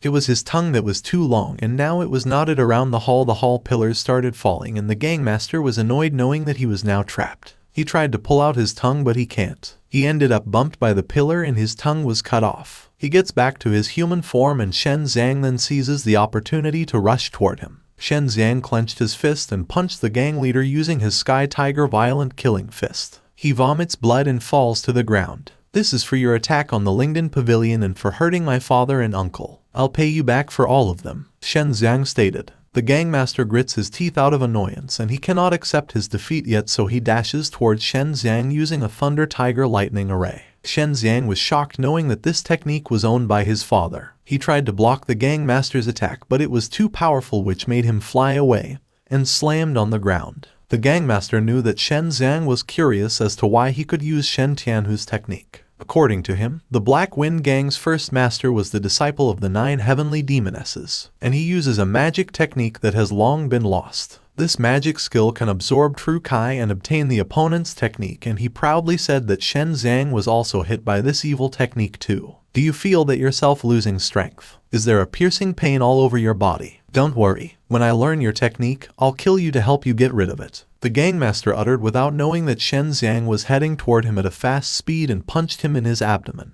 He vomits blood and feels that he's losing his power. He then instantly concludes that he didn't absorb enough of the magic technique and this is backlash. "I heard that the magic technique has been lost in martial arts for hundreds of years. What a coincidence," Shen Xiang uttered. The gangmaster was shocked as he felt some magic from Shen Xiang's true Kai, so he believed that Shen Xiang also knew the magic technique. Shen Xiang ironically smiled at him while telling him that he was not the only one who knew the magic techniques. He declared that he'd show the true devouring magic power, and after activating it, Shen Xiang had a scar aura. The gangmaster couldn't believe that Shen Xiang mastered the secret technique. Shen Xiang completely attacked him and the hall was surrounded by some black magic. The gangmaster was screaming in agony, but Shen Xiang didn't feel any pity for him. 1 week later, Wohu City's martial arts tournament was about to begin. The host asked every member of Group to stand in the center. One of the members of this group is a 15-year-old kid named Lang Yulan, the daughter of a general. She went to the center arena together with other members of Group and the host declared that he would not announce the rules of the tournament's first round. Shen Xiang should also be in this group, but he wasn't around, which made the crowd noisy. They were gossiping about Shen Xiang destroying the Black Wind Gang. Some of them heard that the Black Wind Gang's master's strength is at the 7th level, so they believed that Shen Xiang might also get hurt. That's why he didn't come for the tournament. Since Shen Xiang didn't come, Yulan claimed that she overestimated Shen Xiang. At this moment, the first round will now start with the group. Yulan was standing in the middle and she bravely challenged her opponents to go against her together. Her opponents were all men and they were nervous to go against the lady. Yulan was annoyed to see all these men didn't dare to move, so she decided to come to them herself. She attacked them one by one and the men were forced to fight back, but Yulan was able to dodge and do a counterattack instantly. After kicking one of her opponents, she jumped above and aimed at another target. She then kicked the other man, and while she was busy, the 2 remaining enemies agreed to help each other to defeat Yulan. They rushed to Yulan from behind, but Yulan was aware every of their movement. She do a backflip while telling them both that they were too slow. She then attacked the man behind and the man tried to pull her away, but he couldn't. On her last attack, she threw the man to the remaining last man, causing them to be finally defeated together. They both slammed on the corner while Yulan was standing still in the arena. The people were shocked to see Yulan easily defeat the 4 men in just a short span of time. But then, some of them already expected it to happen since Yulan's Lang family had a powerful flowing charm technique. After the match, the host declared that Yulan was the victor in group A. Group B is being called and all of them were muscular. They were disappointed in not seeing Shen Xiang since Shen Xiang was the main reason why they joined this tournament.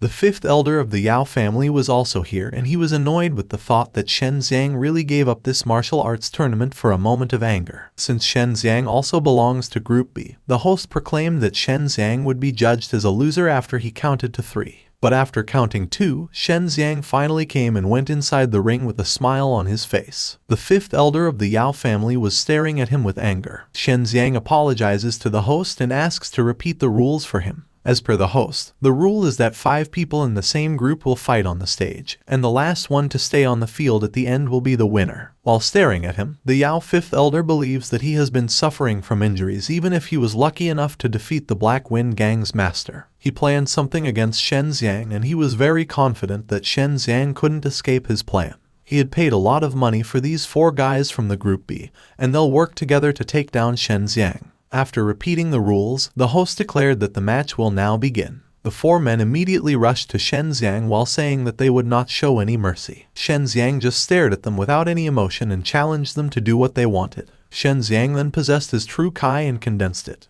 The men weren't able to go near him, which annoyed all of them. On the other hand, the Yao fifth elder was surprised after seeing Shen Xiang already at the 8th level. They weren't aware that Shen Xiang had been promoted to the 8th level after absorbing the Black Wind Gang's master's true Kai. Do you want to go down by yourself, or do you want me to do it for you? Shen Xiang asked. In an instant, all of his opponents declared to surrender. The crowd was cheering for Shen Xiang while Yulan was looking forward to fighting against Shen Xiang.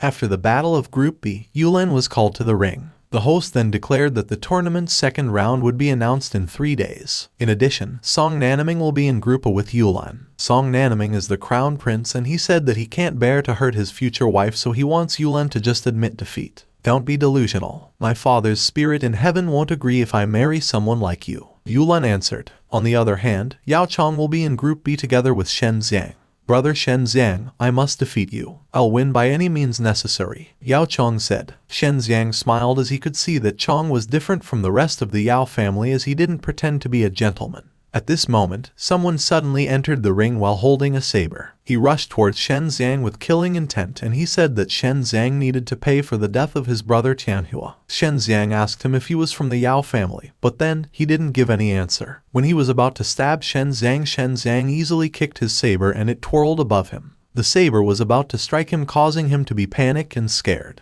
Lucky for him, Shen Xiang decides to catch it and he advises this man that he must be willing to be stabbed once he holds a knife. I'll teach you this lesson on behalf of Yao Tianhua, he added. He was about to stab the man but Chong blocked him. Chong held the saber and he said that the people in their Yoa family don't want to be taught by outsiders, but instead do it themselves. His hand is bleeding, which makes the man who dares to kill Shen Xiang feel guilty. I don't expect people from the Yao family to be so stupid. Even if there are pills to heal the round, there's no way to heal it in 3 days, Nanming stated. Since Yulan didn't talk back, he decided to tease the lady by saying that he would be the one who would win the tournament in the end. He also added that he and Yulan should talk about their wedding date in 3 days. You're dreaming, Yulan angrily replied. Going back to Shen Xiang, he decided not to argue with Chong and just warned him that there wouldn't be any mercy next time. Chong smiled at him while saying that they'll see each other again after 3 days. After Shen Xiang left, he licked his own blood while stating that he would be able to take revenge for Yao Tianhua soon. After the tournament, Shen Xiang went back to their Lingdan pavilion and he was puzzled as he felt that Yao Chong was so weird, but he couldn't say why exactly. All of a sudden, Shen Xiang saw something that startled him. It was an old man holding his baton together with some people wearing masks. Shen Xiang felt such a pure true Kai from this man and he believes that these people are not from the mortal world.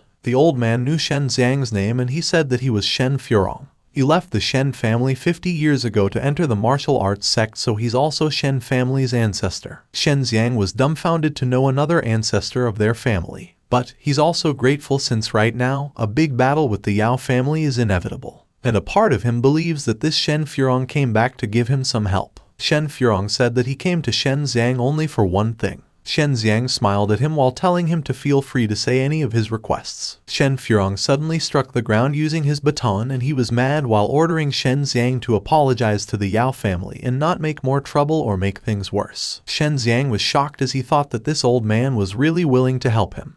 Senior Shen, what are you talking about? Shen Xiang asked. And after Shen Xiang, the Yao family has helped him a lot during the years that he has been in the martial arts sect. He wasn't glad that Shen Xiang dared to make enemies with the Yao family. At this time, Shen Luzong came while telling Furong that he didn't have a right to call himself a member of the Shen family. For him, Shen Xiang is the first rare good seedling the Shen family has had in thousands of years, but Furong is making things difficult for Shen Xiang because of his own selfishness. Anyway, I've already warned you. The Yao family is more capable than you think, Furong said. He then walked away together with his people while saying that apologizing to the Yao family is more Shen Xiang's own good. After he left, Luzong was so disappointed that Furong turned against his own family after receiving some favors from the Yao family. Shen Xiang then asked him if all martial arts sect disciples were the same as Shen Furong, and as per Luzong, most of them were outer disciples, but Shen Furong had a higher status. In addition, the truly powerful ones are all inner disciples or true disciples. Upon hearing it, Shen Xiang becomes excited as he gets more and more curious about it. After talking with Luzong, Shen Xiang went to his room and his sweat was dripping from his forehead while his hands were trembling.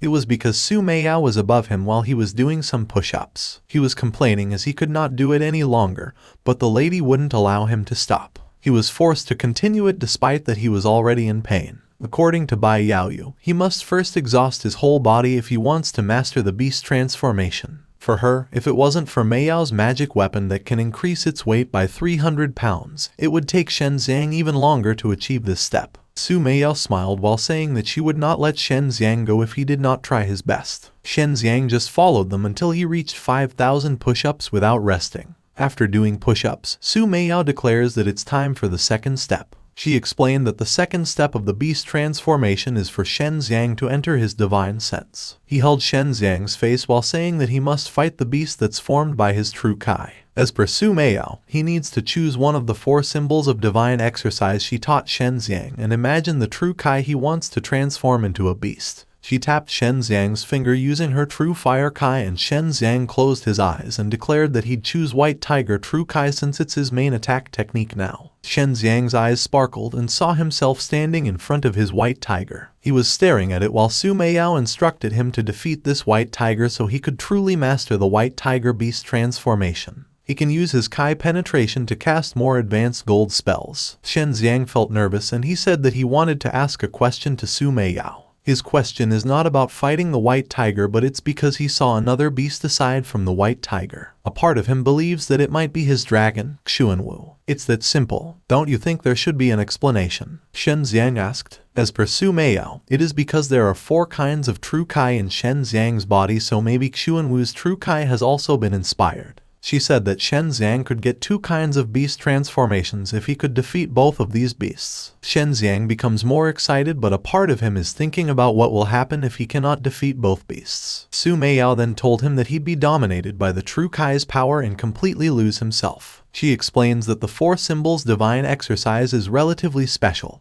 and the danger from the beast transformation is far more than ordinary technique. Shen Xiang felt nervous and annoyed that Su Meiyao hadn't told him about it earlier. Now, he doesn't have a choice but to stay since the White Tiger is dashing toward him while roaring the same as the dragon. Shen Xiang felt nervous while Su Meiyao only cheered him to believe in himself. Unfortunately, Shen Xiang was scared and ran away from the beasts while screaming that Su Meiyao lied to him and wanted him to die. After 3 days, the day of the tournament had come. The host then declared that round 2 of Wohu City's martial arts tournament had officially begun.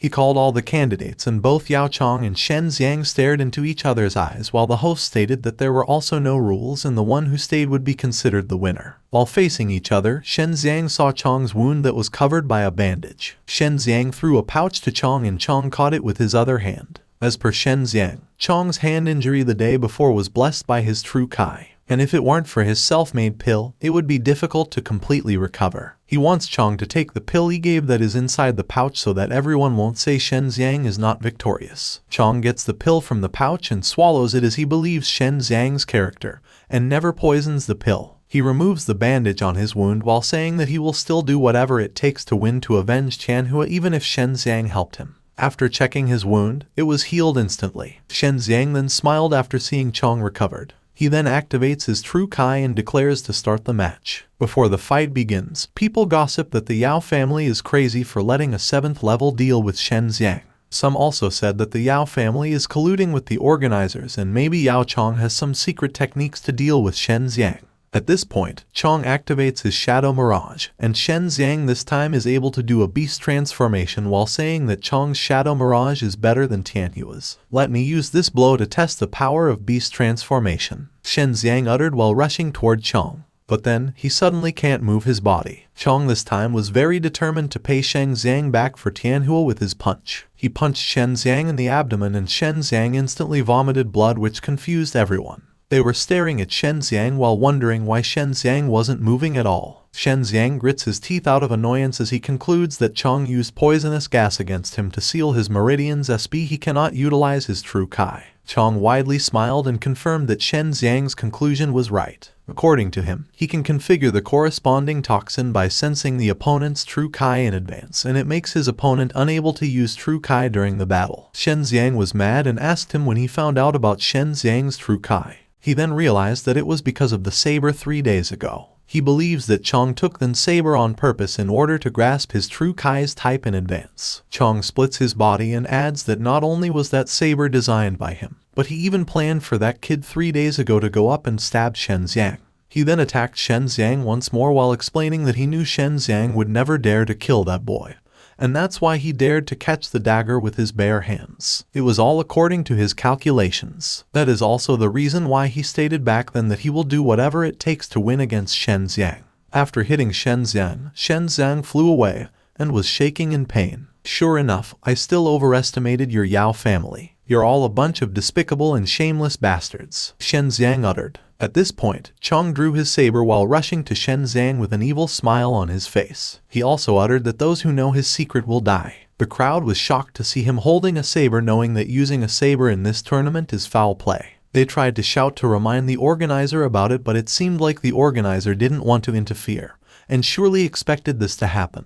What a bunch of unruly people. Luckily, Yao Chong's plan is working, the Yao Fifth Elder uttered. Shen Xiang was lying on the ground and Chong was about to end his life, but a sudden barrier was made to defend him. Shen Xiang was covered with a golden light and he smiled while staring at Chong, who was now confused to see Shen Xiang able to stand. As per Shen Xiang, he was able to repel the poisonous gas by using the water true Kai purification technique. In addition, he believes he wouldn't have been able to resist it without Xuanwu's water tri-Kai purification technique. Shen Xiang already had some bruises on his face because of Chong's multiple hits on him. He smiled and said that he got a second beast transformation accidentally. Chong grits his teeth out of annoyance while stating that Shen Xiang can't have 2 beast transformations. "Is it my turn now?" Shen Xiang asked. After dealing with a few attacks against Chong, he becomes scared and asks for some mercy while accepting his defeat. Shen Xiang decided to let Chong live even if Chong tried to kill him earlier. But he attacked Chong's abdomen, causing him to scream in agony. The Yao Fifth Elder then jumped into the battleground while Chong was crying, knowing that his meridians had been ruined by Shen Xiang.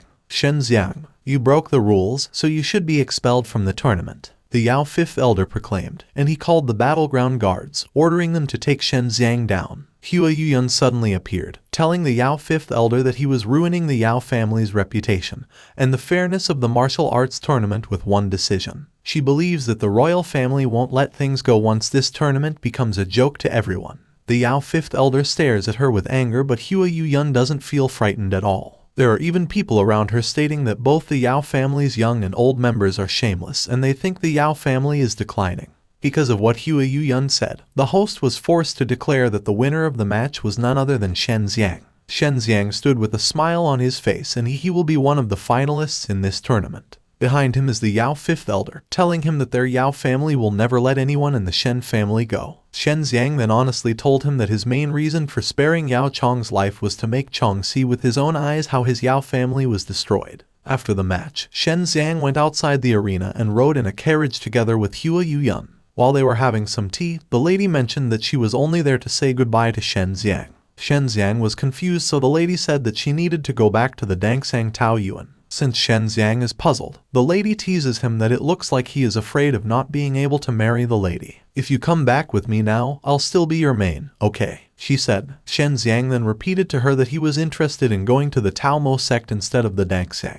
In addition, the lady told him not to worry since she had already taken care of the next owner of the Dangsang pharmacy, and the cooperation with the Lingdan Pavilion will remain unchanged. Shen Xiang also promised to meet her at the Defying God once he got a chance. But then, as per the lady, Shen Xiang couldn't find her since she thought that Shen Xiang didn't know her name. "Isn't your name Hua Yuyan?" Shen Xiang asked. And as per Hua Yuyan, every master is called Hua Yuyan according to the rules, but it isn't her real name. She slowly comes closer to Shen Xiang, which makes Shen Xiang nervous and thrilled. The lady then poked his chin and said that he should make some effort when he came to the Defying God to find her. After bidding goodbye, the lady left and waved her hand while watching Shen Xiang from the carriage window. Shen Xiang was just staring at her, but he was disturbed when Su Meiyao appeared and said that Hua Yuyan's skills are not shallow at all. If you really eat here, you can save more than 10 years of struggling by using the senior sister's dual cultivation. Su Meiyao added. But for Shen Xiang, his idea is very dangerous. At this time, Shen Xiang heard the host declare that the match between the group 2 would officially begin. After hearing it, he immediately went back inside as he wanted to watch the match between the two participants. He was watching from above and overheard two ladies gossiping about Yulan. They said that they had heard that the prince once touched Yulan and the lady severely punished him by kicking him in his balls. They said that it happened back when Yulan's father, who is a general, was still alive. Now that she has no one to rely on, they're afraid that the lady won't be able to get away with some people with bad intentions against her. While unintentionally hearing their conversation, Shen Xiang feels some pity for the lady. He was focusing on the battle and saw Yulan's determination to win against Song Nanming. As per Su Meiyao, Yulan actually has ice and fire dual veins, which is quite rare. She started attacking Nanming, and Su Meiyao added that it's a pity for Yulan that her technique is too poor to utilize the effects of ice and fire True Kai. Otherwise, the prince would not be able to resist two moves. If it goes on like this, Nanming might undoubtedly lose. Nanming this time gets a weapon and attacks Yulan on the waist. Yulan was annoyed while staring at her wound, and Nanming seized the opportunity and kicked her, causing her to vomit blood. Yulan was holding her wound and angrily said that Nanming is a scumbag for using a hidden weapon. What kind of hidden weapon? Why don't you take it out and show it to everyone? Nanming answered. Shen Xiang clearly sees that Nanming is using an ice needle, and he agrees that Yulan isn't lying. Since Yulan didn't fight back, Nanming claimed that he was now the victor between them. Yulan didn't respond and only stared with anger at him. Nanming smiles upon hearing the host declare that he is now the winner of Group B Round 2. At this time, Su Meiyao suddenly kicked Shen Xiang while ordering him to help Yulan. Yulan turned her head around after hearing someone calling her name. As per Shen Xiang, he saw the ice needle that was struck on Yulan's waist and he knew that it was poisonous, so he offered a pill-dispelling pill for her. Yulan accepted it without any hesitation, and she gave thanks to Shen Xiang's kindness. Because of her wound, she was staggering, but luckily, Shen Xiang held her not to fall. Shen Xiang was afraid, thinking that the poison was not shallow, so he offered the lady to go to their Lingdan pavilion and get checked. Yulan knew that Shen Xiang was sincere to her, so she instantly agreed to Shen Xiang. Since there was still some time to prepare for the final round, Shen Xiang assisted the lady to go to their Lingdan pavilion. After getting some checked, Mengo was able to grab the ice needle from Yulan, and he said that the poison was so vicious, and if it was not removed in time, it would damage Yulan's meridians. Now, he said that there's no reason for Yulan to be worried since he have used a high-grade cleansing core pill to help her get rid of it. Shen Xiang was glad that Yulan was now safe, and he also offered a golden spirit fruit for the lady. Yulan was amazed to see the fruit since this was also the first time she held it with her own hands. She was very grateful for Shen Xiang, but she wondered why Shen Xiang chose to help her. Shen Xiang smiled at her that a talented girl like her with ice and fire dual veins shouldn't be buried here. For him, Yulan has the opportunity to go to the Talmo sect among the 8 major sects. He believes that if the lady uses this golden spirit fruit in exchange for the assessment qualification, she might pass. Yulan becomes emotional and suddenly holds Shen Xiang's hands while asking him to be her brother. Shen Xiang instantly agreed, while Su Meiyao called him a nerd for agreeing to the lady. Afterward, both Shen Xiang and Yulan lit up an incense pot, and the lady mentioned that the grievances between Shen Xiang and the Yao family hadn't been resolved, so she wanted to stay in Lingdan Pavilion with Shen Xiang to help him. Shen Xiang told her not to worry since he believed that their Shen family could handle it. For him, Yulan's health is more important right now. In addition, he also promised to teach Song Nanming a lesson for cheating in the tournament, and also to avenge Yulan. The next day, Shen Xiang went back to the tournament and attended the final match. He was already at the ring, facing Nanming. If you don't want to suffer, it's not too late to surrender, Nanming said. The Majesty royal family relied on ice needles to attack. It's disgraceful to use such indecent means, Shen Xiang replied. Nanming was annoyed and denied Shen Xiang's accusation about him. He then activates the Southern Martial Royal Family's secret technique, the Dragon Martial, with the thought that he can easily defeat Shen Xiang with this. After seeing the aura from him, Shen Xiang was puzzled as he felt a flow of this Dragon Martial technique similar to his Azure Dragon's true Kai. As per Su Meiyao, Shen Xiang should learn the Dragon Martial technique well, as it is a truly ancient technique that was created by a real dragon, and the four symbols divine exercise is just a copycat. Shen Xiang widely smiled and clenched his fists, while saying that he would try to take Nanming's punch. Nanming casts a dragon aura fist while Shen Xiang is just waiting for him to attack. After attacking Shen Xiang was able to block his fist. He was dumbfounded to see Shen Xiang's true Kai stronger, and even his golden dragon true Kai can't suppress it. Shen Xiang then teases him that he's still weak despite that he was using an ancient technique to this extent. Shen Xiang at this time possessed his Azure Dragon Kai and a scary aura surrounding him. As per Shen Xiang, he doesn't need to use beast transformation against Nanming. He decided to use the dragon technique he just learned to practice his skills. Nanming was confused as he believed that the dragon technique could only be mastered by people like him who inherited the dragon's blood. He boasted that his royal family was the son of the real dragon. He was about to attack Shen Xiang using his Millennium Ice Needle, but before it struck Shen Xiang's body, Shen Xiang was able to cast his true Fire Kai and spin it around. The ring was surrounded by the flame and the ice needles slowly melted. How could it be? That was a special technique my father requested for me, and even a 9th level master shouldn't be able to resist it. Nanming asked in confusion. Shen Xiang jumped toward him from behind while saying that his true Kai fire can easily melt a 1,000-year-old black iron, let alone a mere ice needle. Nanming turned his head around and Shen Xiang instantly punched him with a strong force, causing him to fly away and vomit blood. In this final round, it has been declared that the winner is Shen Xiang. The crowd was impressed and believed that Shen Xiang's punch probably surpassed the power of the 9th level. Since Shen Xiang won the tournament, he asked for the true Kai pill from the host. But then, someone interfered and disagreed. It was Shen Xiang, saying that Shen Xiang killed Yao Tianhua and the Yao Elder. Now, he come to seek justice for the Yao family. Traitor of the Shen family, I knew you would come. If you say that I killed someone, where's the evidence? Shen Xiang said. Shen Xiang then gets some paper that has blood on it and he says that this is the proof. According to him, they have used an ancient secret technique to collect Yao Tianhua's soul remnant. After letting go of the paper, Yao Tianhua's soul appeared and he declared that Shen Xiang was the one who killed him and his uncle Elder. He was also asking for revenge from his Yao family's patriarch, Yao Hong. The Yao patriarch was mad at Shen Xiang since it was now confirmed that Shen Xiang really killed 2 members of the Yao family. So what? What if I did it? Shen Xiang asked without feeling any guilt. He suddenly teleported behind Yao Hong and strangled him. He used his true Kai and lifted up the old man. Yao Hong was annoyed while asking him what he was doing.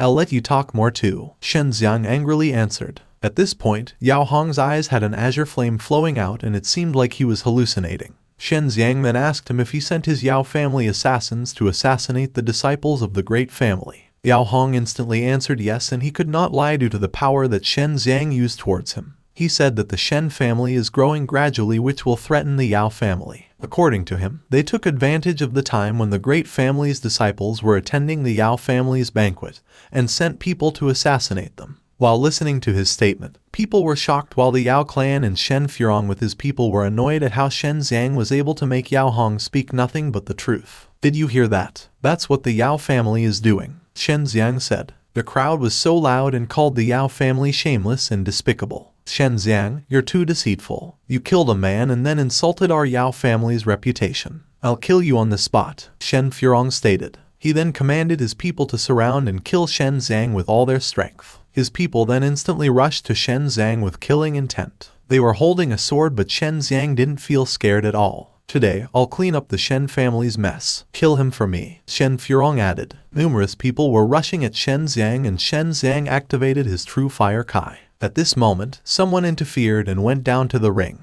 It was Shen Xiang's father, Shen Tianhu. He defended Shen Xiang from the people who tried to kill his son. After instantly killing the first bunch of men, Shen Tianhua stood beside Shen Xiang with a clenched fist and stated that Shen Xiang doesn't have the right to speak up on behalf of the Shen family since he is just a traitor. Shockingly, a gigantic rock struck the enemies, which startled Shen Xiang. Several people also came and it turned out that it was the whole Shen family with the lead of Han Hai. Shen Xiang was glad that his uncle and the others arrived on time. Hey, you're usually the one who gets all the glory, so I'll show you that I'm no slouch either, Shen Tianhu said. The Yao family patriarch then gave an order to his men to attack the Shen family. The battle between the two families started inside the ring while Shen Xiang was trembling in fear, but still had the guts to say that he would show everyone the real martial arts world. While he was standing, Shen Xiang called him from above and said that he also wanted to see the real martial arts world that this old man mentioned. Shen Xiang runs away, going to the forest to lure Shen Xiang.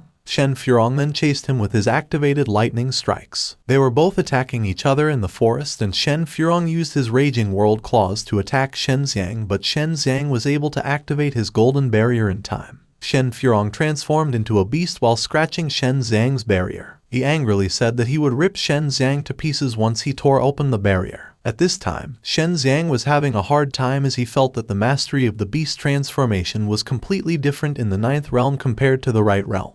He's afraid that he'll be at a disadvantage if he fights his beast transformation recklessly. After a few seconds of scratching the golden barrier, Furong finally broke it. "It's a pity that you have excellent talent, but who let you get away with it?" Furong said while dashing towards Shen Xiang with his lightning strike. Shen Xiang believes that the 5 true Kai elements in his body are probably enough for him to sustain 3 punches. He was telling himself that he should have to deal with Shen Furong within 3 punches. When Furong got near to him, he immediately activated his White Tiger Divine Fist, and a strong strike from above hit the ground. Furong was confused since he didn't have any idea about it. He was so focused on staring at it without knowing that Shen Xiang was already behind him. When Shen Xiang spoke, he instantly turned his head around and boasted that he was a member of the true martial set. Shen Xiang then told him that he is only an outer disciple who hasn't even broken through the true martial realm, and even thinks that he is the master of the mortal martial realm. "Did you ever think about this day when you were bullying people?" Shen Xiang asked. Furong is now terrified of Shen Xiang, but Shen Xiang doesn't feel any pity for him and instantly kills him with a White Tiger Divine Fist. After killing the old man, Shen Xiang wasn't aware that someone behind him was holding a dagger and intending to kill him. Shen Xiang was standing still and complained that his true Kai was completely depleted. The man behind him is the Yao Patriarch, Yao Hong. He felt nervous while holding a weapon and telling himself to seize the chance to kill Shen Xiang alone. He then rushed Shen Xiang while screaming Shen Xiang's name. Since he was too loud, Shen Xiang got a chance to see him. At the same time, Shen Xiang's dragon suddenly appeared without him summoning it, and this dragon saved him from Yao Hong. Shen Xiang was confused while Su Meiyao told him that it was his dragon warrior's blood deterrent. As per Su Meiyao, it is only effective against those whose realm is much lower than Shen Xiang. Since Yao Hong was on the ground, he was shaking in fear and was asking for some mercy from Shen Xiang.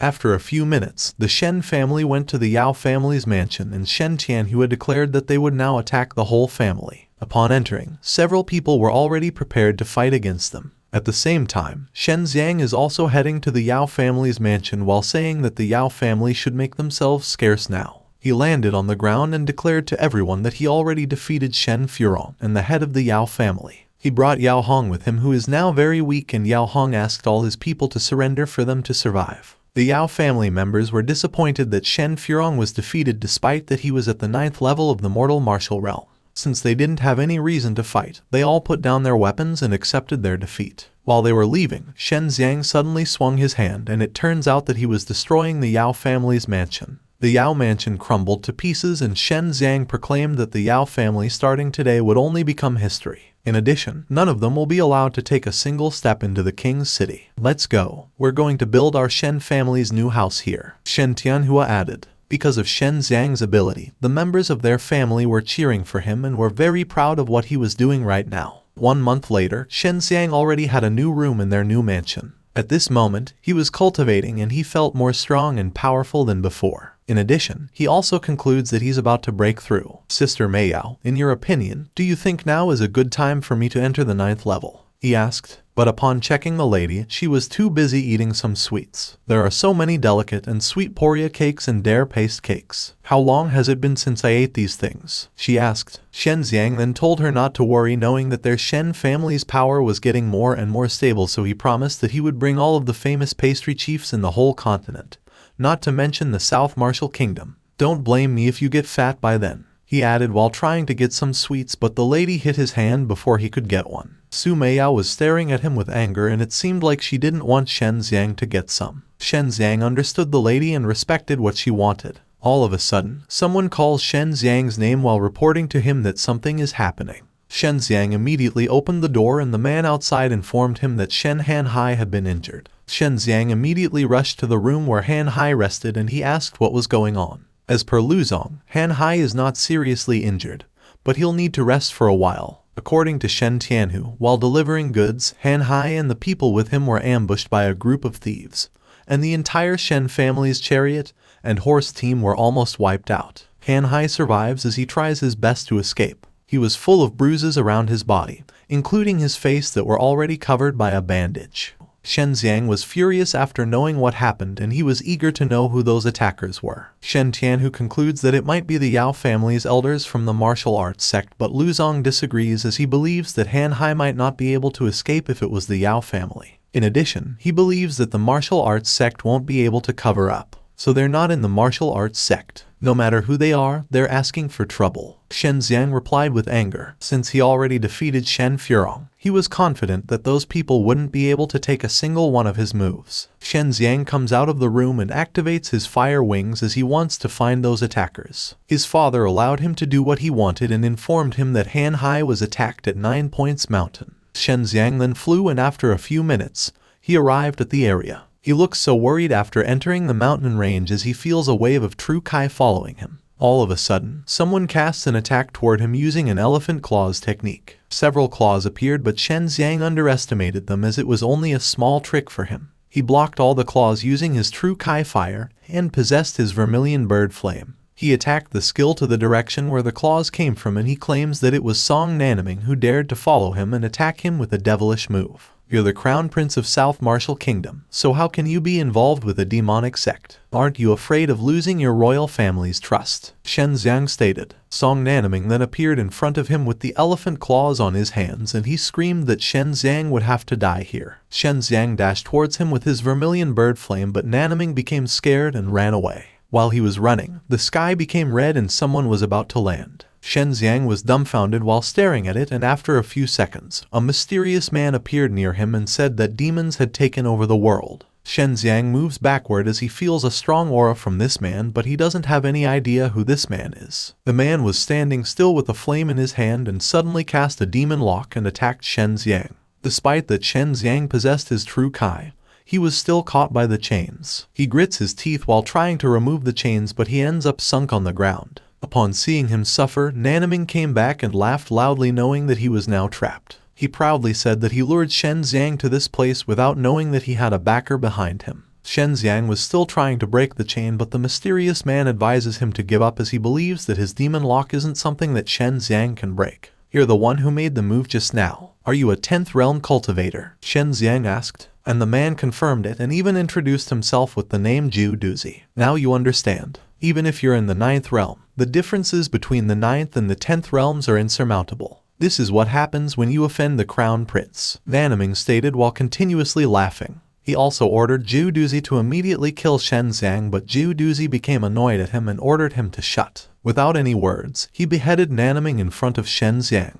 Despite that Nanaming is headless, the betrayal of Ju Duzi to him processed on his head which makes him mad but he cannot do anything now. Nanaming's head dropped in front of Shen Xiang and Nanaming can still utter words improperly. Ju Duzi then told him that he was just bait to catch Shen Xiang so he didn't have any right to tell Ju Duzi what to do. Shen Xiang stares at Ju Duzi in anger and Ju Duzi states that Shen Xiang won't be killed since he will be a great use for him. You and Song Nanaming aren't in the same group. What on earth do you want? Shen Xiang replied. Ju Duzi then explains to him that Nanaming is just bait, and he didn't want to kill Nanaming but he was forced to do it since Nanaming was too noisy. Now, he's planning to take Shen Xiang to the 100 Poison sect with him. With Shen Xiang's special talent in constitution, he believes that the sect elder of 100 Poison will love Shen Xiang. Upon seeing Ju Duzi activate a devilish True Kai, Shen Xiang immediately combines 5 elements of True Kai. Don't try to struggle anymore. The Myriad Demon Lock is a true martial realm magic weapon, so even I can't guarantee that I can break free, Ju Duzi said. Shen Xiang advises him not to expect that a piece of scrap metal can trap him for long. Surprisingly, the chain started to break which shocked Ju Duzi. Shen Xiang screamed so loud while pulling out the chain from his body. Ju Duzi was mad as he couldn't believe that Shen Xiang was able to break free from the Myriad Demon Lock.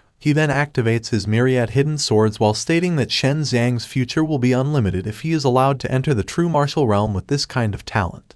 He then attacked the hidden swords at Shen Xiang, but Shen Xiang was able to jump away and avoided it. He jumped back to Jiuduzi while activating his white tiger killing fist and tried to punch Jiuduzi, but Jiuduzi managed to dodge. He saw the crumbled ground after Shen Xiang punched it, and he said that Shen Xiang activated such a mysterious and powerful technique. He activates demonic power and casts 9 poisons underworld knife blast. The surrounding was full of dark smoke, and Shen Xiang immediately covered his nose and mouth so he would not be able to breathe it in. Unfortunately, the poison is very powerful, which makes Shen Xiang kneel on the ground. Before I hand you over to the elders, I'll take your techniques and elixirs, Jiuduzi said. Shen Xiang activates his beast transformation while saying, "Come and get them if you want them." In an instant, he struck Jiuduzi's abdomen using his claw hand, and as per Jiuduzi, Shen Xiang was already at the end of his rope, so he wouldn't be able to kill Jiuduzi with his remaining true Kai. He strangled Shen Xiang, but despite it, Shen Xiang still dared to smile and confidently said that Jiuduzi wasn't right. Jiuduzi was shocked as he felt devouring magic being flowing on his body. He is rattled and feels nervous. He was furious and screamed, asking Shen Xiang what he had done.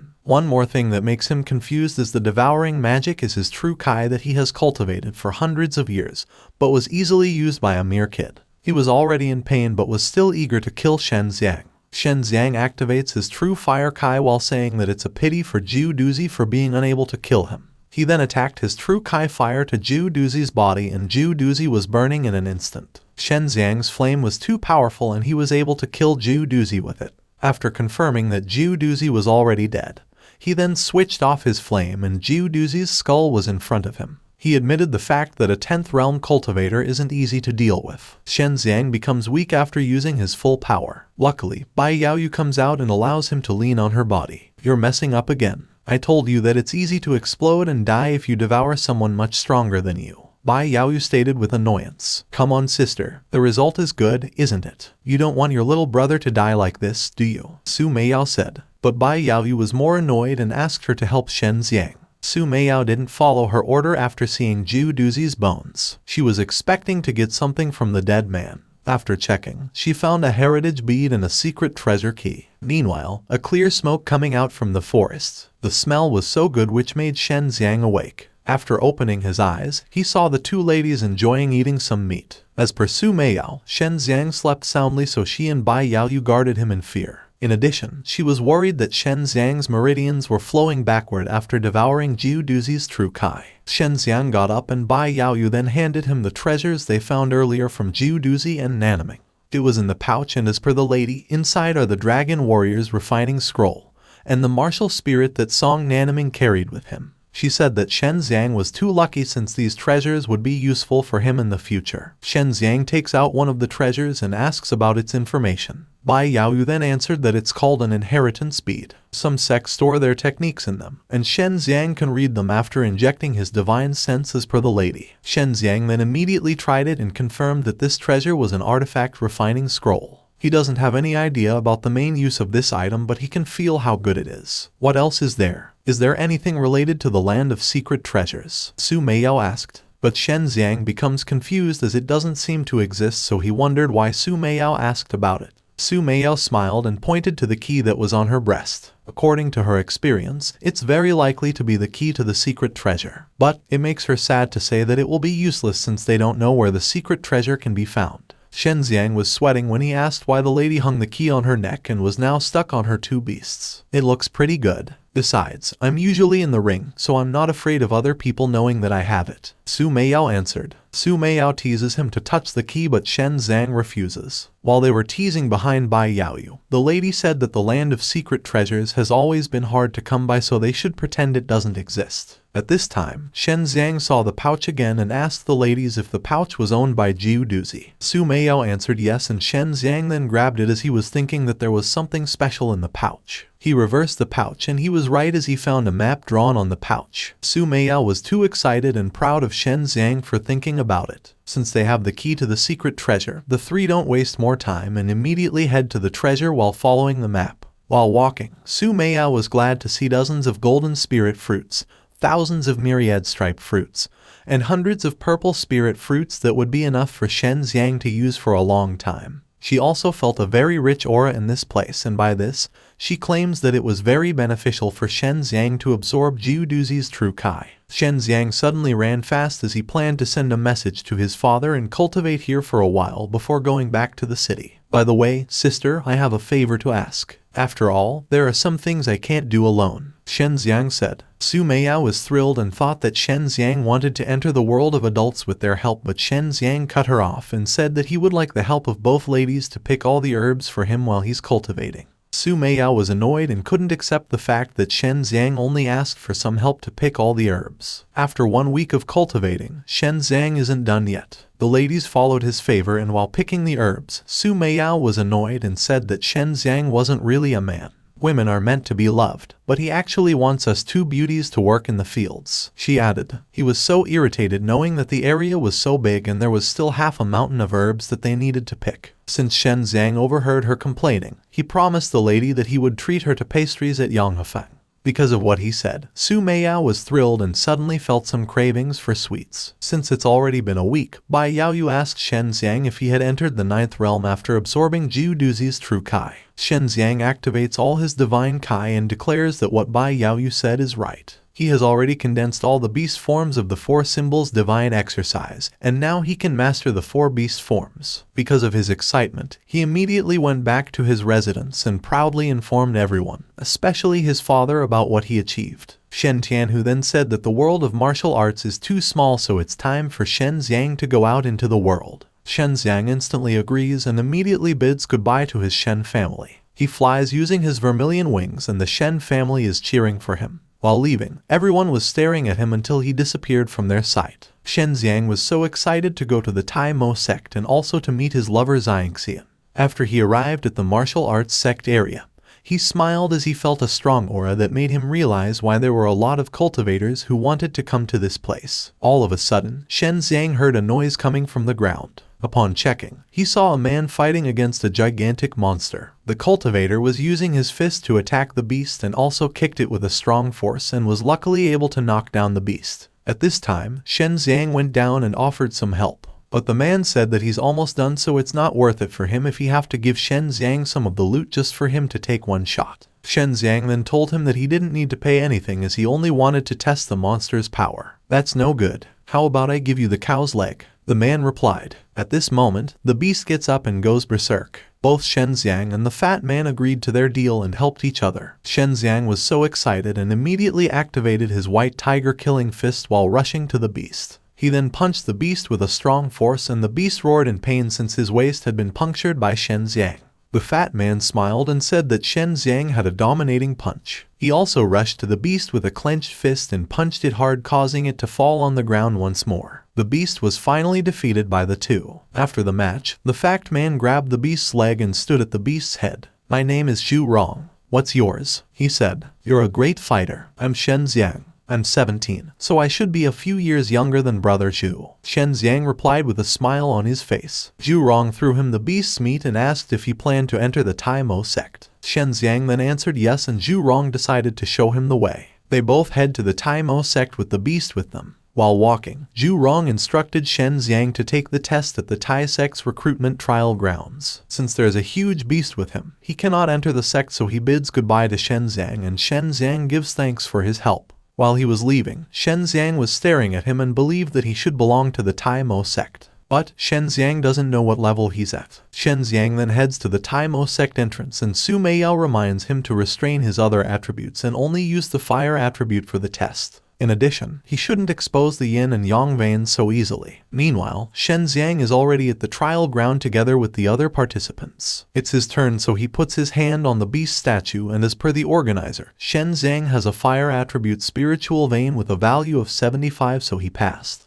The organizer also asked his whereabouts, and after giving his information, the organizer suddenly ordered him to go back where he came from. He said that Shen Xiang is doing evil in the secular world and isn't welcome in the Tai Mo sect. Shen Xiang was confused and asked the organizer to explain further, but then, the organizer ordered him to leave as soon as possible. At the same time, there's a man who approaches the organizer and calls him Uncle Yao Heisheng. This time, Shen Xiang realizes that this man who is holding the recruitment is a member of the Yao family. Your Yao family has done a lot of evil things with vicious intentions, and they deserve what's coming to them. he angrily said with a clenched fist. But then, Yao Heisheng claims that he is the boss in this recruitment since he was the gatekeeper. Another man came and said that it was Yao Heisheng's fault. We've all heard about the things in the secular world, and it was your family who made the first move, the man said while eating meat. Behind him is Zhu Rong, who widely smiles at Shen Xiang. He said that he had come to see Shen Xiang here doing the trial. At this time, Shen Xiang was glad that Zhu Rong arrived in time and that some people could confirm that he only defended himself against the Yao family. The Tai Mo sect is the strongest martial arts sect in the world, so it should be fair, right? Shen Xiang said.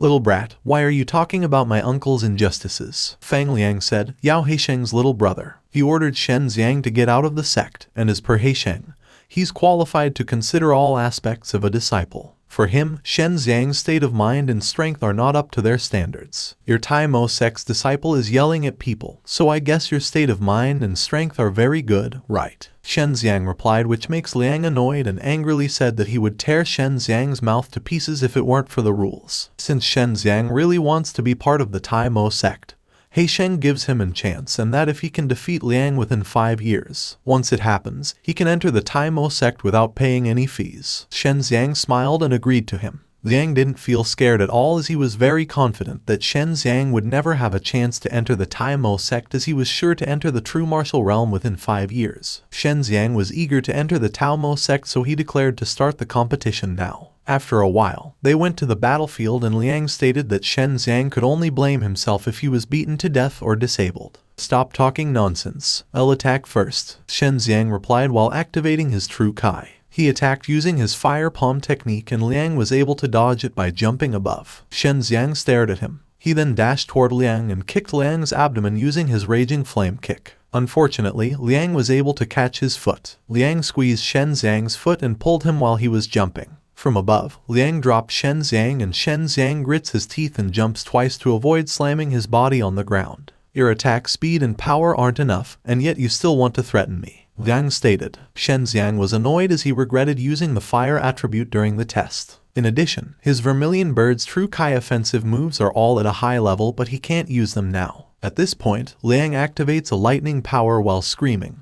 giving a warning to Shen Xiang to prepare himself to die. He attacked Shen Xiang using his lightning thunder spin and Shen Xiang panicked upon seeing it. He blocked the lightning thunder spin using his hands, and seeing this technique, Liang made the man beside Zhu Rong impressed and believed that Liang could possibly enter the true martial realm within 3 years. Surprisingly, Shen Xiang was able to get near Liang and proudly said that it happens he was familiar with Liang's lightning thunder power. Liang was about to punch him with the same technique, but luckily Shen Xiang was able to dodge. Liang then screamed that he would show Shen Xiang the strength of a peak 9th realm. Shen Xiang was staring at him casting the raging thunder double break. Liang then instantly attacked Shen Xiang without any words, and Shen Xiang was electrocuted by the lightning and ended up falling on the ground topless. The man with Zhu Rong asked how Shen Xiang resisted Liang's lightning, and as per Zhu Rong, if Shen Xiang did not die, his brain would burn out, so it's not a good idea to take a move. Shen Xiang at this moment didn't do anything for a minute, and let himself lie on the ground. How dare you challenge me at this level? Liang uttered. He thought that Shen Xiang died, so he called his uncle Heisheng to take a look at Shen Xiang. Is that your best move? Shen Xiang suddenly asked. He gets up while holding his head, and seeing him still alive and seems unharmed makes Liang dumbfounded. According to Shen Xiang, Liang's pure lightning true Kai is really powerful, and its power is almost the same as that of the 5-stage Thunderbolt. Liang was annoyed and he was stuttering while asking in confusion about why Shen Xiang was able to move. He also noticed a scar on Shen Xiang's shoulder. Shen Xiang then let him know that he often practiced by attracting lightning into his body in order to refine his own body. He admitted that it shocked him a lot at first, but now he was glad that he had gotten used to it. He slightly smiled while thinking that he wouldn't be exposed if he just used the fire and lightning dual true Kai. The competition isn't over yet. Tai Mo sect, I'm coming, he screamed while clenching his fists. What a piece of trash. You actually want to beat me with your lightning true Kai? Liang replied while activating his lightning Kai. He then possessed his thunder spin and ran as fast as he could. While he was spinning, Shen Xiang was staring at him and waited for him to attack. Shen Xiang prepared his lightning Kai, and at this time, Liang rushed towards him while spinning. In an instant, Shen Xiang was able to hit his face using the stunning Inferno Thunder Break. Liang ended up thrown away on the wall and dropped beside his uncle Heisheng. I've won. Now I can enter the Tai Mo sect for free, right? Shen Xiang said. Xiang was furious and swore to remember this day. After the battle, Shen Xiang walked inside the Taomo sect together with his new friend Zhu Rong. "Brother Shen, you're so strong. I didn't realize you could beat Fang Liang. He's ranked 27th in the outer court," Zhu Rong said. Shen Xiang admitted that Liang is indeed at the higher rank, but he's more curious to know about Zhu Rong's rank. As per Zhu Rong, he's an inner court disciple. Shen Xiang was hesitant to believe because of how Zhu Rong dressed up. Zhu Rong then said that he should teach Shen Xiang a lesson if he continues to judge people based on their appearance. Shen Xiang instantly remembered someone, so he asked Zhu Rong if he had heard a woman with ice and fire dual spiritual veins coming into this sect for a test. Zhu Rong was thrilled and concluded that Shen Xiang was referring to Yang Yulan, a girl with heavenly veins for him. According to him, Yulan was going to enter the Taomo sect but was taken away by another sect in the end, and that is the Icewind Valley sect, which is more suitable for her. "You don't have a crush on her, do you? Don't be a toad who wants to eat swan meat," Zhu Rong said while he shouldered Shen Xiang. Shen Xiang denied and informed Zhu Rong that Yulan was his sworn sister. After a few minutes of walking, they arrived at their destination and Zhu Rong was calling someone whom he called Old Man Jiang. Zhu Rong also reported that he had someone with him who defeated Fang Liang. The people in the area were shocked and said that this year's newcomers were too scary. Old Man Jiang comes out and heads to them. Before he got near, Zhu Rong explained to Shen Xiang first that the Taomo sect has a total of 3,000 courts and is divided into the outer court, the inner court, the elders' court, and the most mysterious is the zero court. In addition, the smaller the court's number, the stronger the strength. "Brother Zhu, this is the newcomer, right?" Old Man Jiang said while holding a liquor. Zhu Rong then introduced Shen Xiang to the old man and informed Shen Xiang that Old Man Jiang was the director of the 330th court. Now, he will be in this charge from now on. Shen Xiang asked about why they were in the 330th court. He immediately covered his nose the moment Shen De was about to answer. He said that the inner courts are from the 16th to the 329th. Zhu Rong also added that the 330th court is the strongest outer court, and the people here have the best chance to enter the inner court. Shen Xiang smiled upon hearing it, and he was very eager to work hard to be part of the inner court. At this time, Zhu Rong left so Zhang De guided Shen Xiang the way. While walking, Shen Xiang asked the old man if it was very difficult to enter the sect's inner court. "It's not hard at all. It's been 15 years since I entered the 10th mortal martial realm, but I still haven't been able to break through," Zhang De answered. At the same time, someone is running towards them with excitement. A man named Yun Xiaodao, also a member of the 330th court. "Old Zhang, what are you doing? Didn't we say that we'd enter the inner court together this year?" he said. He also greeted Shen Xiang and introduced himself. He was so glad while saying that he had heard around that Shen Xiang beat up Fang Liang right after he came in. For him, Shen Xiang is indeed talented and he wants to have a sparring match with Shen Xiang now. But then, Zhang De disagrees as he believes that Xiaodao only wants to bully newbies. "It's just a sparring match. Our cultivation should have lots of sparring matches," Xiaodao answered. According to Zhang De, Xiaodao is the strongest cultivator in their academy, and with his strength, he should be the dean, but he doesn't like the hassle. Xiaodao really wanted to have a match against Shen Xiang, and he said that they could stop once someone ordered them. Regardless of winning or losing, he's willing to give Shen Xiang fire lightning true Kai pills if he agrees to have a battle. Shen Xiang clenched his fist and accepted Xiaodao's request. They immediately went to the battleground, and Xiaodao immediately activated his fire Kai while giving a hint to Shen Xiang that he would now make a move. Shen Xiang becomes serious this time as it looks like a mutated fire lightning vein in Xiaodao's fire lightning for him. At this time, Xiaodao possessed his lightning chain and surrounded it with Shen Xiang's body. Shen Xiang tried to resist, but he was having a hard time since it was the first time he felt this kind of technique. Since he was tied by a chain, Xiaodao laughed and claimed that Shen Xiang lost the match. He activates his lightning fire Kai once again and casts an attack using his fire lightning fist technique. Before the attack hit Shen Xiang got a chance to deflect Xiaodao's skill using his Azure Dragon Roar. The lightning chain broke, and while staring at Shen Xiang's direction, Xiaodao saw a dragon blowing a lightning ball. He was dumbfounded for a moment but still managed to run before it could hit him. He slid back on the stage and admitted the fact that Shen Xiang had so many techniques. He then rushed to Shen Xiang while screaming that Shen Xiang deserved a second place in this academy. He tried to punch Shen Xiang using his Sky Cloud Palm technique, but Shen Xiang dodged it and jumped above. "It's a pity I want the first place," he uttered while possessing his Azure Dragon Kai.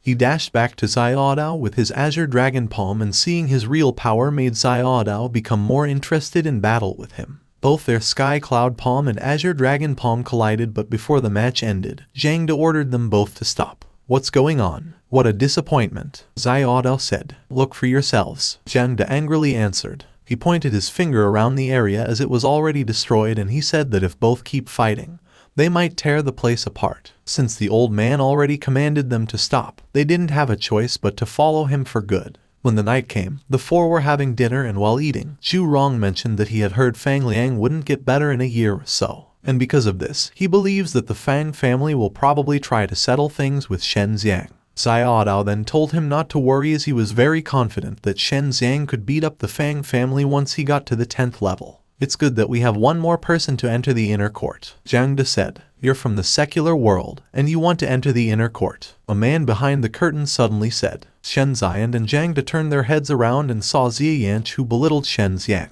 What do you want? Xiaodao angrily asked. He stood and faced Yanch while saying that he was willing to accompany Yanch if he wanted to fight. Zhang De stopped him from being mad and asked him to calm down, as he was afraid that Xiaodao would be kicked out of the sect once they fought in private. Why don't we make a bet for 100 true Kai pills to see if I can get into the inner court? Shen Xiang asked. Of course I'm willing, but the assessment is in just 2 weeks. Do you want to lose the assessment and lose the pills? Yanch replied. Xiaodao was very confident that Shen Xiang would definitely be able to enter the inner court, so he wanted to make it 1,000 true pills instead of 100 in their bet. Yanch felt insulted, and both of them were arguing while Shen Xiang felt worried. As per Zhu Rong, Yun family is a big family, so Xiaodao can pay for all the pills that he bet. He also had some that he could sell to Xiaodao. At this time, Yanch accepted the bet and walked away while saying that every one of them should know the pain in a few days. To help Shen Xiang enter the inner court, Xiaodao invited him to have more sparring matches when they had time.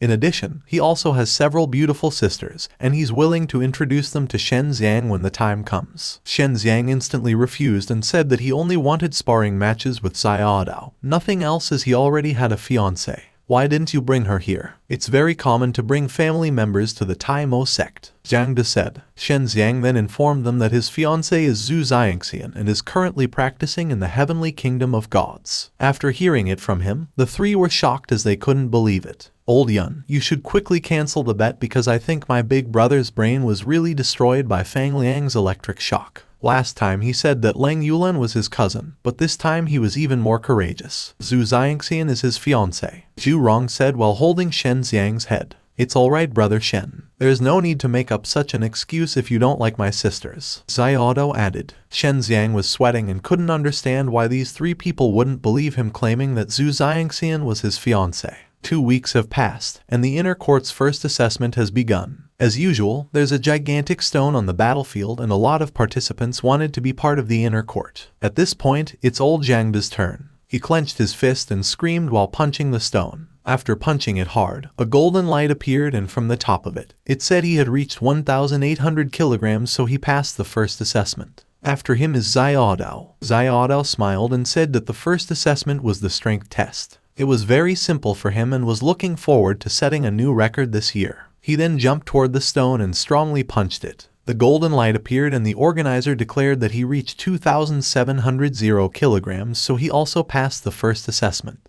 The next participant is Shen Xiang. Shen Xiang then stood in front of the stone while the two behind him were cheering for him. He then clenched his fist and activated his true Kai. He strongly punched the stone, but nothing happened at all. He was so confused as he recalled that there should at least be some disturbance after punching the stone. After a few seconds of being silent, the stone suddenly into flame, and from the top of it, Shen Xiang got 4,800 kilograms, so he also possessed the first assessment. After hearing what he achieved, the crowd was so loud, as this was the first time they saw someone hit that number on a first try. Even Xiaodao and Zhang De were surprised and said that Shen Xiang was so cruel. You still had so many techniques when you sparred with me last time, Xiaodao said. It was just a sparring match. Will the second assessment start right after this? Shen Xiang answered. According to Xiaodao, the 3 assessments will last for a long time and there will be no rest in between. He becomes emotional while telling Shen Xiang that the second assessment is very hard, as he has already failed it twice. He mentioned Elder Dan, the one who holds the second assessment. Seeing their reactions makes Shen Xiang nervous and wonder who Elder Dan is. After passing the first assessment, Elder Dan finally arrived. They all instantly saw Elder Dan, who is a lady, and the lady asked them to follow her. She crossed her arms and said that only a few left after the first assessment. While staring at him, the participants were trembling in fear except for Shen Xiang.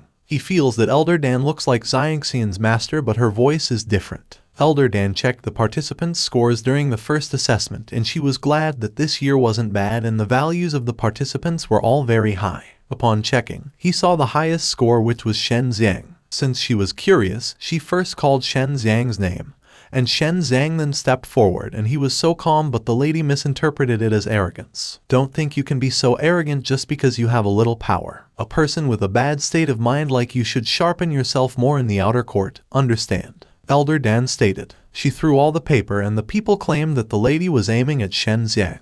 In that case, they conclude that it's going to be hard for Shen Xiang to make a name for himself. There's nothing wrong with my state of mind, so please allow me to qualify for the assessment, Shen Xiang confidently said. Then, let's try, Elder Dan replied. She then instructed everyone to go to the end of the square, and they should wait for her word, and then start walking. Shen Xiang was puzzled and Xiaodao was pulling him. He explains that the second assessment is the pressure test. They have to walk to the other end of Elder Dan's formation. It looks so simple as per Xiaodao, but they'll know how painful it is once they feel it. After everyone was already at the end of the square, the lady then activated her true Kai and declared that the second assessment had begun. All the participants ran as fast as they could, and Elder Dan attacked them with her lightning Kai. Some were instantly knocked out while the others continuously ran. Unfortunately, Elder Dan ordered Shen Xiang to stay at the end of the square as he needed to test the second assessment alone. Shen Xiang this time felt a little bit annoyed knowing that the lady was targeting him. On the other hand, Xiaodao feels pity for him, and he says that he will wait for Shen Xiang at the inner court. Meanwhile, several participants gave up and some still gave their bests,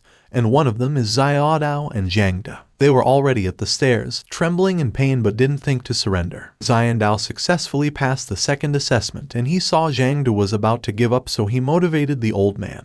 After a few minutes, old Zhangde arrived at the top, and only the two of them had passed the second assessment. Shen Xiang was glad for both of them, and he now confirmed that what Xiaodao told him about this assessment was true. Shen Xiang, it's still not too late to give up now. If you don't realize what you're doing, you'll ruin your future because of this, Elder Dan stated. But Shen Xiang declared that he won't give up. Elder Dan started to attack him, but this time, her attack was too powerful, causing Shen Xiang to kneel on the ground unintentionally. Despite this, Shen Xiang was still eager to continue, and he said that even if Elder Dan targeted him, he would still pass the test. He started to vomit blood, and he overheard another elder beside Elder Dan stating that the pressure of this formation was more than 10 times greater than before. He asked the lady if it was necessary to do it with just one participant, but the lady only ordered him to stay silent. If I say you're going to train at the outer court, then you're going to stay there. I won't let you pass, Elder Dan stated. She was still attacking Shen Xiang, who was now below the stairs. Shen Xiang angrily told her that he would never bow to the lady even if he died in here. At the same time, both Zhangde and Xiaodao are cheering for him as they both want Shen Xiang to pass together with them.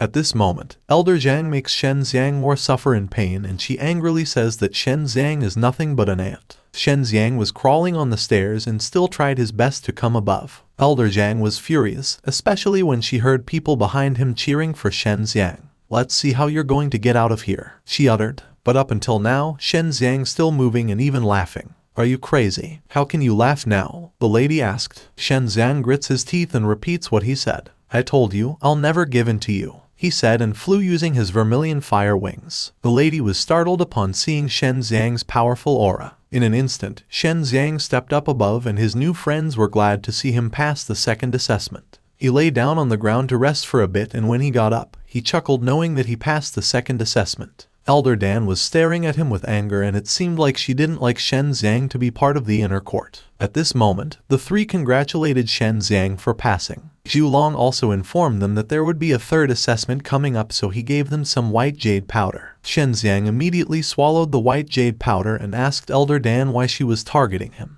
What about justice? What about the Taimo sex rules? He added. You want justice. Strength is justice, and I'm not bound by the rules. As long as I'm willing, no one will dare to avenge you if I crush you to death now. Elder Dan answered. You'd better do it now, or I'll get you back one day. Shen Xiang replied with anger. They were staring at each other's eyes while the three felt nervous for Shen Xiang. The two immediately pulled Shen Xiang away and asked him to stay quiet and just leave. I want to see how far you can grow up. If you can defeat me one day, then you can make any demands. You could even make me commit myself to you," Elder Dan stated. The people around them were shocked and thought that the lady was willing to marry Shen Xiang once Shen Xiang defeated her. "Forget it. You wear a mask to cover your face all day long, so who knows what your face looks like. What if I lose?" Shen Xiang answered. At this time, Elder Dan possessed a purple flame which shocked Shen Xiang since Su Meiyao already told him back then that purple flame can only be released by people with a fire spirit. Elder Dan told him that she would honor her word, so Shen Xiang should try to live until that day. She then opened the portal and turned around.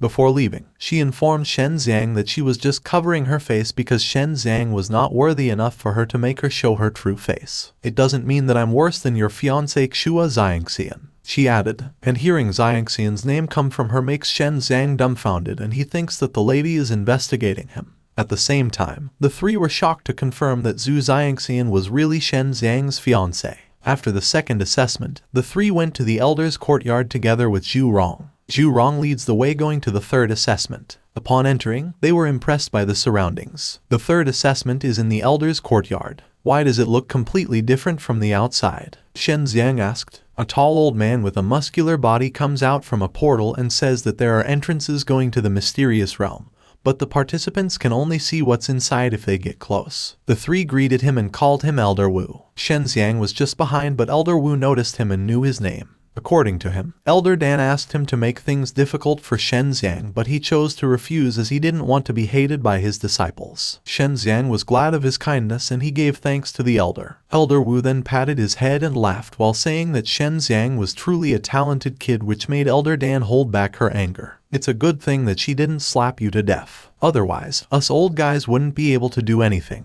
Elder Wu added. He then turned around and Shen Xiang remembers what Bai Yaoyu told him to be cautious of everything.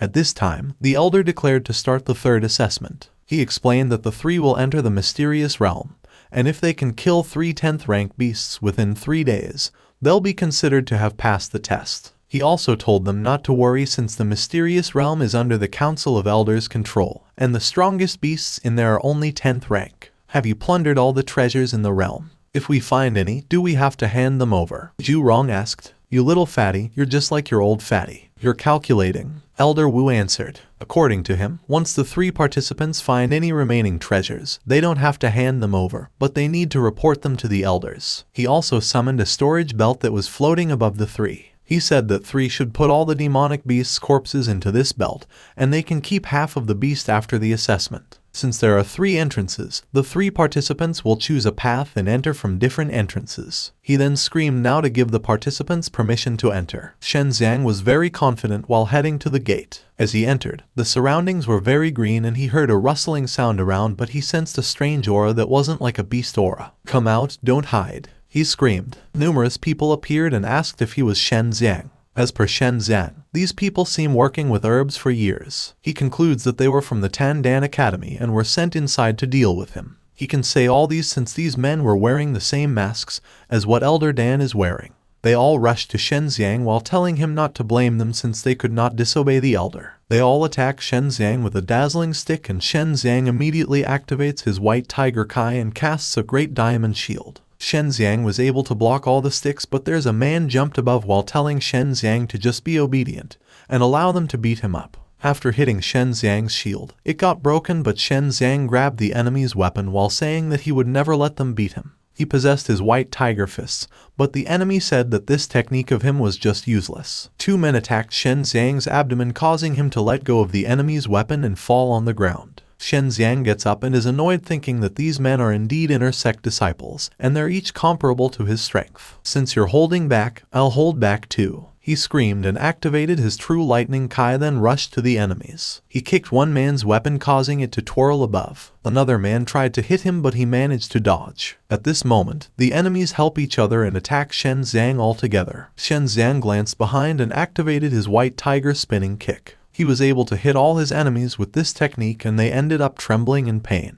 The leader then ordered the 3 to catch Shen Xiang, but the moment they tried, Shen Xiang avoided them. He activates golden wings and casts his azure dragon fist. "This is bad. We have to set up a defensive formation," the leader stated. They were able to activate a huge barrier, but Shen Xiang was able to destroy it. They all coughed after the explosion and they admitted the fact that Shen Xiang is really scary. Tell Elder Dan that I won't hold back if she sends someone again, Shen Xiang said. While he was fighting against these people, he didn't know that Elder Dan and her people together with another elder were watching him from the crystal ball. The old elder laughed and said that Shen Xiang is pretty good with a fiancé who is also a good young talent. He was also confused as to why Elder Dan was giving Shen Xiang a hard time, but Elder Dan told him not to worry about her. She stated that anyone who dares to accept Shen Xiang as a disciple will have trouble with him. Since you're so determined, there's nothing we can do about it. It all depends on this child's fate, the man uttered while enjoying watching Shen Xiang. Because of what he said, Elder Dan felt betrayed and instantly crackled his arm. The one who suffered, I think it's your orchid that's suffering, the old elder stated. It was because he saw Shen Xiang peeing in the orchid that Elder Dan planted. While staring at him, Elder Dan swore to make Shen Xiang suffer one day. While peeing at the orchid, Su Meiyao whispered to him if he was not afraid that someone would find out he peed in the plant. There's no harm in letting them watch. This orchid is short of water, so I'm helping Elder Dan, Shen Xiang answered. All of a sudden, Shen Xiang heard the sound of a beast. He slightly smiled since this would be his first beast to kill. When it completely came out, he saw that it was a blue-eyed leopard. Su Meiyao then told him not to worry since there may be treasures in this mysterious realm. According to her, the demonic beasts have a unique sense of rare treasures, so Shen Xiang might find something if he follows this demonic beast. That makes sense. The elders may have used them to find treasures, Shen Xiang uttered. The leopard jumped away, so Shen Xiang chased it, hoping to find some treasure. He was standing at the tree, but the leopard suddenly paused and sniffed as he smelled something strange. It turns around while roaring and activates its lightning strike. The leopard instantly saw Shen Xiang, and Shen Xiang was confused about how the leopard was able to discover him. He dashed to the leopard and hopped in front of it despite that it goes berserk. The leopard roared so loud while Shen Xiang possessed his true dragon's aura. Upon seeing a huge azure dragon, the leopard becomes scared and screams in fear. Shen Xiang commanded the leopard to shake a hand, and the leopard instantly followed him like a cat. Shen Xiang was confused as he discovered that the beasts could bow down to him since his true dragon martial arts contain the beast's aura. At this time, Shen Xiang asked what the leopard was searching for. The leopard pointed at something. He went near a tree and asked Shen Xiang to come. Shen Xiang was surprised as he saw the azure profound fruit, which is an important material for refining the foundation building pill. Shen Xiang immediately absorbed it and promised to let go of the leopard if this beast would continue finding treasures for him. But then, the leopard chose to slip away. Shen Xiang wasn't bothered at all as he only needed to kill 3 monsters after all. All of a sudden, he heard a sizzling sound on the bush. Upon checking, he saw more than 3 of the iron armor bulls chewing some grass. Shen Xiang evilly smiles, knowing that by killing these beasts, he will pass the test easily. After killing all of the iron armor bulls, Shen Xiang went back to the courtyard, and he was glad to see both Zhang De and Xiao Dao also pass the 3rd assessment. They congratulated each other, and Xiao Dao proudly said that he made a fortune while he was inside the mysterious realm. He whistled so loud, and in an instant, a gigantic appeared in front of them. Xiao Dao ran to the bird with excitement and said that this bird's name was Lao Hai, and that it was a good beast. Both Zhang De and Shen Xiang were impressed, knowing that it's very hard to tame a demonic beast. Take out the things you've found, and show them to me, Elder Wu said. Xiao Dao then showed the 2 tiger demons and a giant bear, and he claimed that Lao Hai would be owned by him starting today. As per Zhang De, he killed 4 giant wolves and harvested a 3,000-year-old blood ginseng. Lastly, Shen Xiang has the corpses of probably 20 iron armor bulls. Upon hearing what he said, the 3 were shocked, and both Zhang De and Xiao Dao concluded that Shen Xiang's future generations are terrible. The azure profound fruit dropped in front of Elder Wu, and the elder was surprised to see it. He picked it up and asked Shen Xiang if he wanted to sell these fruits, but Shen Xiang didn't plan to sell it but instead kept it for himself. At this moment, a lady came and said that if Shen Xiang sold the azure profound fruit to her, she could help Shen Xiang refine the foundation building pill for free. It turned out that it was Elder Dan. She asked Shen Xiang's opinion about her offer, and she stated that she doesn't casually offer to help others make elixirs. The lady crossed her arms while waiting for Shen Xiang's decision. Shen Xiang was just silent while Zhang De went beside him and suggested accepting Elder Dan's offer because for him, this was a good time for Shen Xiang to have a better relationship with the lady. But then, Shen Xiang refuses to sell the fruit as he cannot move on how the lady gave him a hard time during the 2nd assessment and intends to kill him at the 3rd assessment. Elder Dan was eager to get the azure profound fruit, and she's even willing to pay for it for 500,000 crystals. Shen Xiang still refuses to accept it, so the lady makes it 1,000,000 crystals for 5 azure proud mana. But still, Shen Xiang is very sure to not sell the fruits and claims that he is a man with principle. I'll offer 2 million. My price is already higher than the market value, Elder Dan said, which shocked the 3 men. Alright, wouldn't I be a fool not to sell it at this price? Shen Xiang replied. And the 3 were puzzled since Shen Xiang proclaimed earlier that he was a man with a principle. Unfortunately, the lady turned around and opened the portal while saying that he wouldn't buy the fruit. Shen Xiang was annoyed and told her that she was a woman who didn't keep her word.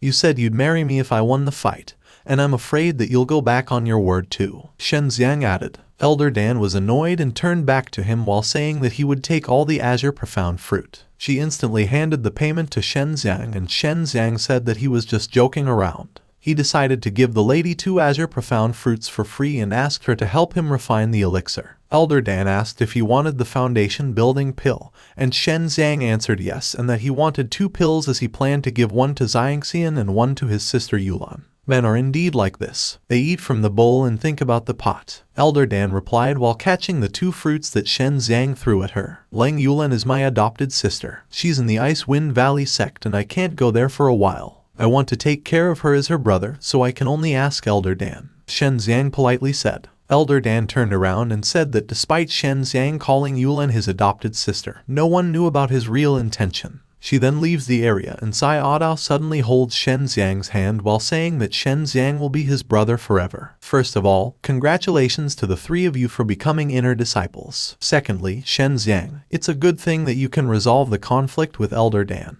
Elder Wu stated, and ordered Zhu Rong to bring the 3 to the Inner Sect Academy to get acquainted. But then, he was confused as he saw Zhu Rong grumping on the ground while asking what kind of person Shen Xiang was for becoming Xiangxian's fiancé and making Yulan his adopted sister. Meanwhile, the 4 have arrived at the Inner Sect Academy's Scripture Pavilion. According to Zhu Rong, this place is where the Inner Sect disciples can get their techniques. The first floor is the lower level of the Xuan technique, the second floor is the upper level of the Xuan technique, and the third floor is the lower level of the Earth technique. As per Zhu Rong, inner disciples can only learn these 3 levels of martial arts. Zhang De was disappointed as he was expecting at least more, and Xiao Dao was also confused as to why the strongest sect had so few martial artist skills. The strongest sect? What's the point of having so many low-level martial arts skills? Someone suddenly asked from above. This man jumped down and asked the 3's opinions. While he was already in front of them, Zhu Rong told them all to pay respect to senior brother Fang. According to this man, as the strongest sect in the Chenwu continent, their Tai Mo sect relies on the most heavenly martial arts and divine martial arts. Shen Xiang was checking some books and he paused after hearing the divine martial arts from the senior. Senior Fang informs them that they cannot learn the divine martial arts now, but they can get to find a master to teach them. You should have told us about that earlier, Xiao Dao said while running away, and invited both Zhang De and Shen Xiang to go together and try to find a master. Before they could leave, Senior Fang stated that Shen Xiang didn't need to find a master. Shen Xiang was confused and asked him what he meant to say. As per Senior Fang, Elder Dan issued an order that no one was allowed to accept Shen Xiang as a disciple. Shen Xiang was furious upon knowing the reason, and he regrets giving 2 azure profound fruit to Elder Dad. He was trembling in anger, thinking that he had lost both the fruits and the chance to find a master just because of the lady. 3 days later, Shen Xiang was at the mountain cultivating. At this moment, he was using his lightning kai and strongly punched a huge stone using his shocking palm technique and jumped from to bounce back going to the trees. He sliced a tree using his hand combined with his profound aura finger technique. Unfortunately, his finger bones were cracked and he was instantly in pain. He thought that these 2 Earth-level martial arts require a very high level of physical strength, which is why nobody wants to learn them. In addition, he believes that he probably wouldn't be able to control it if he didn't have the immortal devil body. At the same time, both Zhang De and Xiao Dao came to him. Xiao Dao concludes that Shen Xiang is trying to become number 1 in the inner courtyard as he has been cultivating for 3 days without taking a break. Xiao Dao, although you now have a master to guide you, you'll be far behind me if you don't work hard. Don't think about being lazy, Shen Xiang replied. No one in the inner courtyard can beat you even though you're still at a lower level than us. I've met so many people, and I'm not flattering you when I say you have a bright future ahead of you, Zhang De stated. As per Shen Xiang, entering the inner courtyard is nothing for him. What's more important for him now is to catch up with Shen Xiang since his lover has been in the true martial realm for a long time. Both men were cheering for him, and Xiao Dao at the same time said that he came to give Shen Xiang the true Kai pills they had won in the bet a few days ago. He was able to get all the pills and asked Shen Xiang to check it out. Shen Xiang then grabbed one of the bottles and believed that the pills inside couldn't be fake since Xianyan, the owner of the pill, was also an inner courtyard disciple. Shen Xiang threw one to Zhang De, and Zhang De couldn't believe that Shen Xiang also gave him one bottle of the pill. Shen Xiang said that they have worked hard together in the other courtyard, so they should take care and help each other no matter what happens. At this moment, Zhu Rong also came and asked for a bottle of Kai pills. Fatty, I didn't see you when I was paying, but you showed up when we were getting benefits, Shen Xiang said. And Zhu Rong reminded him that he also had done a lot of work for him. Shen Xiang then handed him one bottle and asked Xiao Dao to split the remaining 8 bottles equally since it was Xiao Dao who made the bet. But then, Xiao Dao only got one bottle, knowing that it was really Shen Xiang who did all the hard work to win. After giving the pills, Zhu Rong asked Shen Xiang if he was planning to join the alchemy competition at Taidan Academy. Shen Xiang was not familiar with the competition, so Zhang De explained that the Taidan competition is the same every year, and the participants have to make a true Kai pill within a specified period of time. Whoever has the most pills and the best quality will win. Zhu Rong also added that the reward for winning the competition is 2 true essence pills, and just one of those is more expensive than 1,000 true Kai pills. Shen Xiang evilly smiled and possessed his true fire Kai. Seeing this aura of him makes Zhu Rong believe that Shen Xiang is very interested in joining the competition. Shen Xiang this time then confirmed that he would join and would give his best to win. Meanwhile, they went to the Taidan Academy, and the organizer who held the registration was He Sheng again. He was waiting for more participants to sign up, and he turned around as he heard Shen Xiang's name. Shen Xiang was looking around as he was impressed by how the Taidan Academy is so majestic. "Why are you here again? What are you doing here?" He Sheng angrily asked, and Shen Xiang casually answered that he had come to register for the competition. He Sheng belittled him and said that although it's not difficult to make a true Kai pill, Shen Xiang will have to pay for the medicinal materials with his crystal stones if he fails to refine them. Xiao Dao interfered by confidently saying that Shen Xiang could not only do it but would also win the first place, and then get those 2 true essence pills as the reward. What a joke. If this little brat can get the first place, how can we old guys in Taidan Academy call ourselves alchemists? He Sheng answered. He also declared that he would call Shen Xiang his master if Shen Xiang won first place in the alchemy competition. Shen Xiang smirked and told him not to regret what he just vowed. The people around were gossiping about Shen Xiang, wondering if he could really refine the pill, and at the same time, Elder Dan was above, staring at him, and declared in front of everyone that if Shen Xiang won first place, she would make an exception and let him enter the Extreme Dan King courtyard. He Sheng was shocked since the Extreme Dan King courtyard was higher than the 8 Extreme Dan courtyard that even him isn't qualified to enter. Elder Dan went down and everyone greeted her. She asked Shen Xiang to give all of his benefits to Yao He Sheng if he could not win first place. He Sheng was thrilled as he thought that Elder Dan had come to help him. Shen Xiang is very confident to win, so he accepts the lady's bet. He Sheng also joined the competition and was confident that Shen Xiang couldn't beat him since he had been number 1 for 5 years. 3 days later, the alchemy competition had come. According to Elder Dan, the alchemy competition lasts for 10 days, and each person has a separate room. In addition, the alchemy process will be transmitted back to the Elder's courtyard, and cheaters will be immediately expelled from the extreme martial sect if they cheat. Shen Xiang and He Sheng were both at the competition, and everyone was cheering the moment Elder Dan declared to officially start the competition. All the participants ran to their respective rooms, and Shen Xiang finally entered with a smile on his face while uttering that competing for 10 days requires an alchemist to have an extremely high level of endurance, mind, and skills. As he entered, Elder Dan was behind him. She scares Shen Xiang by saying that he will destroy Shen Xiang's alchemy furnace and all his materials. "Elder Dan, you really have many ways to deal with me. If you want to interfere with the competition, you don't have to be so obvious, right?" Shen Xiang replied. "That's natural, but I'm only here to supervise you. I know you just won 1,000 true Kai pills, so don't try to use them to cheat," Elder Dan said. Shen Xiang sat on the floor and prepared all the things he needed. The lady was still standing behind him and admitted the fact that Shen Xiang was really skillful. "Elder Dan, how much time do you usually need to make 1 set of true Kai pills, and how many pills are in one of your sets?" Shen Xiang asked, and the lady answered that the fastest she could refine was 2 sets in an hour and a half, while the maximum is 6 pills in 1 set. but it takes longer for her. I understand, so let's get started, Shen Xiang uttered while mixing all his materials in his alchemy furnace. Elder Dan was just silent behind him, wondering about how Shen Xiang be so proficient in refining low-grade spirit-level pills at the age of 17.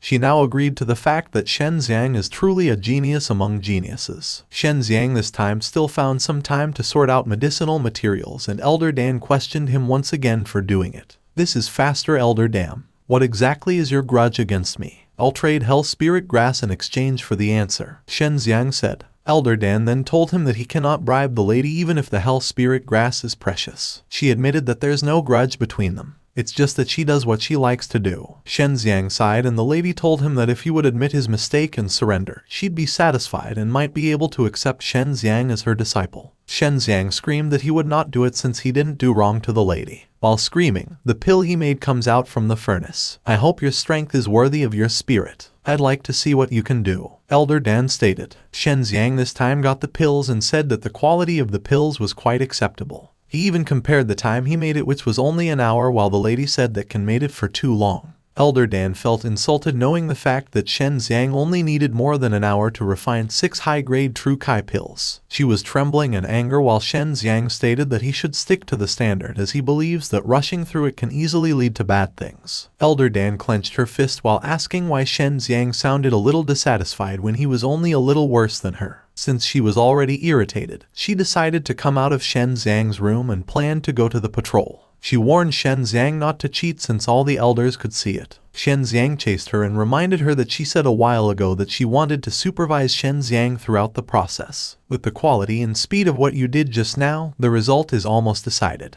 There's nothing to see, Elder Dan answered. Shen Xiang widely smiles and asks her if she finally approves of Shen Xiang. After 10 days, the alchemy competition was done and all the participants were outside the courtyard to hear the announcement of the winner. Elder Dan declared that Heisheng made a total of 450 pills, and Heisheng was so happy as he thought that no one could beat him. The people congratulated him since he made 50 more pills now than last year, so they were expecting that Heisheng is the highest among all again. I have a bet with a boy who doesn't know the height of the world, so I can only do my best, Heisheng stated. But his mood instantly changes the moment Elder Dan announces that Shen Xiang is the winner of the alchemy competition with a total of 600 pills. He was trembling while asking the elder if what she said was true when he concluded that Shen Xiang must be cheated during the process. Elder Dan then said that Shen Xiang's alchemy process was fully confirmed by both herself and the Council of Elders. Since the pills were just in front of everyone, he allowed Heisheng to confirm it himself. And upon checking, the pills were so hot and must have been refined recently. Not only that, but the color and aroma of the pills are impeccable. Yao Heisheng, is our bet still valid? Shen Xiang asked. Heisheng was still shaking and was stuttering. In the end, he bowed down to Shen Xiang and called him master. Shen Xiang called him disciple and asked him to get up. Heisheng became thrilled the moment Shen Xiang gave him an azure profound fruit as a gift. Heisheng couldn't believe that Shen Xiang had given him a precious medicinal material. He was so emotional when Shen Xiang pulled him to stand. Although the azure profound fruit isn't cheap and is also not expensive if he thinks about it, he believes that by giving this, Yao Heisheng will never go against him again. Otherwise, the entire extreme martial sect will despise him. Since Shen Xiang is the winner, Elder Dan asked him to come to the Extreme Dan King courtyard tomorrow at dawn. And if he is late, the lady will be ready to punish him. Shen Xiang answered that he understood, and the lady then turned around and left. Shen Xiang this time feels like there'll be a lot of trouble if he goes to the Extreme Dan King courtyard. But he believes that Elder will also definitely bully him again if he doesn't go, so he doesn't know what to do. Shen Xiang followed the lady to her courtyard, and the lady informed him that she was going to seclusion for a while, so she wanted Shen Xiang to take over the Extreme Dan King courtyard directly. She also said that she would wait for Shen Xiang to come into her courtyard so they could talk about it. Come back. Do you have a mission for me? Shen Xiang asked. Elder Dan summoned a scroll and handed it to Shen Xiang while saying that the old man Wu Kaiming asked her to hand it over to Shen Xiang.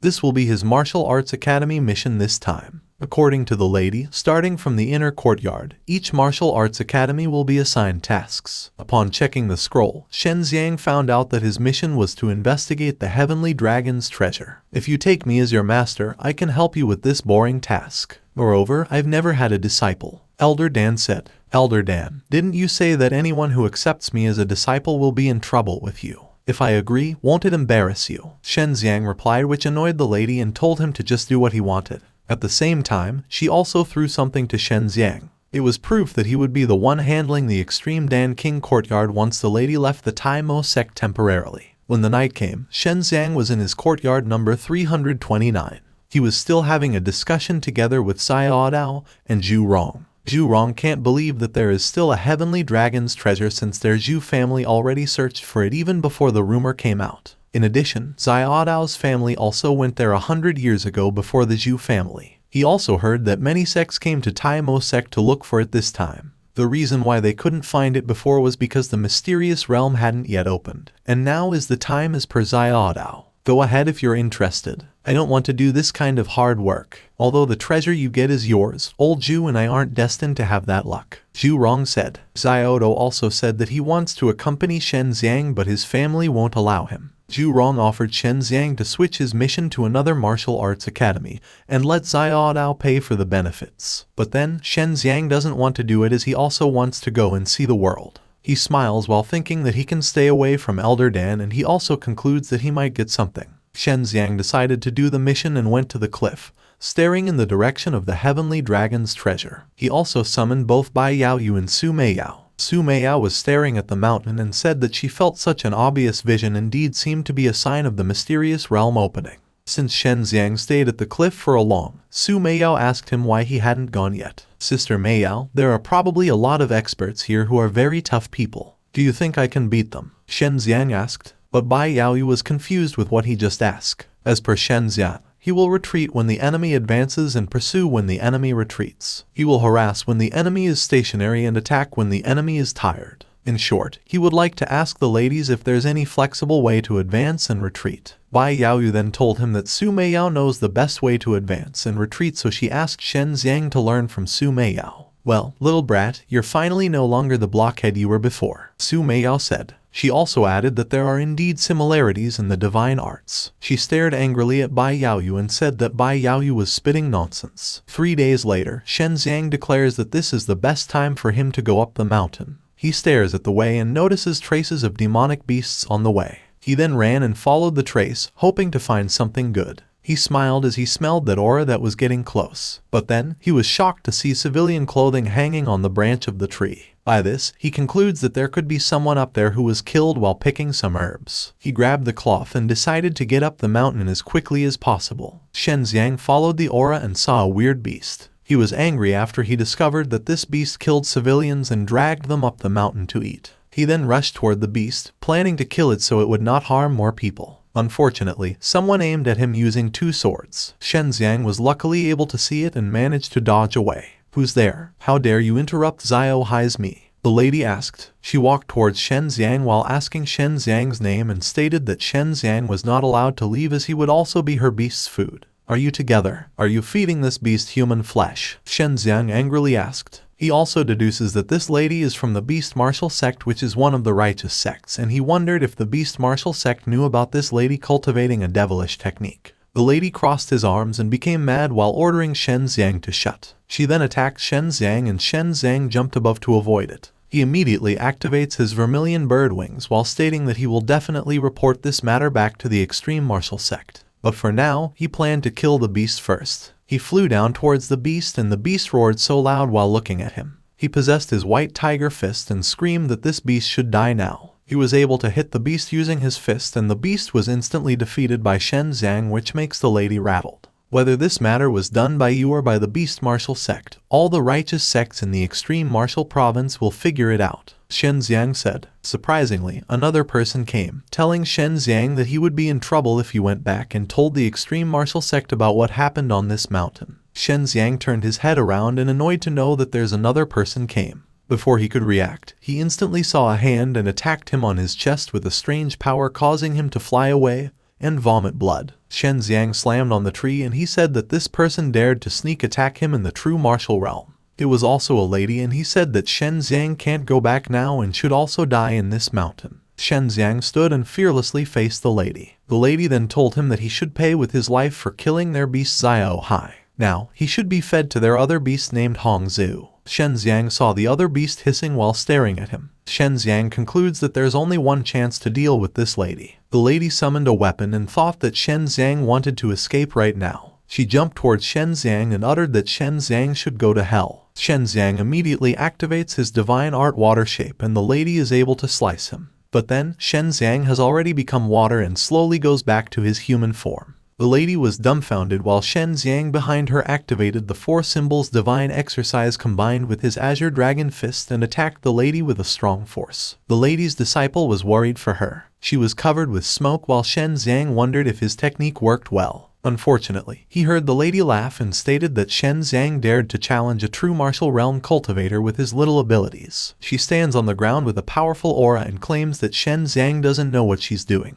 She attacked Shen Xiang with her current technique and Shen Xiang was struck on his shoulder. "I told you it's foolish to challenge my master with your cultivation," the young lady said, and she wanted Shen Xiang to be cut into pieces with 1,000 knives. For her master, death by 1,000 cuts is too cheap for a guy like Shen Xiang, so she wants her beast to tear off Shen Xiang's flesh piece by piece and eat him alive. Shen Xiang was standing above the cliff and admitted the fact that it's really unwise to challenge a true martial realm cultivator with his current strength. Both ladies thought that Shen Xiang would try to escape, so they jumped towards Shen Xiang together while saying that there was no way for Shen Xiang to escape. "You'll pay for this one day. Remember that," Shen Xiang screamed while activating his divine art water shape and patting it on the rock. Because of this technique, Shen Xiang was able to find a way to escape. Both the ladies were staring at him leaving the place and the young girl was worried, thinking that there would be trouble if they let Shen Xiang get away. Her master then told her not to worry and just deny the accusation when the time came. For her, a mere inner courtyard disciple can't make any waves against her. After Shen Xiang successfully escaped, both Bai Yaoyu and Su Meiyao treated his wound. As per Shen Xiang, in the true martial realm, the true Kai from just one swing of a sword will continue to pout into the wound, so he knows it will be dangerous for him. Now you know that it's not as safe outside as it is in extremely martial sect. Everyone's bound by the sect's rules, Su Meiyao said. Bai Yaoyu also ordered him to end the investigation and go back to the extreme martial sect. "Sister Yu, do I have a chance of defeating that woman if I take the true essence pill, and hundreds of true Kai pills to advance to the 10th level of the mortal martial realm?" Shen Xiang asked. As per Su Meiyao, the true essence pills are so rare that he should take them after reaching the 10th level to maximize the benefits. Bai Yaoyu handed him the pill and told him that he may have the strength to defend himself after taking the pill, but she's afraid it'll be difficult to cause fatal injuries and he needs a spiritual weapon. Shen Xiang was annoyed while saying that the Beast Martial sect is a famous sect, but they're actually doing something against the heavens in the extreme martial province. He was clenching his fist and was trembling in anger, knowing that those kinds of people would kill hundreds of civilians if they lived more days. In addition, he believes that his azure dragon fist could have hurt those ladies. He swallowed the pill and claimed that he should try once again now that he had the chance. That's all for today. Thank you so much for watching. I hope you guys enjoyed. If you wish to have another part of this recap, please give us at least 2,000 likes. Please don't forget to comment and subscribe to our channel for more content like this. Until next time.